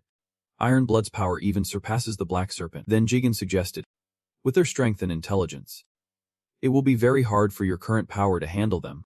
I recommend giving up on Suzuki. Ryuki ran his hand through his hair and said firmly, Their target is me. I have to go. Jigen teased. Master, you have a taste for danger. He retorted. No way. I just can't lose such a valuable ally. Ryuki smiled. Ha. Since they politely invited me over. He stepped out of the warehouse, leaving the fallen gang behind, and said, So I have to go. Scene shifts. A man speaks up. This is our first face-to-face meeting. Right, Suzuki. I told them to bring you here carefully. So how did you end up this badly hurt? This is a former gamer. Now the Bloodsteel commander. Grow, Honda says worriedly. Yep. It is because the digital drug had no effect on her. She resisted pretty fiercely. So Grow pulled up a chair and cursed. Are you stupid? Of course it did not work. This is the guy who interfered with us using a program that disables digital drugs. He looks at Suzuki with a smirk. Anyway, you look pretty pathetic. She, with her body full of injuries, replies. I have not even had time to hide my artificial body yet, thanks to some rude jerk who suddenly attacked me. But by the way, on the way here I saw some pretty interesting stuff. She looks over at the weapons and asks. Those things are not easy to get. Where did you get them? Girl laughs at Suzuki. You think you have the right to ask questions. Time is precious. So let us get straight to the point. He pulls out a gun and points it at the young man. Where is Ryu 7017? Suzuki calmly replies with another question. Why target him? Aren't you also facing off against Linzia? He loses patience and threatens. If you keep dodging my question with another one like that, I will blow that fancy electronic brain of yours to bits. I am not very patient. She still smiles teasingly. You have stopped being a gamer. Gabriel. Right. It would be great if you joined us to fight Linzia. Gro gets angry and shoots Suzuki's face. Then looks down at her shattered robot body and says, I told you. I am not patient enough. Then Gro raises the gun again and continues questioning. Don't he pretend anymore. Answer me now. Next time it won't he just be a warning. Suzuki coolly replies. Ha. That really is a threatening warning. He sits down, placing the gun on the table, then softens his tone. I am asking one last time. Where is Ryu 7017? The young man still calm answers. All I know is the hideout I provided. But he has been gone for a long time now, so I do not know. Besides, all communication channels have been cut off, so there is no way to contact him. Gro narrows his eyes angrily and asks, So exactly what technology is he using? She laughs and answers. Sorry, but I do not know anything about that. I am proud of my tech knowledge, But his skills are an exception. That is not human-made technology. Gro pulls out his gun again to threaten. Don't talk nonsense. Do you think you can keep hiding info about VU 7017 forever? Suzuki suddenly laughs. Small red system screens appear in front of her, then confidently replies. I am not trying to hide anything, just buying time. That is the Chukadia virus chip. Right. Gro is surprised by the scene and exclaims. How did you? Suzuki continues. Chukadia. The virus discovered in the Maikong sci-fi lab. When injected into a real human seed, it causes irreversible and terrifying effects. Right. Then she praises. I am pretty surprised to learn that even digital drugs are based on Arizo's technology. But is not this going too far? I remember there was a big riot about 10 years ago. And it was completely banned. The image of the Arizo tree behind the shadows of guilds and big powers appears. Suzuki warns. Just imagine what would happen if the public found out. He grits his teeth realizing. This guy. He hacked our info even while being detained. Gro stands up, points at the young man and orders. Keep a close watch on him until I get back. If he does anything suspicious, shoot him on the spot. Suzuki looks at his armed men surrounding her and mocks. How cowardly. Scene shifts. System notification. Connection failed. If you want to leave a message. The screen displays the flashing words. Connection failed. Gro angrily slams his hand on the table. Damn it. They cut the connection themselves. Who do they think they are? Then he looks at the glowing wooden rod in front of him. Comforting himself. It is. I got what I needed. So it does not matter anymore. Gro picks up the sword in his hand and exclaims in surprise. Didn't Tate expect he would actually give me something from Arizo? Information appears. Snow Ice Sword. Item from Rizo. Freezes everything with the ultimate command. He ambitiously thought. If I could get my hands on Ryu 700017's technology, I could break free from this mess. Reach a higher level. Get stronger.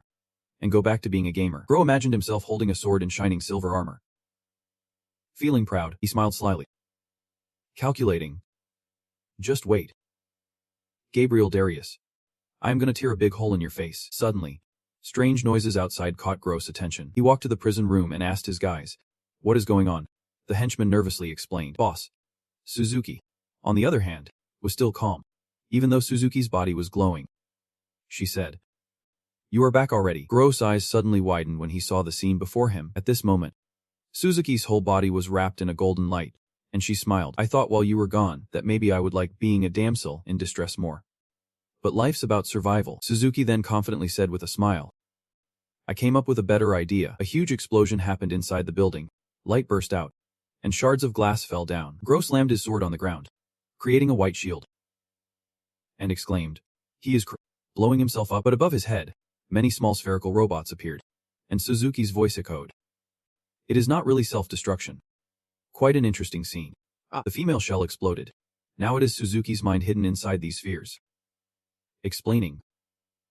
Technically, I only blew up my body. The most important part of me is my head. In other words, my brain is hidden inside one of these drones. After hearing that, he cursed. That monster, Suzuki replied in her usual male voice. I do not want to hear that from a bunch of junky scum. The drones started separating as Suzuki's voice said. Now, let us start the chase. Gro angrily swung his sword, slicing two robot spheres in half. Swearing. Damn it. The henchman hurriedly ran downstairs and asked anxiously. Boss, are you okay? It suddenly exploded. He shouted a reminder. Suzuki's real body split off and ran. Don't just stand there. Spread out and find him. Gro looked down the path and gave orders. There is only one way out. Put the tracking devices here. The system displayed information. Hunter's Eye. Boss tracking collar within a certain range. Gro urged. Share the drone locations. Destroy them as soon as you spot them. The team received the signal and surrounded the area. There. Shoot it down. Two subordinates armed with bubble guns fired bubbles to trap and immobilize the targets, shooting beams at light speed. They all aimed at the drones flying in the sky. Two drones could not escape and were caught. Then those two drones exploded midair, the blast shaking the sky. The two guys reported. Drone destroyed. That one's down too. They spotted another drone and shouted. There is one hiding here. Suzuki was a bit annoyed, thinking, what a pain. They are destroying the fake drones faster than I expected. Gro suddenly appeared behind a hiding drone and said, chasing drones. That is kid stuff. So annoying. So the main body's hiding like a scared rat. With an annoyed look, he said, I will give you credit, you are the first. Besides Gabriel. To make me work this hard, Suzuki replied. I am confident in my hologram tech. But once you use tracking devices, it is no longer effective. Then a beam of light shot straight at a drone. Suzuki's voice still echoed. Of course. That does not mean I have given up. Gro grabbed a gun and asked. One gun is not enough to do anything. Right. He switched the gun for his sword and muttered. I want you to slowly feel the pain from all the trouble you have caused me. But now, I am tired of that. So I am going to kill you according to my wishes. Suzuki suddenly asked. Do you like knocking? He looked puzzled. What? Just as the sword was about to hit the drone, Suzuki's voice came again. I am not really into it. But this time I am putting my life on the line. The young man's voice slowly broke off. I did my best. Now all I can do is wait for the outcome. Crow sneered. That crazy move got you into this pathetic state. The cold from the sword froze the drone. He raised the sword and said, Now I am going to end your miserable life right here. In that critical moment, Ryuki stepped in just in time to block the drone, raising his wooden sword to stop the strike. Cold voice rang out. Junkie drug dealers like you are ready to die. I am really pissed off now that you dared to mess with my ally. Ryuki swung his sword, pushing Crow far back. Then he turned to Jijin and asked how Yugo and Suzuki were doing. He looked at the frozen drone and said, Luckily they are all safe. They are in hibernation mode, so if we connect them to an external device, recovery will be much easier later. Ryuki angrily said, That is Suzuki. Even calling it a living creature feels like a stretch. Crow saw reinforcements arriving at the market hospital and shouted, You useless bunch. Get over here and help. You came from underground and still can't protect the stairs. What the hell are you doing? Honda, representing the underlings, nervously said, We are sorry. The gang pulled out weapons and said, We will handle it immediately. Ryuki grabbed the drone and cursed. Damn it. They just keep coming in waves like this? Ryuki angrily threatened. I am letting it slide this time because I am in a hurry. Suddenly he noticed some tiny chips underground and wondered, What is this? Ryuki's whole body stiffened. Jigen called out loudly, Master. It warned as attacks flew toward him. Master. Danger. Then a huge explosion happened, with bursts of light, red flames, and smoke rising. A month later, after everything settled, Ryuki was seen beating all the underlings, grabbing Honda by the collar as he begged desperately. Please. Save me. Crow watched in horror. Damn it.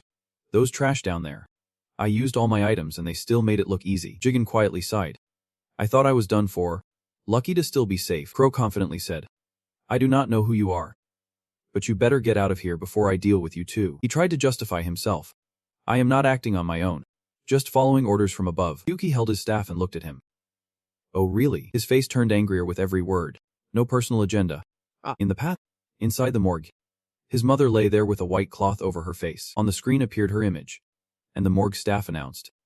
Why do not you try to see this in a more positive light? Just the unpaid hospital bills alone are not small. How does an unknown like you plan to pay them? Ryuki stood there, heartbroken, staring through the glass door. Inside, his mother lay there, and someone's voice said, Your guardian's body will be kept at the hospital for 3 weeks. They continued announcing, If you can pay off the debt within that time, the body will be returned. Otherwise we have to dispose of it. The important thing, behind that door, is that preserving the body costs extra. The person offered a solution. So the body will be auctioned off on the black market. The main buyers are perverted freaks and researchers. What do they do with the bodies? Bird was cut down, and Ryuki angrily said. Shut up. Dressed as a miner, chopping down with an axe, Ryuki angrily said. 3 weeks. All we have to do is gather that money in 3 weeks. Right. My mother was nearly hopeless. His voice cracked as he said. Then I took her out of the hospital.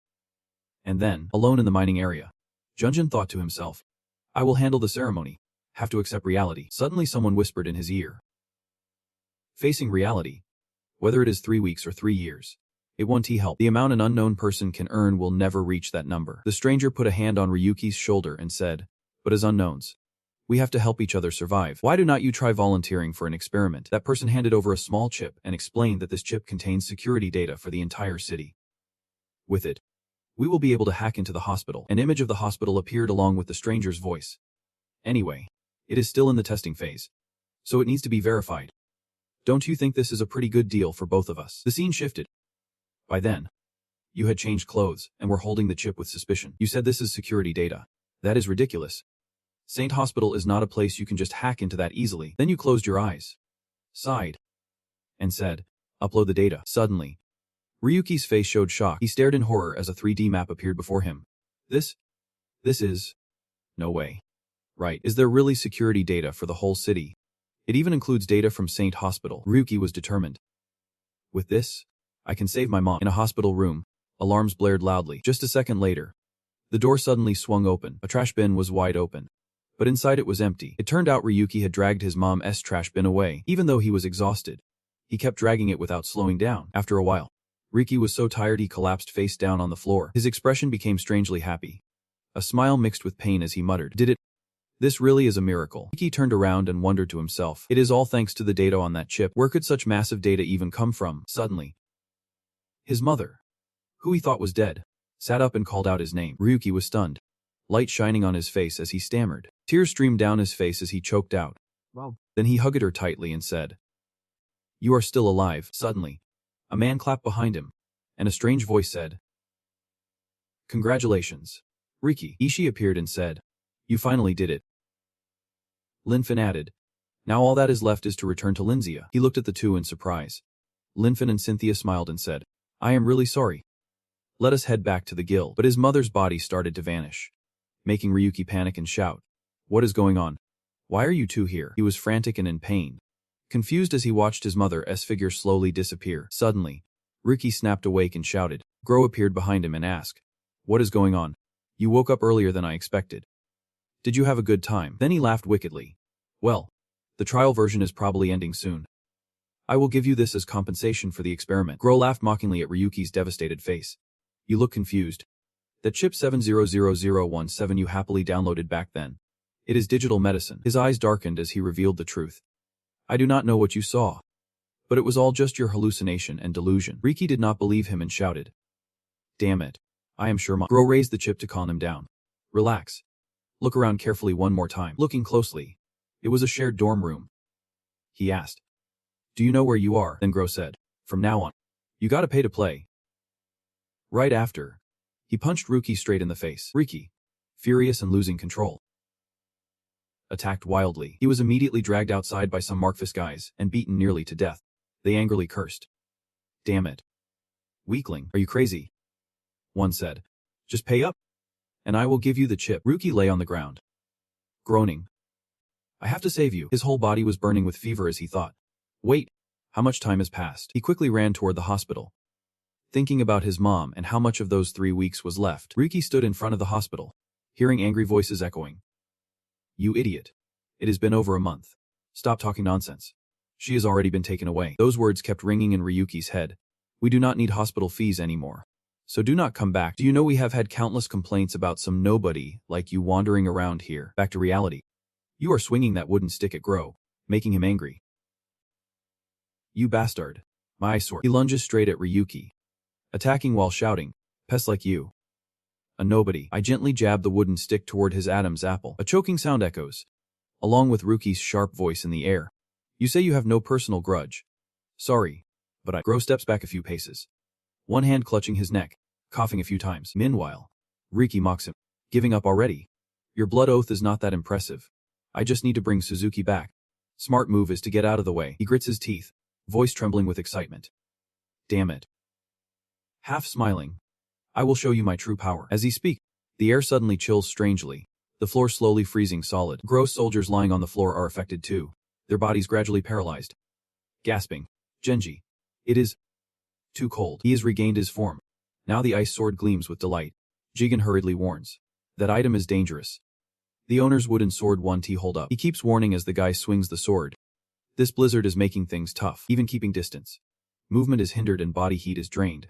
If this fight drags on, it will be really dangerous. But I am not fazed at all, decisively throwing the wooden sword forward, confidently declaring, "Then let us see." Gro easily knocks away the wooden stick with his ice sword, sneering disdainfully, "Useless." Then he says something that startles Ryuki. "My blizzard can even deflect bullets." Immediately, Gro rushes at you at lightning speed, excitedly saying, "If I keep using this power, I can do things like this." I am extremely quick and light, constantly leaping to dodge. But he is no slouch either, chasing and swinging sword strikes like a storm, turning the scene into chaos. After a while, Ryuki is pinned to the shattered floor, struggling to raise the wooden sword to block the ice sword coming down. Looking at the sword freezing over, Ryuki thinks in horror. Even with fast moves it is barely enough. The cold is clearly slowing me down. Gro attacks with all his strength. Confused inside. How can you dodge attacks in this blizzard with the ice sword? How can you move like this in the real world? When I skillfully leap back, he realizes and hurriedly asks, get it? Your power comes from an Iriso item too. Right, Jigen. Annoyed. Sneers. Comparing that to me is an insult. Ryuki replies bored. Great. I will let you keep misunderstanding. After that, Gro suddenly gets excited, stomping hard to create a big shockwave. Countering the challenge. My ice sword and your item. Let us see which is stronger. The blizzard suddenly intensifies. Stronger gusts making everything blurry, which annoys you inside. Damn it. My vision. While still struggling with the blizzard, Gro suddenly appears behind Ryuki, ready to swing a decisive sword strike. But as the sword swings across, you quickly turn, raising the wooden sword to block, creating a sharp clash. Gro laughs triumphantly after the attack, arrogantly making a deal. Your luck ends here, Hanover Suzuki. And I will spare you with just a broken arm. Ross clings tightly to Ryuki's coat and pants, freezing parts of his body. He grips the wooden sword tightly and bluntly replies, fine. I admit, locking sharp eyes on Gro, then hearing him say, you have power equal to a level 1 sword master. Is this all you have got? Your smug face makes the guy uneasy. He suddenly remembers Gabriel's face. Gro goes crazy right after, rushing forward with a curse. Nobody. He slams the ice sword down again, shouting uncontrollably, don't underestimate me. Blocking the attack, Ryuki shouts back, a trash like you can't even beat a nobody like me. Yet you are so cocky. Living in the shadows of the entertainment district, Gro put all his strength into the sword in his hand. Still shouting, I am gonna kill you. I am gonna steal that incredible power of yours. I am taking it from you. The Jigen system flashed a notification. Leakixel level 1 skill not yet activated. The container holding Yugo and Suzuki was also frozen over. That guy lipped up with a dark expression, activated a blinding skill, and dashed straight at me. When the ice sword stabbed right in front of him, he frowned worriedly before counterattacking. Then Ryuki launched a counterattack, slashing his sword several times to knock the icy sword away. At that moment, the Jigen system popped up a notification. Cell level 4 sword block. Gro looked ahead fearfully, uneasy as he blocked his own attack head-on. Then he tried to calm himself, but his weapon shattered the wooden sword and his hand broke into pieces. Ryuki finally recovered a bit, then smirked at the other guy. A big hit comes with big risks. I will teach you the basics of being a player. Gro clenched his teeth, grinding them sharply, his eyes widening in sudden fear. The Jigen system popped up a notification. Not yet awakened. Lukick saw level 1 skill. Ryuki charged forward at lightning speed, swinging his golden ice sword at the guy's hand. At that moment, the Jigen system appeared again. Sword drawing saw level 1. He landed lightly. While Gro collapsed painfully on the ground, he turned his head back anxiously and immediately asked, something is off. You are hiding another item under your cloak. The guy slowly sat up. Proudly he replied, that is right. A layer of light appeared on him that was black iron armor, cutting physical damage in half. His body crackled with electric energy from the armor. Gro looked stunned and said, it is thin as paper, but the defense is perfect. Sorry, but your attacks are useless against me. I stayed calm, took a deep breath, then sneered. You idiot. If you died already, it would save us both some trouble. As I lunged forward grabbing the guy's collar, he was still stuck in his own thoughts and shouted proudly, no matter how you attack. Before he could finish, Gro was thrown hard to the ground, dust billowing everywhere. I scowled, eyes full of hatred as I said each word sharply. I was thinking maybe I should get used to reality more. Why do not you be my sparring partner? A swirl of golden energy spun around Ryuki's hand, now stained with blood. After a series of punches, Gro collapsed, completely drained, his eyes half closed, vision blurring. A wave of despair rose as he wondered, is this it? Gro recalled Gabriel's threatening face when he said, pathetic, like we agreed. I am taking your account. Fueled by his inner strength, he roared in rage, shouting the name, Gabriel. Then he sprang up, gritting his teeth in anger, and kicked Ryuki roughly. The guy got into fighting stance while I raised both hands to shield my face. Hovering in the arena center, I widened my eyes in shock when Gro's words came out full of terrifying rage. I am the strongest. Suddenly, he turned the tide, grabbing snow with his sword and slashing, successfully cutting off half of Ryuki's body, blood splattering everywhere. Sitting up while my upper body floated, Gro made a firm decision. I am going to reach even greater heights. His image gradually formed a vision of himself overcoming endless, deadly mountains. Next appeared the hateful face of Gabriel, which only strengthened Gro's resolve to reclaim his status as a player. When Gabriel's face became clear, so did Gro's burning hatred. I will take everything from you. I will definitely get it all back. Gro's satisfied face appeared in his mind. He could not stop grinning wildly at his own thoughts. Back in reality, Gro kept laughing uncontrollably despite the pain. Completely oblivious, Gabriel. How does it feel? I am the strongest. The piercing siren of police cars blared, followed by an announcement. The remaining members were either frozen to death or addicted to digital drugs. Also, I heard the Chucadia virus chip has appeared. All recording devices were destroyed, so no details were captured. Hearing that, someone could not help but sigh. They deserved it for daring to smuggle illegal items. Everyone was still buzzing, saying that using digital drugs would have been fine if they knew how to control it. But they dared to mess with Chucadia. What idiots. Damn it. A major investigation unit is about to be formed. Looks like we will be pretty busy. The cops looked toward Crow lying there with a crazed smile. Feeling regretful, those guys have no hope left. It is a shame since they were big spenders. On the rooftop, Jigen suddenly told Ryuki. I just copied data from the digital drug and uploaded it. I did not expect it to be so effective. Seeing them smile so happily, you quickly replied. Maybe they are having sweet dreams right now. He quickly added. Now they are all dealt with. No one's watching the owners anymore. Ryuki felt a bit relieved and said, that is right. Even Suzuki, who was under surveillance, is safe now. Suddenly, his face turned sad, his voice thoughtful. But there is still one thing that bothers me. When Crow was delirious, he accidentally blurted out, what about that? Troy Non, I told you, I am the best person for this job. Choosing me was the right call. Then he quietly shared his guess. Troy Non, I do not know what it is, but it is very likely the source of the Arazo items they used, remembering the names Lynfen and Darius. Ryuki stiffened, recalling how one of them held a golden energy blade when trying to kill him. He wondered, but has not something similar happened before? Could the weapon that guy used also come from there? After a while, Jigen's system displayed 4 words. Search complete. The tea on the table steamed as the system announced. No information on Troy Non. I do not know what they are up to, but the security system is extremely tight. Ryuki sat on the floor, sighing deeply in disappointment. In the end, we got nothing. The place Suzuki prepared for me was exposed. Now I have to live in the basement storage. He regretted it deeply, silently cursing himself. Gro said we need info on Troy Non. Damn it.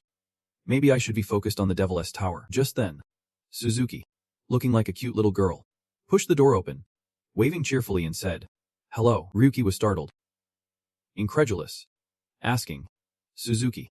She walked in with a smug smile and said, of course it is me. Who else would it be? Jigen beside him was also confused, mouth agape in amazement. She looks just like a normal person. No difference at all. This level of precision far exceeds the usual standard. She stood staring at Ryuki, looking completely innocent. He still could not believe it, asking in confusion. Setting aside the whole cyborg body thing for a moment. But what happened to your voice and way of speaking? Did your personality change too? Suzuki stood cutely, lifting one leg and said, it is reprogramming. Now we are closer. Right, Ryuki replied helplessly. Well, that is good enough. She immediately stepped closer, flashing a bright smile and teasing. What is wrong? You like this kind of thing? I am just not as noticeable as when I was in my old body. You replied firmly. If you count the way you talk, the old body was better. Suzuki plopped down on the cushion, disappointed and grumbling. So boring. You are such a pervert. Pouring hot tea into the cup, Ryuki explained. I do not have any desires. It is just an artificial appearance. Then she hesitated before saying. Not exactly. This body is an original android I created with blood, sweat, and tears. He raised the teacup, curious about what he just heard, and immediately asked. Original. Suzuki did not hide anything and told the whole story. It is a replica of the body I should have had if the plane crash had not happened that day. She looked down at her feet, eyes full of sadness, and said, I call this body 00. An unreachable illusion, a dream full of regrets. But Suzuki quickly cheered up and changed the subject. All right, that is enough. I have shown you my true form now. Let us work hard together from here on. She smiled brightly, proudly boasting. This body is on a whole different level compared to the previous prototypes. You are the first person I have shown this to, so consider yourself honored. Suddenly you asked a question that left Suzuki stunned. So does that mean from now on I can only meet you in the 00 body? She paused for a moment, then tried to calm herself and smiled in response. I do not think so. Looking up again, Suzuki explained with a smile. I like this body too, but if I stay in 00 for too long, I start feeling really empty. Hearing that, Ryuki did not press further, pouring some tea while calling out, have some tea. I brewed it while waiting. Got bored, so I tried it out. She accepted the cup, took a sip, then suddenly stared at it intently. Suzuki could not help but be pleased, constantly praising Ryuki. It is really good. Nothing like those pre-made teas. I did not expect you to have skills like that. You bragged with a grin. The person who taught me was super strict about flavor, remembering the image of his devoted mother teaching him. His voice turned gloomy. She taught me everything. Even the brewing temperature. Degree by degree. But in the end, I still did not get a passing score. But just as he finished, Suzuki said something that made Ryuki's eyes widen in surprise. It is, I like, she asked suspiciously. Does your machine body have taste sensors too? She sipped her tea annoyed, wanting to offend. He replied. I probably should not have praised you.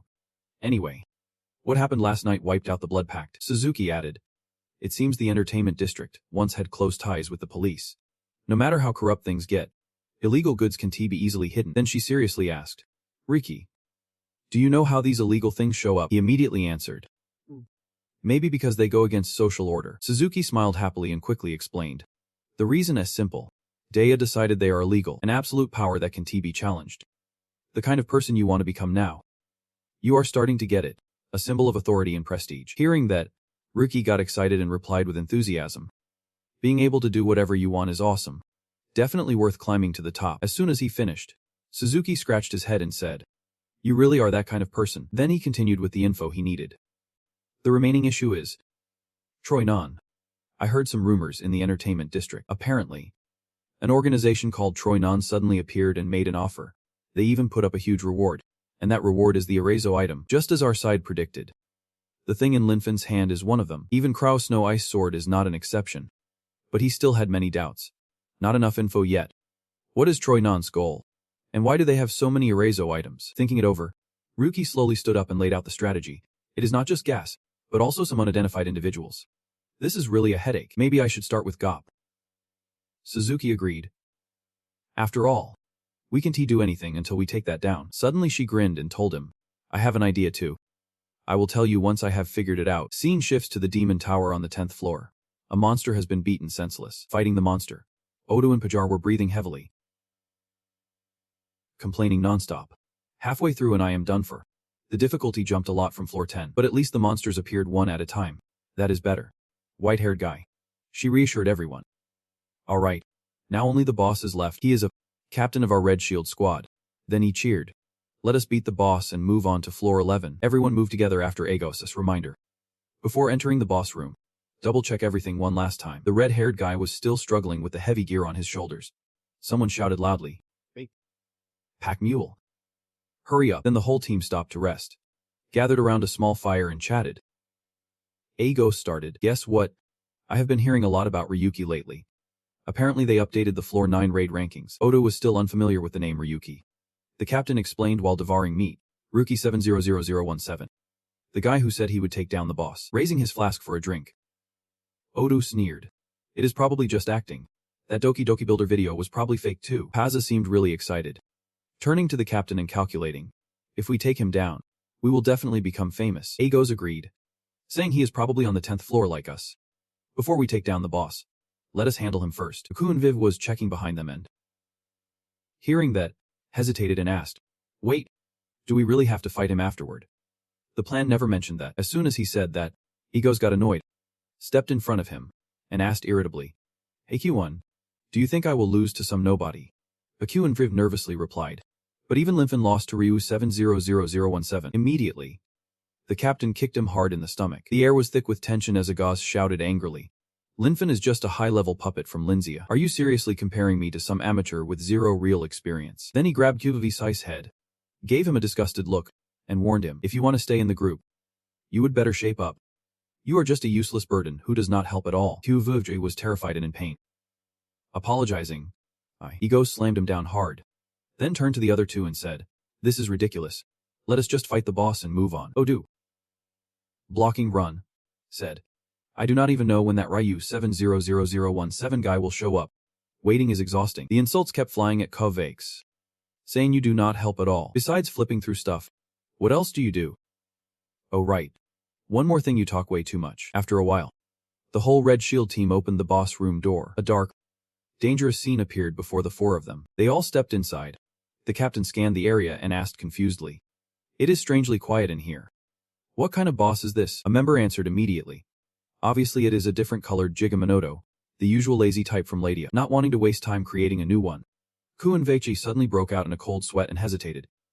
Warning. Wait. Something's not right. Agos's face darkened. His sharp eyes locked on Kovik's, and he snapped. "Shut up," he hissed coldly. Every word like he wanted to devour him alive. "Useless like you. Stop acting all high and mighty." Just then, thousands of red error messages popped up before the team's eyes. Everyone turned pale and asked fearfully, "What is that?" Then they all bolted toward the back door when they realized. Damn it. Dead game error. Run to the exit door. Egos and Odo noticed something. Glanced back, and were shocked by what they saw. This time, the game error spawned a furious Gigaminotaur. It roared and chased after the whole team. Kuvunchu realized the danger and ran full speed. Reminding himself, "I have to run fast, even if I get slowed down by my gear. It is, as long as the boss does not catch me." The Gigaminotaur was close behind, holding a giant axe in its hand. Seeing the team members running out, song outside was still singing. Kuvi silently reassured himself. The exit door is still open. Every step hit the ground hard with determination. If I can get out of the boss room then. But unexpectedly, a foot kicked him backward, and his last hope for survival vanished in an instant. The door slowly closed. The captain's flushed face appeared with a nasty grin. "I will leave the rest of the fight to you."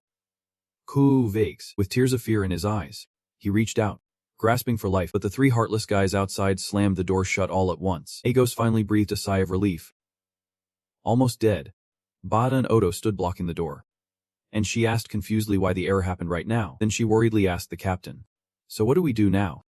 We still have to fight the boss." But he was calm, slinging his sword over his shoulder, and replied smugly, "Actually, this works out better." Because he had a plan.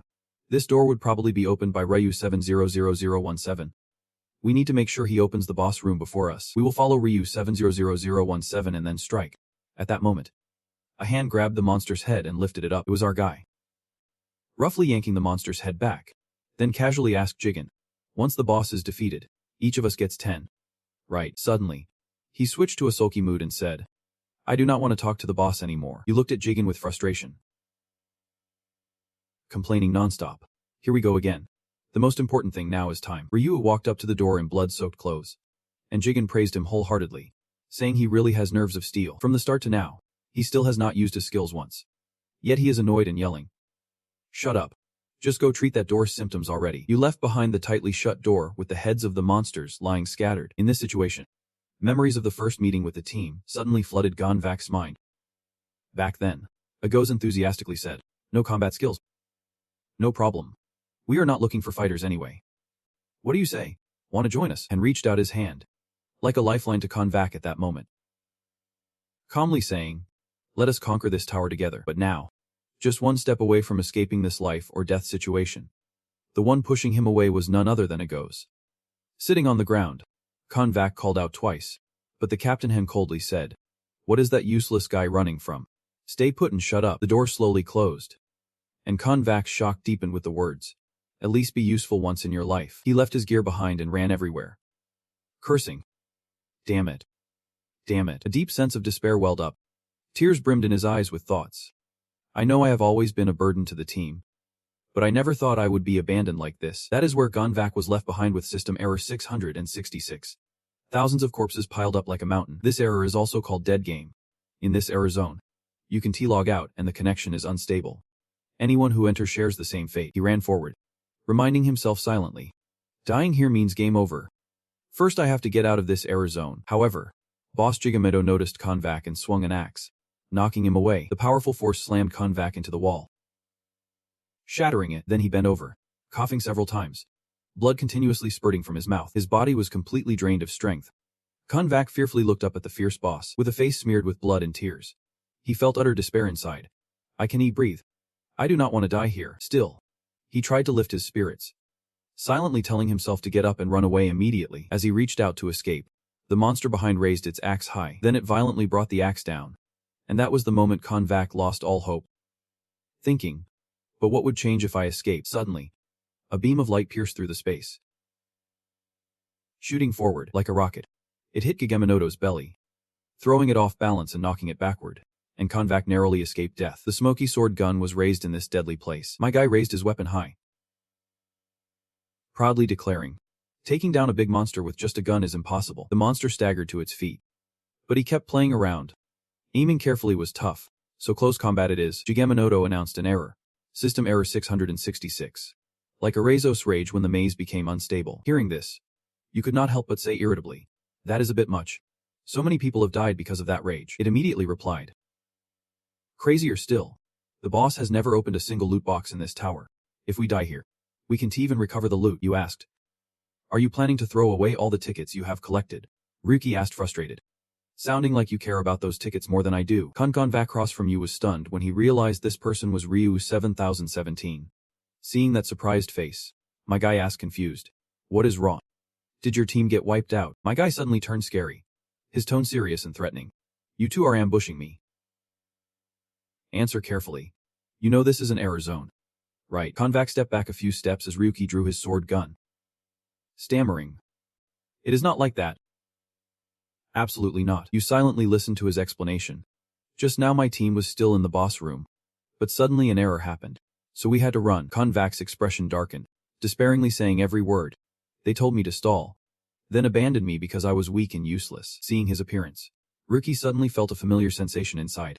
The image of himself sitting alone back then felt gloomy again. Then he seriously asked, if you survive, what would you want to do? Tears welled up in Kuifai's eyes, full of resentment. He clenched his teeth and shouted loudly. Revenge. His expression strangely identical to Ryuki's from the past. He chuckled with satisfaction after that answer. Then he turned his back and left, not forgetting to warn.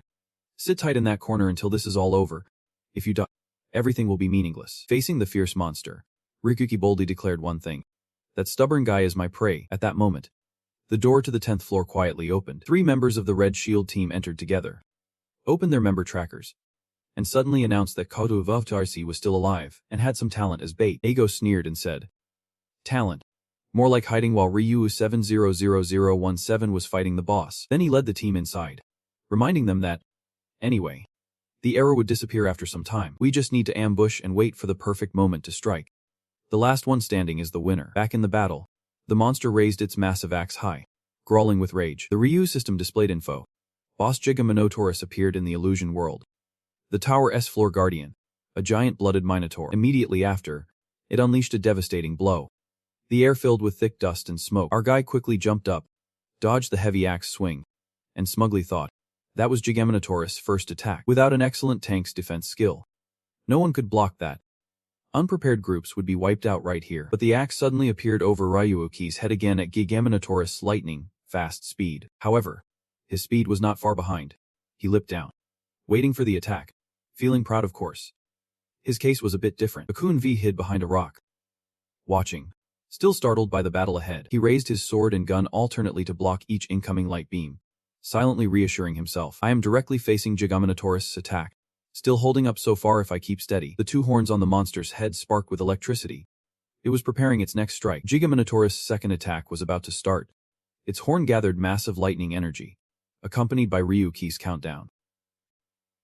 3. After the third count, the monster's whole body radiated a terrifying aura, unleashing a thunderstorm that swallowed the surrounding air in deadly electricity. He tried to escape the attack's range while muttering anxiously. 7, 8, 9. At the count of 10. A lightning bolt nearly caught up to Ryuki's speed in a flash. It grazed his shoulder, leaving a scratch. Seeing the blood, he whispered worriedly, damn. It is way too fast to track with the naked eye. Ryuki immediately spun around, covering the wound with one hand and raising his sword and gun with the other. Thinking, random lightning strikes without sharp reflexes. I would be done for, but if I can hold on a bit longer. His thoughts were cut off when the monster roared, its charged horns turning into 2 massive cannons. It fired terrifying lightning blasts forward. The air became suffocating. Our guy instinctively turned back to run, but unexpectedly, he was cornered. He looked back at Gigaminotaurus, worried. Damn. No way out. When the count reached 39 in his head, Ryuki slowly calmed down, gritting his teeth, hoping silently. At count 40, everything started returning to normal. The deadly lightning bolts completely vanished in an instant. Seeing the horn's energy drained, Ryuki felt relieved inside. Just as planned, the second lightning strike lasted 40 seconds. That was 40 seconds of hell. Enduring it alone like that, Gigaminotaurus now lifted its head, roaring nonstop. Our guy shifted to attack mode, ready to fight as predicted. When the second attack ended, the monster roared loudly, screaming in waves that shook the surroundings, gradually gathering energy. The sight of Ryuki alone blocking all attacks like a storm left Kwanvak stunned, silently wondering how he planned to face it head-on. Everything so far was expected. But what I really want to confirm is whether I can block Gigaminotaurus' strongest attack, the third strike. The axe in the monster's hand crackled with lightning. It shot sharp eyes at Ryuki, making him even more determined. My instincts screamed a warning to get out of here immediately. But now's the time to give it my all. I gripped my gumblade tightly as energy light swirled around it. And Jigen appeared to remind me. I understand your reason, sir. But right now, we are in a dangerous situation with a system error active. Seeing you not respond but boldly raise your gumblade forward only made it more confused. Master, please listen to me. Jigen final attack was about to begin. It opened its mouth wide and roared, the axe crackling with lightning, and its two horns sparking fiercely. Ryuki glanced at the intense aura surrounding the monster. Unfazed because he knew there was no escaping, determined to face boss Jigen head-on, he unleashed the Scarlet Thunder Slash. The axe slammed down hard, causing a violent earthquake, and overwhelming energy waves appeared as if ready to swallow the space. But below him, I confidently charged forward with my gunblade, striking the attack down. Just as a lightning bolt flashed before his eyes, his face suddenly stiffened, eyes fixed on it. The strike, charged with powerful lightning energy, creating a blinding flash and an explosion that shook the 10th floor. Kwon-Vak behind dared not face the chaos outside. Hiding behind a rock in fear, he slowly glanced at Ryuki's situation, thinking in shock, is he still sane? The mixed lights of the battle swirled, and Kwon-Vak still could not figure it out. Even on a lower floor, that was still the boss monster, way stronger than those solo players. And he was alone. Even Fantasm, the top-ranked player, did not dare face it alone. The Thunderstrike was unstoppable. Dodging or dying and respawning was the only option. Suddenly, he widened his eyes, as if he would seen something terrifying. Seeing Ryuki single-handedly block a barrage of attacks with his sword and gun, Akun Viv was stunned and whispered, but how does he plan to face that guy head-on? The power was overwhelming. Moments later, he had to brace himself on one leg to hold his ground. Still, he did not give up, grinding his teeth and muttering, skill. The electric target passed by, and the next two words were spoken. Activated. Back when I was pulling items, I was disappointed and said I would gotten all kinds of items and skills from random boxes. But this one was the worst. Jigen suddenly asked, are you talking about the SAR system you just pulled? I nodded in response. It is a skill that allows item evolution until reaching a Reizo level or the next level within a time limit. But now, the skill has been activated. The Jigen system announced. SAR system breaking limits. Target, Holy Sword Saw level 4. Time remaining 5 minutes. Holy Sword Saw ++ level. After evolving the item, Ryuki seemed to enter a berserk state. Gritting his teeth and fighting back with all his might, he opened his mouth wide and shouted loudly a few times. Then he swung a powerful sword strike. The massive power from the Holy Sword completely overwhelmed the terrifying lightning bolts, shattering them in an instant. That comeback left Kwon-Vak stunned, mouth open and eyes wide in shock. The axe shattered into pieces. Jigen nervously said this was an extremely reckless way to fight, and at this rate, he would soon have to find a new master. But I was completely satisfied, calmly replying that if we want to reach higher floors, risks like this are unavoidable. Meanwhile, Jigen kept searching for weapons everywhere, and Ryuki slowly stood up, clenching the sword tightly. Standing ready to attack, he proudly said, that is enough playing around. It is time to get serious. Right after that, he stomped hard and shot up, the ground beneath shattering from the shockwave. While the monster was still fumbling for a weapon, a gleaming sword slash cut straight across its face. Then came a flurry of slashes. Ryuki's attack combining dodging and quick draws, a simple move turned into a lightning-fast strike. Jigen Chunt System Level 1. SAR skill of Dodge Target. Additional effect. SAR of 1 Quick Draw. Duration 10 minutes. After that attack, the Jigami Noda became furious, roaring wildly and thrashing its arms everywhere. When it threw a punch toward where I was standing, I quickly jumped out of the way, smiling. I charged forward again with a taunt. That was close. You dumb head. Another series of slashes tore through the air, and Jigami Noda could only roar in pain. At the monster's feet, a sharp strike sliced into its tendons. It instantly lost balance and collapsed flat onto the ground. At that moment, Riki's eyes focused on the distant giant, muttering to himself, now. The second enhancement, gripping the holy sword tightly. Golden energy swirled within it. I was sure that after countless tests, I would found the strongest combo by adding the essence effect to the holy sword and using the energy stored from the essence. Suddenly, Jigaminoto lunged with sharp claws toward Ryuki, making me flinch. It tried to reach out while letting out a terrifying roar. In that split second, I quickly placed my hand on the trigger, then lunged forward, slashing sharply at the monster's neck. Its head flew off, successfully ending Jigaminoto's life. The body stood behind, while the head flew straight forward. I turned back, exhaling a light sigh of relief. Standing amid the chaotic battlefield, Ryuki joyfully announced, Floor 10 complete. The Jigen system announced the victory over Gigaminotaurus, awarding 5,000 FOB in converted box points. Gigaminotaurus' scale, wing, and horn collected the first sunbox in the tower completed. Reward, 10 Jigen tickets. Gigan Minotaurus defeated. Guaranteed stall ticket X1. Floor 10 cleared. The guaranteed stall ticket X. The ominous red aura gradually faded. And Jigen announced the error zone was cleared. Seems it was linked to the boss. Then it happily praised. Anyway, congrats on clearing the floor. Even if it was 2 minutes later than expected. We are very satisfied, excitedly saying. I have shaved an hour off the record compared to first place. Let us move on to the next floor. Just as I stepped forward, Kokunovic suddenly came out from behind. Ryuki-sama. Without waiting a second, he blurted out his question. Before you go, can you tell me how you got so strong? Ryuki did not even turn around. Casually replying, I just got lucky. That is all. Suddenly, Agos appeared from somewhere, flashing a sly smile. Nice job killing the boss. Ryuki 7017. Kahun Viv was startled when he saw him, shouting, Captain. Then Agos turned to praise. You made a decent bait too, along with 2 others. The arrogant captain stepped forward and gave orders. Anyway, you will disappear along with that wanted criminal. Don't resist anymore. And hand over the loot to the Scarlet Shield. Agos took another step forward. Suddenly, a massive explosion erupted right where the 3 stood. Kunovic watched as their bodies burned in the flames. Shocked, he gasped. What the hell? Ryuki then explained. I was hiding near the boss room from the start. So I planted mines at the entrance beforehand, then kindly warned while Kavitash was still stunned. There are still a few mines left. Don't he get too close to the door. Before leaving, I turned back and smiled at him. Encouraging. Want revenge. Then first, get stronger. As I stepped outside, Jigen excitedly shouted, time to open the fun random box. Ryuki gave a pained smile, clenched his fists with determination, and said that with all the login rewards and mission rewards he had accumulated, today was the day he would gather all those random boxes together. Suddenly, he became serious, silently calculating and reasoning, but warned himself not to be careless.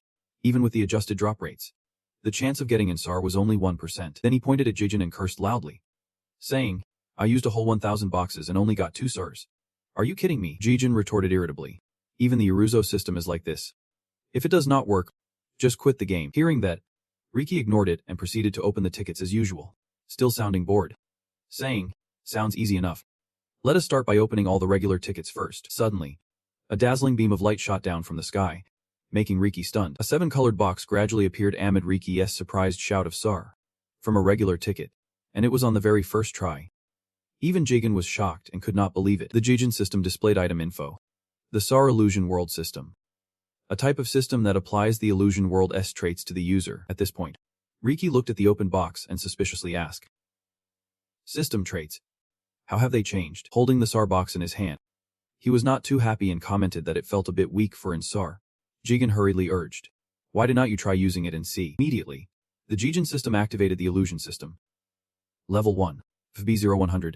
Up 160 160. MAP 8080. Str 22.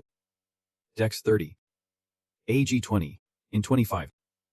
Vit 20. After reading all the info, Ryuki lost all enthusiasm when he saw level 1. While the system in the distance laughed like it had hit the jackpot. Suddenly, Jigen's screen showed a bare face. Cheerful, saying to Ryuki, Ryuki, you have already passed floor 10. Congratulations. Ryuki asked in surprise. Suzuki. It is Tiko Namdo. He was very curious and interviewed. You are the only one who got to floor 10 so fast. How does it feel? In contrast, Ryuki sighed, sat down heavily, and tiredly replied, I am sick of this half-baked game. Then he kept complaining, saying the outer dungeon felt like it was just thrown together. The boss design and fighting style were recycled, just like the regular monsters. No different from when I was an analyst. Images of the early monsters and the floor 10 boss flashed in his mind after his comment. Tikwonam suddenly became serious, slowly saying, do you remember when we first met in that void form? Recently I have been thinking about something. He hesitated a bit before speaking. Maybe it is time I told you. Then he loudly declared, I have a proposal for you.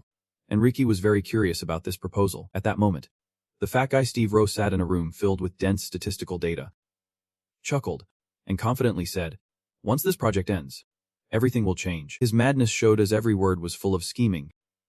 Ritia will usher in a new era. The entire space was bathed in a dazzling golden light. That light came from a small cave where Ryuki was opening random boxes. After finishing the box opening session, Ryuki finally sighed in relief and said, finally done. Dealing with hundreds of tickets is such a hassle. Looking at the system results in front of him, Ryuki said with some dissatisfaction, I opened over 20 tickets, including guaranteed SAR and bonus tickets, but the reality was unbelievable. And he asked in shock, only one. Ryuki slumped to the ground, tugging at his hair in dizziness, saying, "According to the rates, I should have gotten about 5 SARs, yet there was only 1. The system quickly reassured him. If the rates were exact, it would not be a random box anymore. Master, hearing that, he had to accept the truth, then asked tiredly, "Only 1 level 1 SAR from the start. What kind of system is this?" The system quickly explained. "Currently, the system applied to you is my Urgine system, because the original system is not in use, so you have to rely entirely on random boxes. But only with this many can you surpass the system's stat limits. On the other hand, the Gugup system applies levels and status stats starting from level 1, and you can accumulate points from random boxes." After hearing this, Ryuki could not hide his anger and shouted, "So I have to start everything over from scratch." Jin quickly spoke up, "Master, before you do that, there is something I want to say." My brother back home was furious, turning around too quickly. "I was already annoyed enough. What else do you want?" It just shyly reported, "A new system has been unlocked through the nearest random box. Please check your achievements." After hearing that, Ryuki was confused and said, "Achievements?" Then, the Urjangan system immediately announced, "The trans system has been unlocked. Achievement: open random boxes over 1,500 times completed. Reward: unlocking the trans system." The next day, he could not hide his surprise and ask, "What is this trans?" The system quickly explained, "Every 300 pulls, you are guaranteed a top-tier item, meaning 1 SAR every 300 pulls." The Jain system proudly told Ryuki, "You just unlocked the Tran Gacha as an achievement reward. This is a perfect chance to pull more SARs." He angrily scolded, "Why did not you say so earlier?" It quietly replied, "I was too busy admiring your desperate expression." Master, after punching the system until it smoked, Ryuki excitedly pointed at the swirling energy in front of him, eager to pull. "Perfect timing. Let us do this." As the random box slowly appeared from the galaxy, Jaegin warned, "You might pull another system junk again." Hearing that, he groaned, "Please. Just something good this time." Rays of light shone into the rainbow box. The key guy lowered his head, clasped his hands, and begged, "I am begging you. Please." A moment later, Jaegin announced the item, Devil's Blessing Sir level 1. Skill type: Devil's Blessing. From the top of the tower looking down, it greatly reduces all level 1 abilities, increases level 1 attack skill damage, and reduces cooldowns of all rare and below sol skills to level 1. After receiving the notification, Ryuki raised both hands and turned to stone, tears streaming down his cheeks. Then he asked again, "Devil's Blessing. Does world have a skill like that?" It quickly replied, "That is a boss skill in the Demon Tower, not a player skill." As the system finished speaking, Ryuki immediately had a thought, increased attack power and basic skills. Reduced cooldowns. A passive skill like that definitely deserves an SAR. My guy then boldly requested, "Check the next sol skills." He looked carefully at the countless items appearing, ignoring the fire altar and Taji. The battle axe and battle horn do not fit his fighting style. Energy gun. Holy Knight shield. 7 emotion sword. Finally, Ryuki picked one item pack from the bunch and said, "Maybe the only usable one is the energy pack." Immediately after, the Jaegin system displayed info, Soul Energy Pack, an expansion part that increases energy for compatible models. Jane turned to him and said, "It is compatible with the energy armor you pulled earlier." My brother suddenly remembered. That broken armor I could not use because it lacked energy. It quickly analyzed. This energy pack will power it for about 15 minutes. Hearing that, he chuckled softly and exclaimed, "Finally, something actually useful." Then he got excited. "My skill setup is complete." The system displayed skill info. Sir Overlord. SAR Break Limit. SAR Intuition level 2. SAR Spell level 1. SAR plus Sword level 4. SAR plus Escape Step. SAR plus Vital Energy Dragon Essence. SAR plus Cutting Swallow level 1. SAR plus Hawkeye level 1. SAR plus Teleport level 1. SAR plus Love Flow Strike level 1. Then he shouted happily, "Transfer all remaining skill experience to the sword." He invested all remaining points into the sword and quick slash. The system immediately showed the upgrade panel. Sword level 4 to 5 requires 35,208. Sword level 5. Torn Sword. Quick slash level 1 to 2 needs 700 AP. Swordsmanship level 2 to 3 needs 1,400 AP. Bakyusu Swordsmanship level 5. Quick slash level 3 to 4 needs 2,100 AP. Looking at the system panel, Ryuki could not help but smile brightly and suggested setting up a new skill combining quick slash rank and hidden escape step. He immediately released a bright golden energy beam. Muttering, "Merge hidden escape step and quick slash," he silently rejoiced. "This way, I will have a skill that moves super fast and attacks super hard." The Jaegin system then announced, SAR plus Crocodile Speed level 1, a skill that increases attack speed, movement, and spell casting by 130% for 15 seconds. Cooldown 5 minutes. As the notification appeared, Ryuki asked in shock. 5 minutes cooldown. Are you kidding me? How am I supposed to use this in a fight? You kneel after all that overwhelming news. Suffering and complaining. Trying to escape. But the system quickly boosts your morale. Saying, come on, boss. Has not this kind of thing happened a ton of times already? Then it wondered aloud. What is Suzuki's proposal? With tear-filled eyes. Slowly replied. Suzuki. The one that Four Seasons Nam mentioned earlier. Four Seasons Nam declared something. The two of us will create a new labyrinth strong enough to compete with World. After hearing that, Raiko briefly froze. His face showing surprise. And he blurted out. What? Isn't he that? Nearby, G could not hide his admiration for that bold idea. Saying, that is an interesting plan. Definitely. It is way more reasonable than those stupid ideas from those guys. You pondered, then sighed and said, a new labyrinth. Before you could finish, Four Seasons Nam quickly interrupted. We are still in the prep phase. But if it really happens, that'd be exciting. I did not overthink it, suddenly feeling intrigued by this. Of course. You have got to try to know, even though we are just preparing now, if we really want to surpass World. This plan's worth pursuing. The image of the tower appeared, along with Riko's affirmation. But first, we need to conquer this demon tower. Early morning in the base city inside the demon tower. Crowds of residents walked the streets. Around him were many players holding weapons. All eyes on our guy. And the system immediately recognized the situation. Announcing, boss is surrounded. There are 16 of them, another confidently said. Sounds unbelievable. But he has set new records on every floor up to floor 15. Looking at the system board ahead, the person on the left exclaimed in amazement. And each time, he is slashing the time by a huge margin. That level even surpasses the legend Ligia. The young man beside him doubted. Maybe he found some secret in the system. Hearing that, he glanced over worriedly. So even without training, he is still fine. Lynfen lost because he underestimated him. But in the end, he is still a nobody. In a city corner, under a tree, Ryuki was devouring a piece of bread. From quarter 5, someone voiced concern. This speed is beyond imagination. Everyone knows the tactics for the lower floors. But this is still too much. Ryuki, calm as ever, ate his bread and replied casually. This is nothing yet. The tower's peak is still far away. But is not it a bit noisy? From quarter 5. Still worried, he spoke with unease. The conflict between players and residents is getting worse, because they brought it on themselves.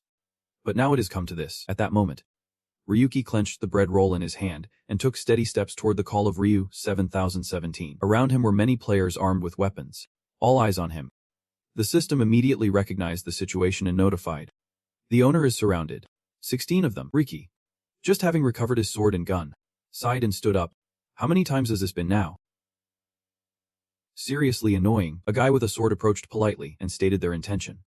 We are here to break the country's order. But did not get to finish his sentence. Ryuki raised his hand to signal stop.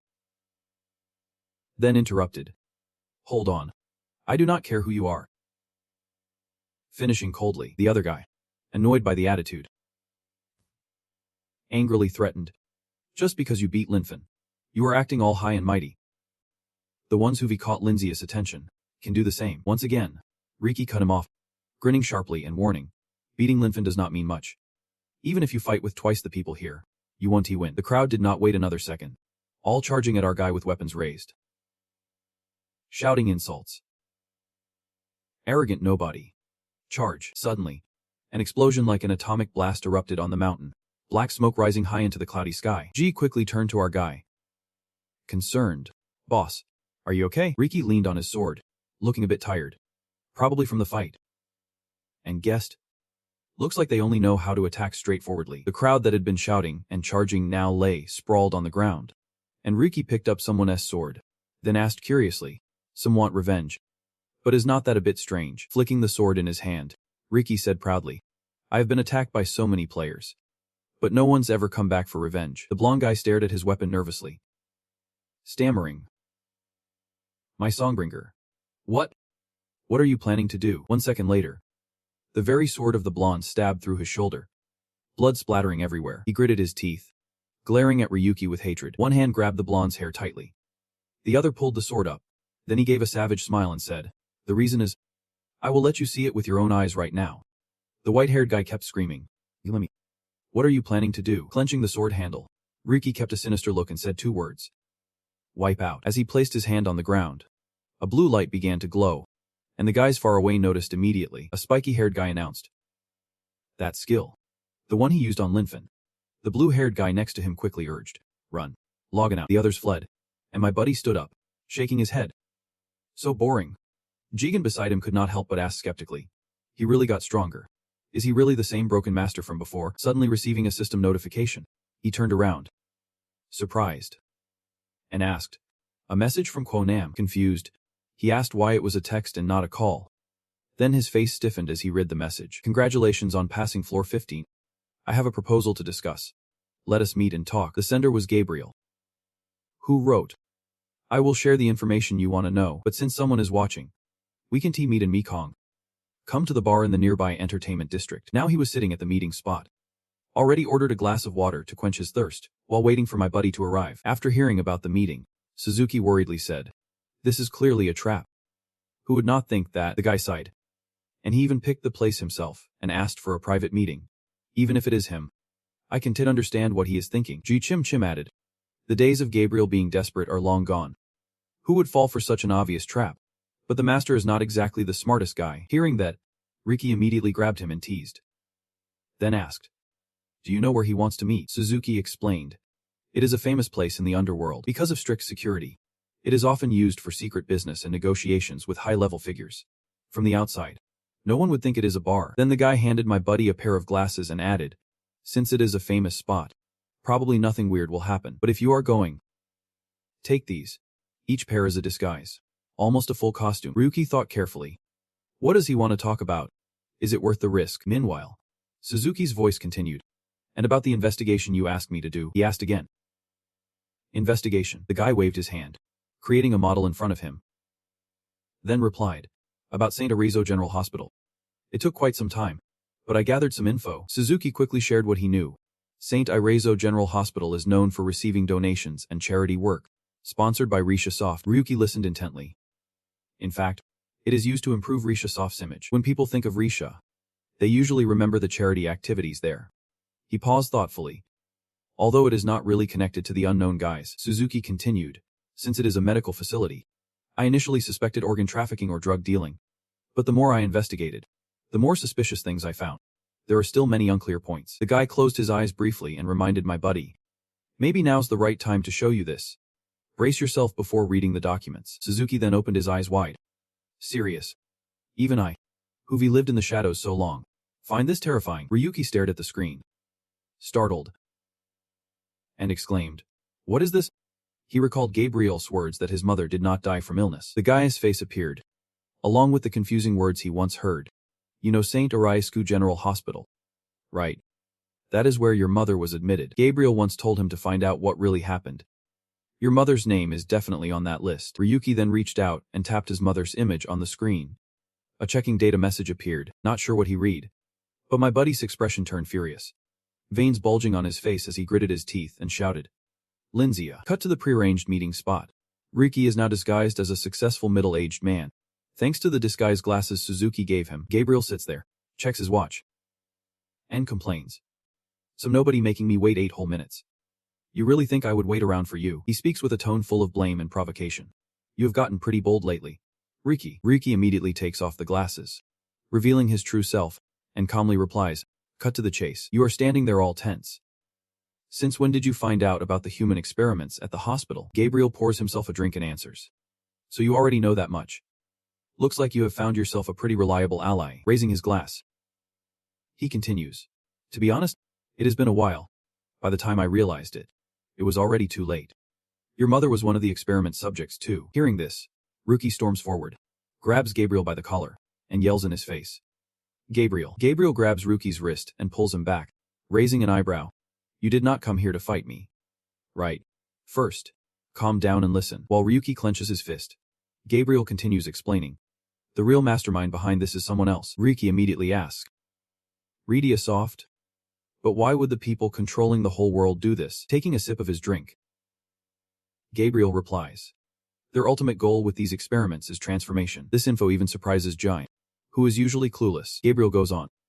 But it is not just about connecting minds to a form in the labyrinth through a neural link. The leaders of Ryuki Soft are aiming for a much more advanced form of transformation. Then an item from Arazo appears before them, a sharp sword, even though it is data from the labyrinth. Once transformed, It can appear in the real world. So they thought the other way around. What if the human body could be transformed into part of the labyrinth? After all this, Gabriel calmly pours another drink and sighs. What you have been investigating is probably the result of that. Jigen quickly tries to calm Ryuki. Master, please stay calm. Ryuki snaps back angrily. Why are you telling me all this? If this leaks, one T-Redia Soft and the Spirit Society both collapse. He drinks again and replies. You are seriously underestimating the power of authority. The CEO of Redia holds a platinum rank. Accusations from some nobody mean nothing to him. Gabriel slams his glass down and says bitterly. Your bad luck comes from that very power. You were struggling back then. Probably desperate because of those manuals and trying to scrape together money for surgery. Right. The real issue is that the content in those manuals seems pretty credible. Spirit fans do not like interference. And neither do the high-ups running the experiments. Ryuki looks confused and presses. What exactly are you saying? Gabriel answers. To stop interference with the experiments, I convinced spirit fans, under orders from above, to demote you to anonymity. With your only guardian gone, handling the bodies became easier. This info leaves Ryuki stunned. No one knows the whereabouts of those transformed in the experiments. Even though data shows the transformation succeeded, though the numbers are uncertain, in real life, these bodies can no longer be considered human. Gabriel orders broadly. Most glitches in the virtual world are side effects of that. The labyrinth is already chaotic. Forcing unstable data reflections into it only makes things worse. He talks about cases where people become labyrinth residents or, if unlucky, turn into monsters hunted down sometimes by you yourself. Ryuki's eyes widen. His face tightens. Pupils shrink. He is completely shaken by the news about his mother's death. Ryuki quickly pulls out a weapon. Gripping the dagger tightly, slashes the ground beneath and shouts. Damn it. Gabriel remains calm. I will say it again, I am just a low-level nobody. You are not planning to end your enemy with someone like me. Right. Let us get to the point. Ryuki's ears twitch as he tries to listen. I have a proposal for you. Ryuki immediately replies suspiciously. You really think I would trust you? Ryuki kept asking. The siege team of the Demon God Tower is on the 47th floor. Right. What are you plotting? Gabriel stepped away, patted him on the shoulder, and replied. You will find out when you enter the country next Monday. Ryuki turned back and snapped firmly. Do not think I will follow your plan. I am going to bring down Redia Soffit. You and the Lygia Guild too. He pulled the door open and said again. I am looking forward to that. See you next Monday. After Gabriel left, only our side was left standing there lost in thought. Cut to some cave. A voice echoed inside. Hearing the vow, she said. I thought it was impossible, but the error code 666 I put all my effort into was defeated so easily. Things are going in a completely different direction than I expected. Asian, another GAST member, stood there. He continued. Is this what they call the trace of Ryuki single-handedly defeating the boss? Even though it is just the 10th floor. This level of destruction is unbelievable. While she stayed silent and observed, the person beside her gave a cold laugh to reassure. Do not worry too much, he added. In the end, we GAST will be the ultimate winners. We will be the masters of the sky. She remained silent, watching and assessing the situation. Meanwhile, Gabriel had his own plans after meeting with our side, and Ryuki, with a determined look and confident eyes, planned to take down powers like Redia Soffit. Turning to ask him, Master, be honest. You could not stand following Gabriel's orders. Right. Ryuki snapped harshly. Shut up. You worthless piece of trash. Then he muttered to himself. Do I really have to follow his plan? Just then, a red-haired girl shouted. Wait. You terrorist. Before our side could react, she lunged forward, swinging her big axe at him. Then Bikui laughed excitedly. Finally met you. Ryuki raised his gun sword to block and recognized. It is that crazy dog Bikui. He slashed, pushing her back a bit. Landing, Bikui scoffed and asked, You know me? She lowered her big axe gun and smiled. It is an honor for a famous player to know me, Ryuki replied. How could I not know the future ace of Linzia? Then he smiled provocatively. At least remember the names of those I am going to take down next. Immediately, Bikui took a fighting stance, raising her axe, saying, You are even more arrogant than I thought. Then show me what you have got. Without hesitation, her big axe kept swinging at him. Our side tried to block with the gun sword. He silently assessed. Her speed and strength are not as good as Lynfen's, but still impressive. Truly the future ace of Linzia. Bikui put all her power into the next attack. A powerful red energy surged down. Ryuki raised his hand to block. A bright light flared up. Luckily, he had just pulled out the Holy Knight's shield's Bafara to block the blow. Before he could recover, our side was startled, because at that moment, Bikui appeared behind him with a sharp axe ready to stab his back. Ryuki shouted. Devil's Blessing activated. The Jigen system Devil's Blessing SAR level 1. The girl was completely caught off guard as his fist was right in front of her face. A thunderous punch slammed Bikui flat on the ground. The space seemed to shatter. At the center of the explosion, a beam of light flared up. The ground around shattered into pieces. Crazy dog Bikui lay there. Eyes rolled back. Motionless. Ryuki looked at his palm. Quietly pleased. This reflex speed is far beyond any battle before. Just as expected. Sara is a whole different level. If I had enough P, I could upgrade it even further. Seeing her struggling to get up, he asked. So this is why Gabriel told me to send the coordinates. I thought he would send reinforcements. But it is just one guy. Disappointing, Bikui still tough. Replied. Shut up. I am saving the stage for after you win. Unexpectedly, our side switched to battle mode, raising the gun sword and agreeing. That is right. Then both immediately charged at each other. Ryuki shouted. Come on. Show me what you have got, future ace of Linzia. Right now. The space-time in the kingdom is shifting. You suddenly ask. Wait, is this a bug? The player's image is glitching. Ryuki mutters. Damn it. Do not tell me Linzia's group is exploiting this too. Just then, Suzuki contacts and warns. Ryuki, can you hear me? Log out immediately. Someone is trying to interfere with the Mekong system. You ask curiously. Interfere? What does that mean? Across from you, Bikui is also confused. What is going on? She looks at you and asks. Ryuki, what exactly did you do? Ryuki looks back at Bikui and asks. Was not this caused by you? The system announces to all connected players.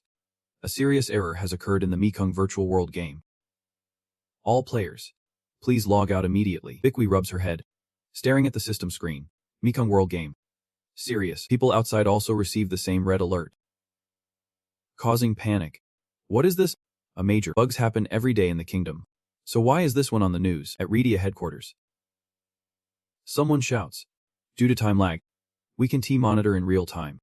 Confirm this with our linked players. Rana sits before a glowing red screen, asking, does this error affect all towers and tower cities? If so, at least make sure the affected players are safe. Elsewhere, Linzia's guild leader, Gabriel, stands deep in thought. He stands before a wall of screens, thinking, Seviro, Latina, Duck, those moldy fools do not understand a thing. Gabriel recalls kneeling before Ryuki's boss, thinking to himself, I am in a good mood since I have more time.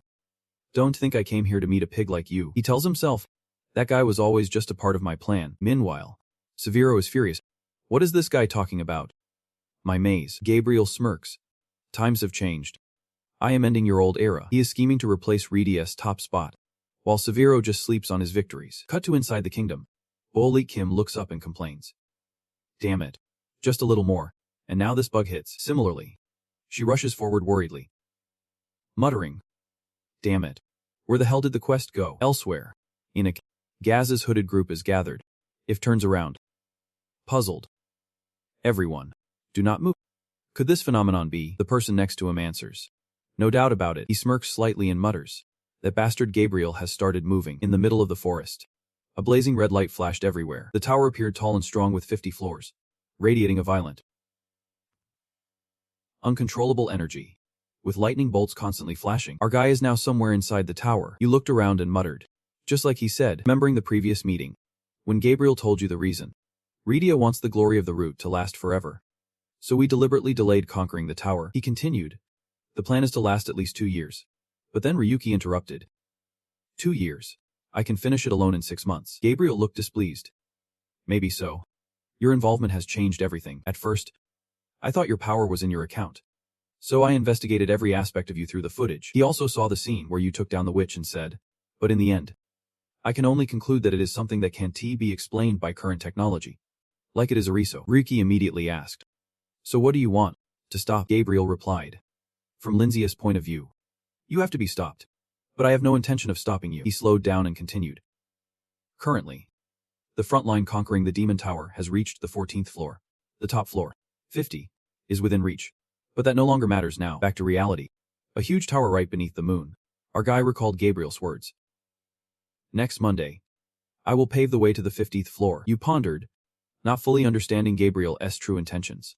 But if everything goes as he said, Wolf will soon be conquered. Over here, Ragna exclaimed in shock. Unbelievable. How could something like this even happen? She realized that all 2,000 players were connected inside the tower. They had all been simultaneously teleported to the 50th floor. Ryuki stood there watching as thunderstorms rumbled across Wolf's sky. At that moment, standing on the 50th floor of Mekong, Jijin was surprised and urgently shouted, Hey, Kwawanem, can you hear me? Then he quickly turned to inform Ryuki, but got no response. It seemed the connection was lost. Resigned, he replied, Well, that is that. This situation really caught us off guard. Ryuki fell silent, puzzled, and started forming a theory. More importantly, being on the 50th floor meant Gabriel might not be the villain he appeared to be. Or was this a plan to lure more players to climb the tower? Then Ryuki gazed off into the distance, silently vowing, "But I won't let you do whatever you want. I will make you regret dragging me into this plan." Just then, Bikuo Longken stood up, sounding a bit tired. "Wait a minute," the girl suspiciously asked. "What is really going on? Someone must know something." "Right." He strode forward coldly and replied calmly. "If you look at the info, you will see we are already on the 50th floor, are not we? We have reached Mekong's final goal." Bikuo was amazed. "If that is true, how are you still so calm? What is your next move?" Ryuki glanced sideways, smirked, and asked, "What? Isn't he already decided what players have to do?" Then he decisively raised his sword gun high, his firm voice ringing out like a vow. "Our only goal. Conquer this half-smiling Mekong." Seeing this, Bikuo could not hide her anger. "Are you kidding? No one's ever known about the 50th floor. How can we get through without any info?" Ryuki slumped down, calmly replying, "First, we need to prepare new weapons suitable for the final stage." Right after, the system announced it was starting to synthesize items to craft Jigen's sword gun. The info board immediately displayed the details. Jigen system synthesizing item. Base sword gun parts. Required materials. 1 SL weapon, 30 Z weapons, 50 N weapon. Then the system began the sword gun synthesis process. The system's sound announcing, "Synthesizing now." Shortly after, when the explosion died down, Ryuki was speechless, staring blankly at the smoking scrap heap. Desperate, Ryuki knelt down, burying his face in frustration, muttering, "Damn system, why now of all times?" Suddenly, Jigen shouted urgently, "Master, it is too early to give up. Please lift your head." Hearing this, Ryuki opened his eyes wide in surprise. Ryuki looked up to see a fully synthesized sword gun before him, unable to believe his eyes. The weapon was? The Jigen system announced, "Peacebreaker sword destroyed. A giant sword gun type weapon used to hunt massive illusion beasts. Can be charged to fire long-range blasts." Ryuki jumped up, happily grabbing the new weapon and shouting, "I need..." But inside, Baikwai was silently judging. What the hell is he doing? The girl glanced at the giant sword gun, her eyes flickering with thought. Isn't he that the weapon Gabriel and the guild members used? Its shape was a bit different, but it had to be it. Thinking this, Baikwai hesitated. "Are you really planning to climb past the 50th floor?" At that moment, Ryuki, feeling very excited, replied, "Of course. Now we are fully prepared." Ben asked, "Shall we start?" Baikwai was genuinely amazed. "I never thought I would be climbing the final floor with you. If you are as good as you say, then I trust you." But Ryuki looked down at her and asked suspiciously, "Why are you standing next to me?" Baikwai replied awkwardly, "Aren't we supposed to climb the 50th floor together?" He immediately smiled smugly and said, "Why would I go with you? It is no..." The girl asked incredulously, "So you are planning to climb the 51st floor alone?" Baikwai looked at his back, then stormed off angrily. "Are you crazy? The floors above are way harder than the ones below, even if we are enemies. Players should cooperate when needed." Suddenly, someone nearby spoke up, "You have the right spirit of a player." Ryuki ignored the comment completely and snapped, "Shut up." Right after that, my clan did not hesitate to launch themselves forward, leaving the girl with an annoyed expression. "Today, I won't let this slide." At the same time, a mysterious masked man appeared among the tree branches and furrowed his brow and commented, "The 50th floor seems much narrower than the others. The information board says this is Holter." After a moment of observation, Beyond began sketching with easy-to-understand symbols and said, "I can be sure since I could not get closer. But the structure looks pretty simple," and moved a branch, pointing to a symbol to analyze. The central light pillar in the distance is surrounded by 4 special terrains. Hearing this, Beligian asked in surprise, "Special terrains," Beyond explained. "To the east is the fire treasure stone. Then there are quartz pillars covered by swirling dark energy. Next, through the mist, a powerful waterfall cascades down a steep cliff, with the remark that to the west is the draining waterfall. That one. In harsh weather, the surrounding trees easily bend under extreme wind pressure." Han said, "To the south is the fierce wind dragon fist." The scene appeared dark and eerie, with countless lightning bolts flashing across the sky intermittently. And finally, to the north is the Thunder Mountain. After finishing the analysis, Beyond insisted, "I could not approach the light pillar directly. It felt like an invisible wall was blocking me." Beligian guessed, "It seems we can't get close unless certain conditions are met," and pointed to the left and quickly replied, The 4 terrains surrounding the light pillar are probably those conditions. The closest from here is Thunder Forest Mountain. As soon as he finished, Elysian could not wait and urged. All right. Let us head to the mountain. Everyone. Get ready. Meanwhile. Elsewhere. It was running forward, chased by a group of people behind. One shouted. Lord no. Then he asked. Lord no will pass through all 4 areas. But if we head to the waterfall, what about the others? It explained while running. Surely other players have also been teleported to the 50th floor. Maybe they are aiming to clear the corresponding areas too, especially Big Wee and the bomb sword users. At that moment, her eyes showed suspicion. Silently wondering, how could there be such a serious glitch? Is someone doing this on purpose? If so, how? Could it be Ryu 7.017 again? A feeling of unease rose inside No, making her keep thinking. Still no contact with Big Wee. Hope they're okay. Cut to my clan S side. At this moment, he was running north, leaving Big Wee behind chasing. Shouting. Wait, Ryu 7.017. Where are you going? The girl immediately pointed back east and angrily reminded. He is right behind us. We should be clearing all 4 areas and heading to the center. Ryu 7.017 did not bother to look back. Just saw him excitedly running and bluntly replied. That is a familiar strategy if World was a normal game. Hearing this, Big Wee could not hide her horror and exclaimed. What did you say? Even with many glitches. I do not want to hear that from a terrorist like you. He kept running, his tone growing colder. Stop babbling nonsense. The smile vanished from Ryu's face as he turned to the girl with a resentful expression and added. You think I would team up with Lin Saiha? No way. I would rather die than do that. Saying that, he kept moving forward. Ryuki spoke up. Stop following. Come on. Big Wee shouted angrily. That guy. The girl clenched her teeth, her face showing anger. Thinking quickly. If this is his plan, then I am the only one who can stop him. Big Wee and him are probably on the 50th floor too. I will leave the clearing to them. Thinking that, Big Wee dashed like lightning toward him, quickly closing in and shouting fiercely. I do not know what is going on, but I won't let you conquer it. Just as the girl's sharp battle axe was about to strike. At the critical moment, Ryuki turned and shouted. Excalibur. He swiftly spun around, swinging his sword in a strike that blocked Big Wee's attack. The girl was caught off guard by the counterattack and stumbled back, letting out an angry shout. At that moment, Ryuki suddenly widened his eyes in shock, realizing something was off. Wait. That attack. He watched Big Wee charging again and silently guessed it was a feint. If so, it is worth trying. The moment the girl stretched out her leg, everything around suddenly blurred, and the image started to glitch. Big Wee immediately sensed something was wrong, panicked, and screamed. Error. The system seemed to have malfunctioned, and the girl was helpless, unable to do anything. Everything around seemed frozen. Big Wee panicked, thinking she could not log out. If she was not careful, she might be stuck forever. The girl could not help but feel scared, her eyes instinctively scanning behind her.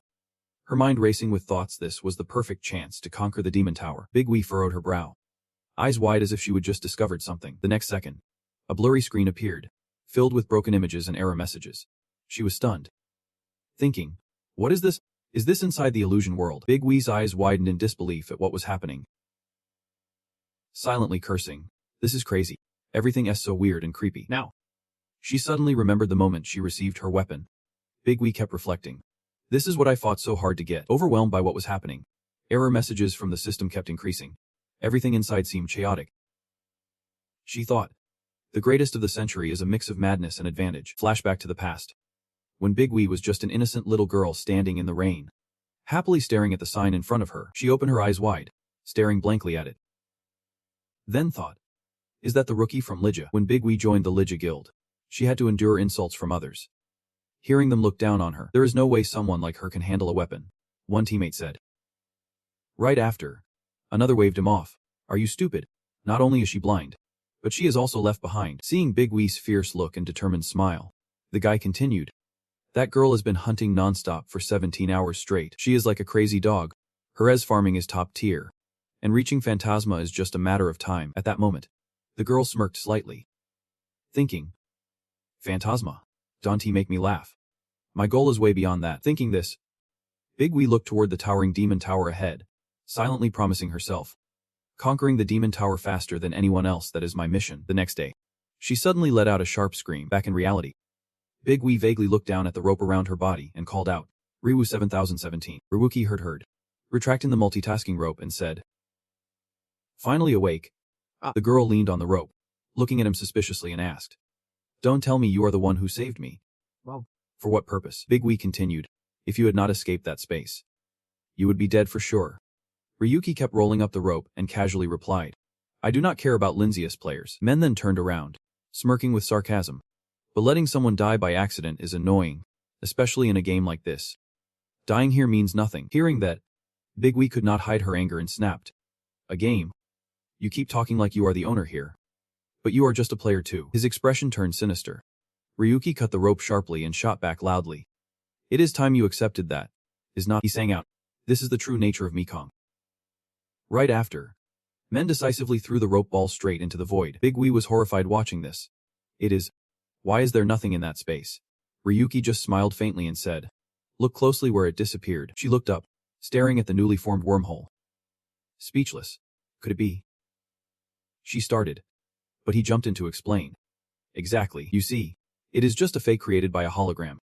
With your skill level, you should know what that means." Right. Big Wee still could not believe what she saw, exclaiming, "No way. This is the illusion world. A Mekong beyond all is the century's ultimate." Hearing this, Ryuki seriously asked, "The ultimate of the century? You say that while holding a stone from the ground. You have seen it with your own eyes and still talk nonsense." Then, our Mekong threw stones forward again. Wondering, even after seeing this, then came a series of wormholes he created. Ryuki continued, "Those wormholes only mean one thing." His face suddenly tensed. Voice full of determination. "The final floor of the Demon Tower. Floor 50. Is nothing but an unfinished wasteland that has been abandoned." Bikoi could not believe it at first. She quickly wiped her hands to check. But then she cried out, "No way. This can't be true. All my efforts were wasted." At the moment Bikoi's hand went into the pink hole, it seemed to dissolve, leaving only the bones. The girl immediately pulled her hand out as soon as she saw it. Bikoi froze, panic written all over her face as she looked at her hand in disbelief. At that moment, doubt showed clearly on her face as she asked him, "You knew from the start, did not you?" Ryuki chuckled softly and replied, "Of course not. I only realized it after stepping here." He and Jigen turned their backs and walked away, not forgetting to add, "Well, considering how broken this place is, it is not too surprising. Who knows? Maybe even unfinished. We can still get through it." The two walked coldly forward, leaving Bikoi behind still stunned, unable to process what had happened. After a while, Jigen suddenly reported, "Looks like less than 40% of the terrain is functioning normally. Not sure if we can get through it under normal conditions." Ryuki said bluntly, "For Red Sea players, postponing the conquest is probably the only option." Meanwhile, from the ground where he stood, a large water stain suddenly appeared. Menon no Ye to gaze thoughtfully at the sky full of thunder columns and made a guess. "I think it is around here," Jigen asked confusedly. "Why did we suddenly come to such a dangerous cliff?" The system doubted again. "Even though this is not an unfinished area, falling from here means no one would survive." "Master." Ryuki looked down at the deadly abyss below and calmly replied, "I am planning to jump from here." Jigen was stunned and quickly shouted, "Master, are you out of your mind?" Ryuki smirked, speaking softly, "I do not know why, but my gut tells me I have to jump from here," Ryuki said without hesitation. Manhwa decisively leapt off the cliff, ignoring Jigen's protests.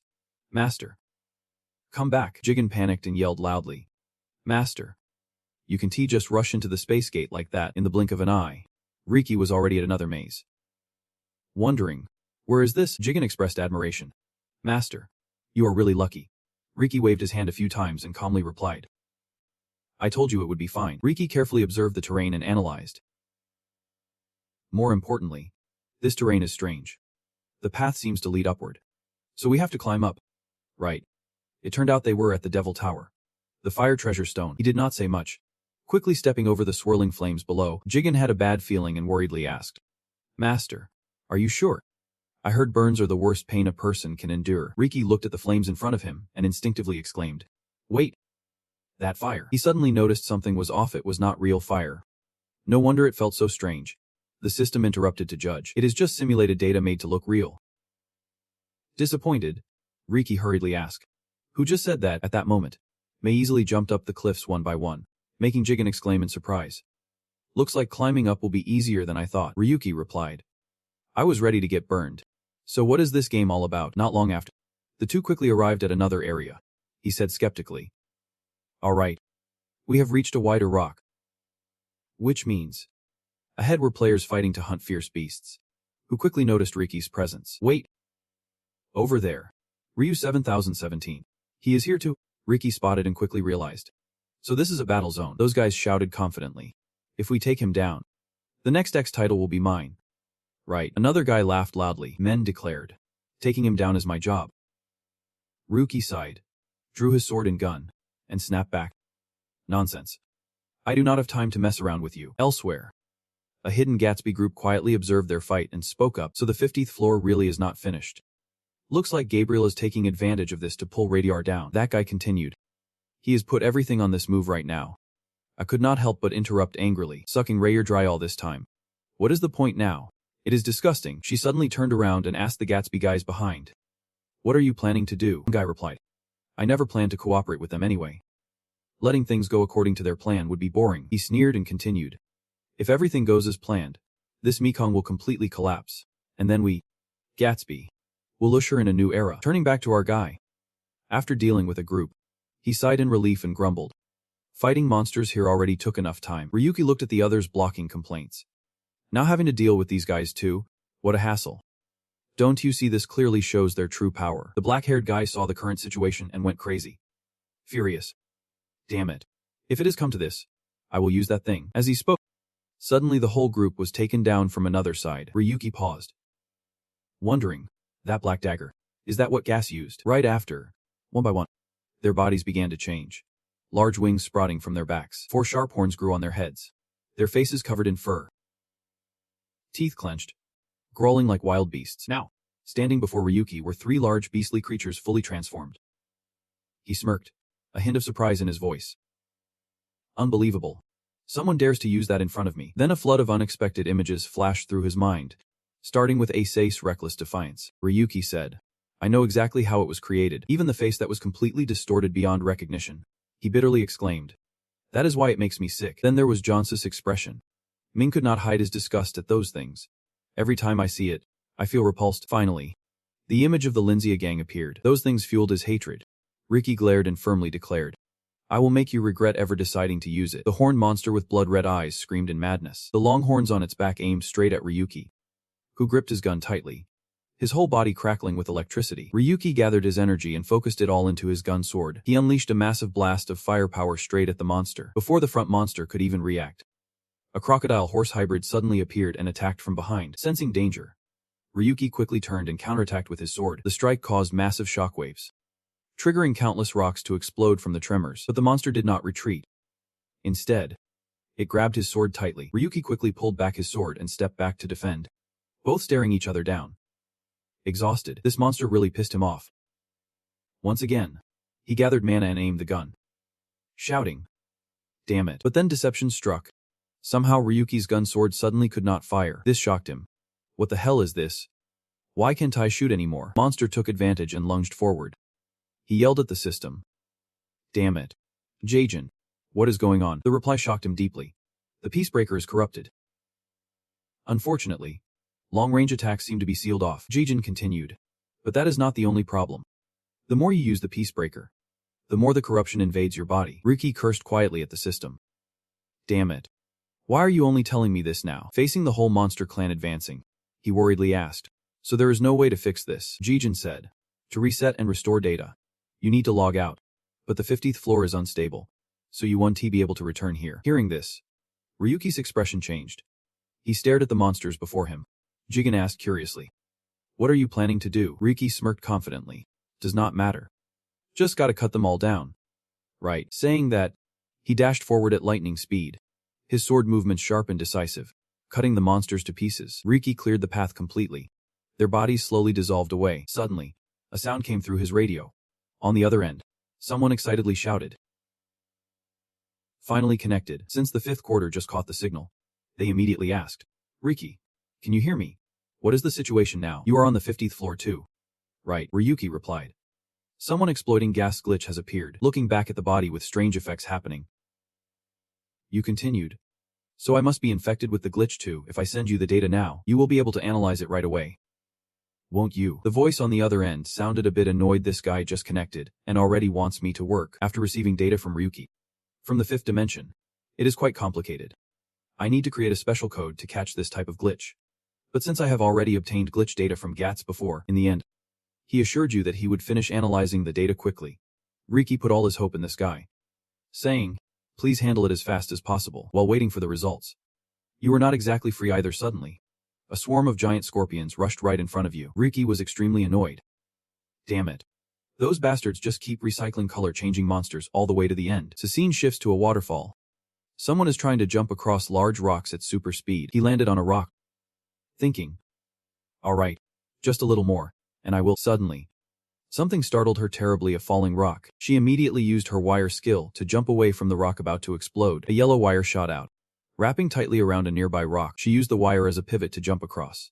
Once she made it, she was safe and let out a relieved breath. She spoke to her teammates, saying this path is not safe either. Someone replied that the other side is blocked by something like a wall. Another teammate added that the squad investigating the waterfall has not responded, and there is nothing left to investigate. What do we do now? Her tone was worried, her heart filled with confusion. No matter what they tried, they could not move forward. We have seen plenty of glitches climbing the tower, but this is the worst so far. Scanning the strange space around her, she thought maybe this whole area is still unfinished. She looked thoughtfully at the small knife in her hand, seeming ready to do something bold. Suddenly, 2 purple beams shot down from the sky, hitting 2 teammates following her. They were attacked before they could react, only able to scream in terrible pain. "Elsewhere," Beyond anxiously said. "More than half of us are down. The risk of death from shock is high. So we can keep going." The fierce sword beside him said, "If there is no other choice." Set kept striking hard. Without hesitation he stabbed backward with the knife in his hand, shouting, "Everyone, use daggers." Beyond shouted in surprise, "That thing belongs to Gas." Fierce sword did not care, laughing, "If necessary, we will use the enemy's tech. That is basic player strategy." Right. Immediately, his body changed. A dark purple aura enveloped his muscular frame. His voice grew hoarse. "The power is rising inside me. Ryuki, have you felt this too?" Beyond looked at him, then at the knife in his own hand, hesitating. "Captain." Fierce sword's current state was bizarre. The aura was so dense it blackened his body. The only clear thing was his blood red, demon-like eyes. He walked slowly, mumbling, "It is already begun." Elsewhere, Ishi was amazed to see her creation growing. The black seeds of gas we planted long ago have finally sprouted. She laughed excitedly. "Just a little more. Cynthia. The show is about to start." Back at our place, the monsters kept going crazy one after another. We just finished off a few scorpions. Then a troublesome swarm charged in, and another mad bull came running at full speed to join the chaos. Seeing it, you said annoyed, "That damn bull's back again." Its aura was incredibly strong, its eyes glowing with a deadly light as it charged at lightning speed. Ryuki swung his weapon hard, striking the mad bull's head. Though the blow was not powerful, it was enough to knock it out. But the red gun sword was nearly broken now. It was only a third of its original size. Then he looked at his beloved weapon with sorrow. "Damn it. It destroyed my piece." Ryuki stood up, staring straight at the black orb floating in front of him, and said, "The 50th floor. This is the peak of the fire gem. And that burning crystal is the core of this terrain. From that core, I can get the key to reach the central area. But the problem is, you seem really worked up now.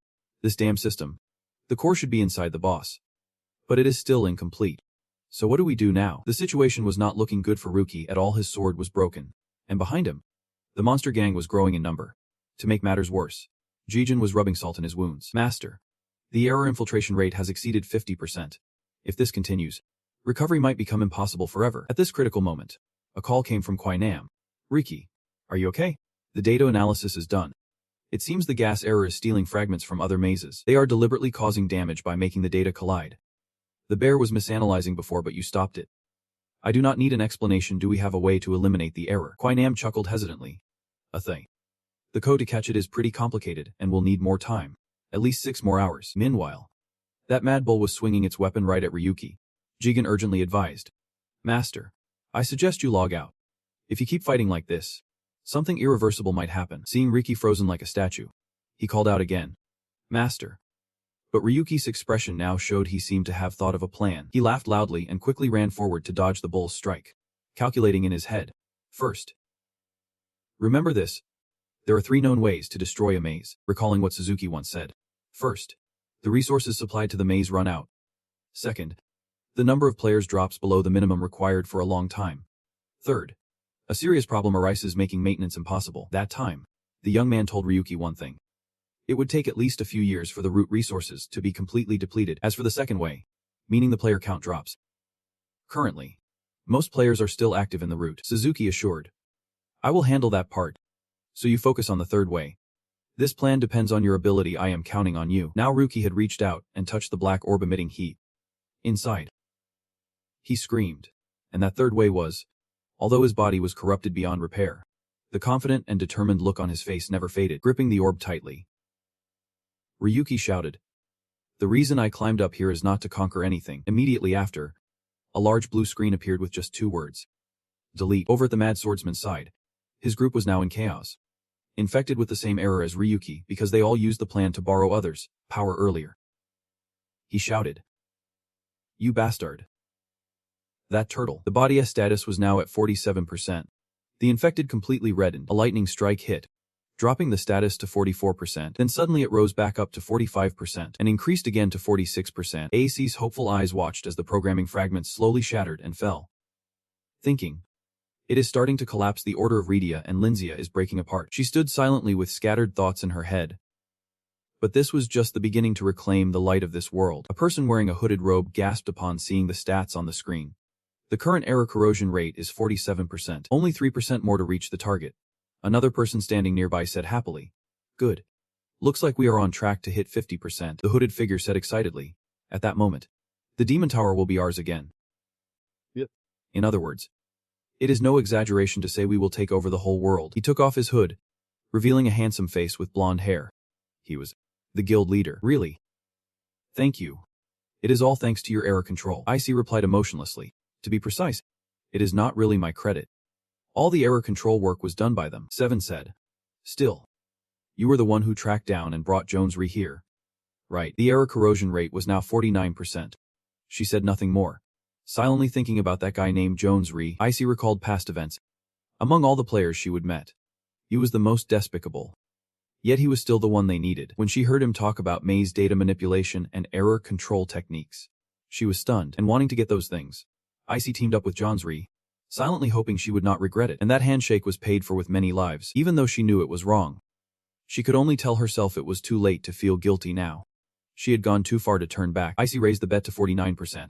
Quietly pleased inside. Gabriel. I do not know what you are thinking, but you will regret this decision. In the end, we will be the winners. Finally, it hit 50.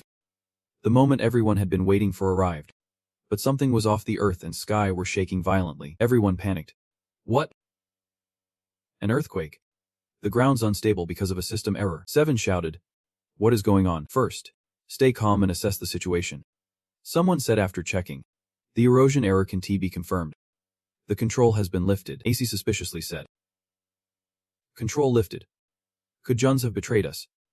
That can be. Suddenly, a loud noise behind her made her jump and turn around. Nearby, large colorful gem blocks were falling everywhere. Everyone was stunned. Even more confusion followed. That is, the terrain of the fire gems it is breaking. It is collapsing. A falling gem cracked the ground beneath. Seven wondered. Those sparkling particles in the air are not those the skills that wiped out Lynfen before, but Assie saw something and hesitated. Pointing ahead. Carp. 7. The sky. At that moment, a huge dark shadow appeared above them. The captain seemed unable to believe his eyes. Muttering. Floor 50. That is not right. The tower was shaking. Debris and dust falling everywhere. 7 yelled. The entire demon tower is collapsing. Assie wondered aloud. Again, her mind flashed with the face of the guy back home. The one who ruined everything, Lynfen. Now this too. He has completely wrecked my plans. Assie's calm facade vanished. Replaced by intense anger, she shouted. Ryuki. I will never forgive you. Seeing Assie leave, 7 called after her. Puzzled, he shouted in extreme confusion. Why are you leaving all of a sudden? Large and small gem fragments kept raining down like autumn leaves. Meanwhile, at the lower levels of the demon tower, fire gems. New players were struggling to dodge the falling shards. Everyone's faces showed panic and worry as they asked each other, is this for real? What exactly is that water up there? But there was no time to find answers. Someone shouted. More importantly, we have to get out of here now. The tower's about to collapse. Inside floor 50, the sky was blazing red. Ryuki stood on a cliff's edge as the system spoke up. I recommend we evacuate immediately. He asked it. Jaejin, if we fall from here, what are the chances of survival? The system annoyedly replied. Where would you hit your head? 0%. Of course. Ryuki immediately ran to the edge and shouted. Thanks for the polite reminder. Jigen asked. Wouldn't he using a teleport skill to escape be better? He answered. Even if I can move on floor 50. Using movement now would be suicide. The system seemed to understand its owner well. Just by looking at him. It sensed he was planning something. Master. What are you planning? He gave a cold smile and said. Then I will do it this way instead. Outside the demon tower. A cleanup crew was sent over. Given the situation. They all shared the same question. Why was this place completely wiped out? One person sighed. Do we really have to check all of this? It seemed everyone had been caught up and died. Another replied. This is a support team sent by the guild. So we have to confirm. They opened their screens and scanned around. One said. Also. It seems Ryuki 7017 has appeared. Another nodded. But there is no response from detection. Looking at the data with a sigh. The first added. In this state. Skills like teleport probably 1T work. I doubt anyone survived. He casually added. Even Ryuki 7017. I guess. His mind kept thinking about Ryuki. He thinks you 1T be able to do anything in a space full of glitches. Completely isolated from all other areas. On Ryuki's side. Thanks to his talent. He escaped that space. Happily walking through the rubble. Feeling very proud. He ran his hand through his hair to look cooler and excitedly said. Oh man. This scene is insanely beautiful. Ryuki said bluntly. Looks like it is time to start the fight. Huge water stains started appearing in the sky. He excitedly shouted. The collapsing terrain is starting to reveal itself. Standing before that magnificent collapse. Ryuki did not feel worried at all because he was sure the truth was about to be revealed. That is right. The birthplace of the warp maze. The final destination of the 50th floor in the demon tower. What Ryuki was talking about was the fragment of Arazo. He smiled brightly and said to himself. In just a few hours. Warp will be over. So caught up in the scene and his plan. Ryuki did not notice he was being watched. A machine shaped like a red eye recorded every move he made.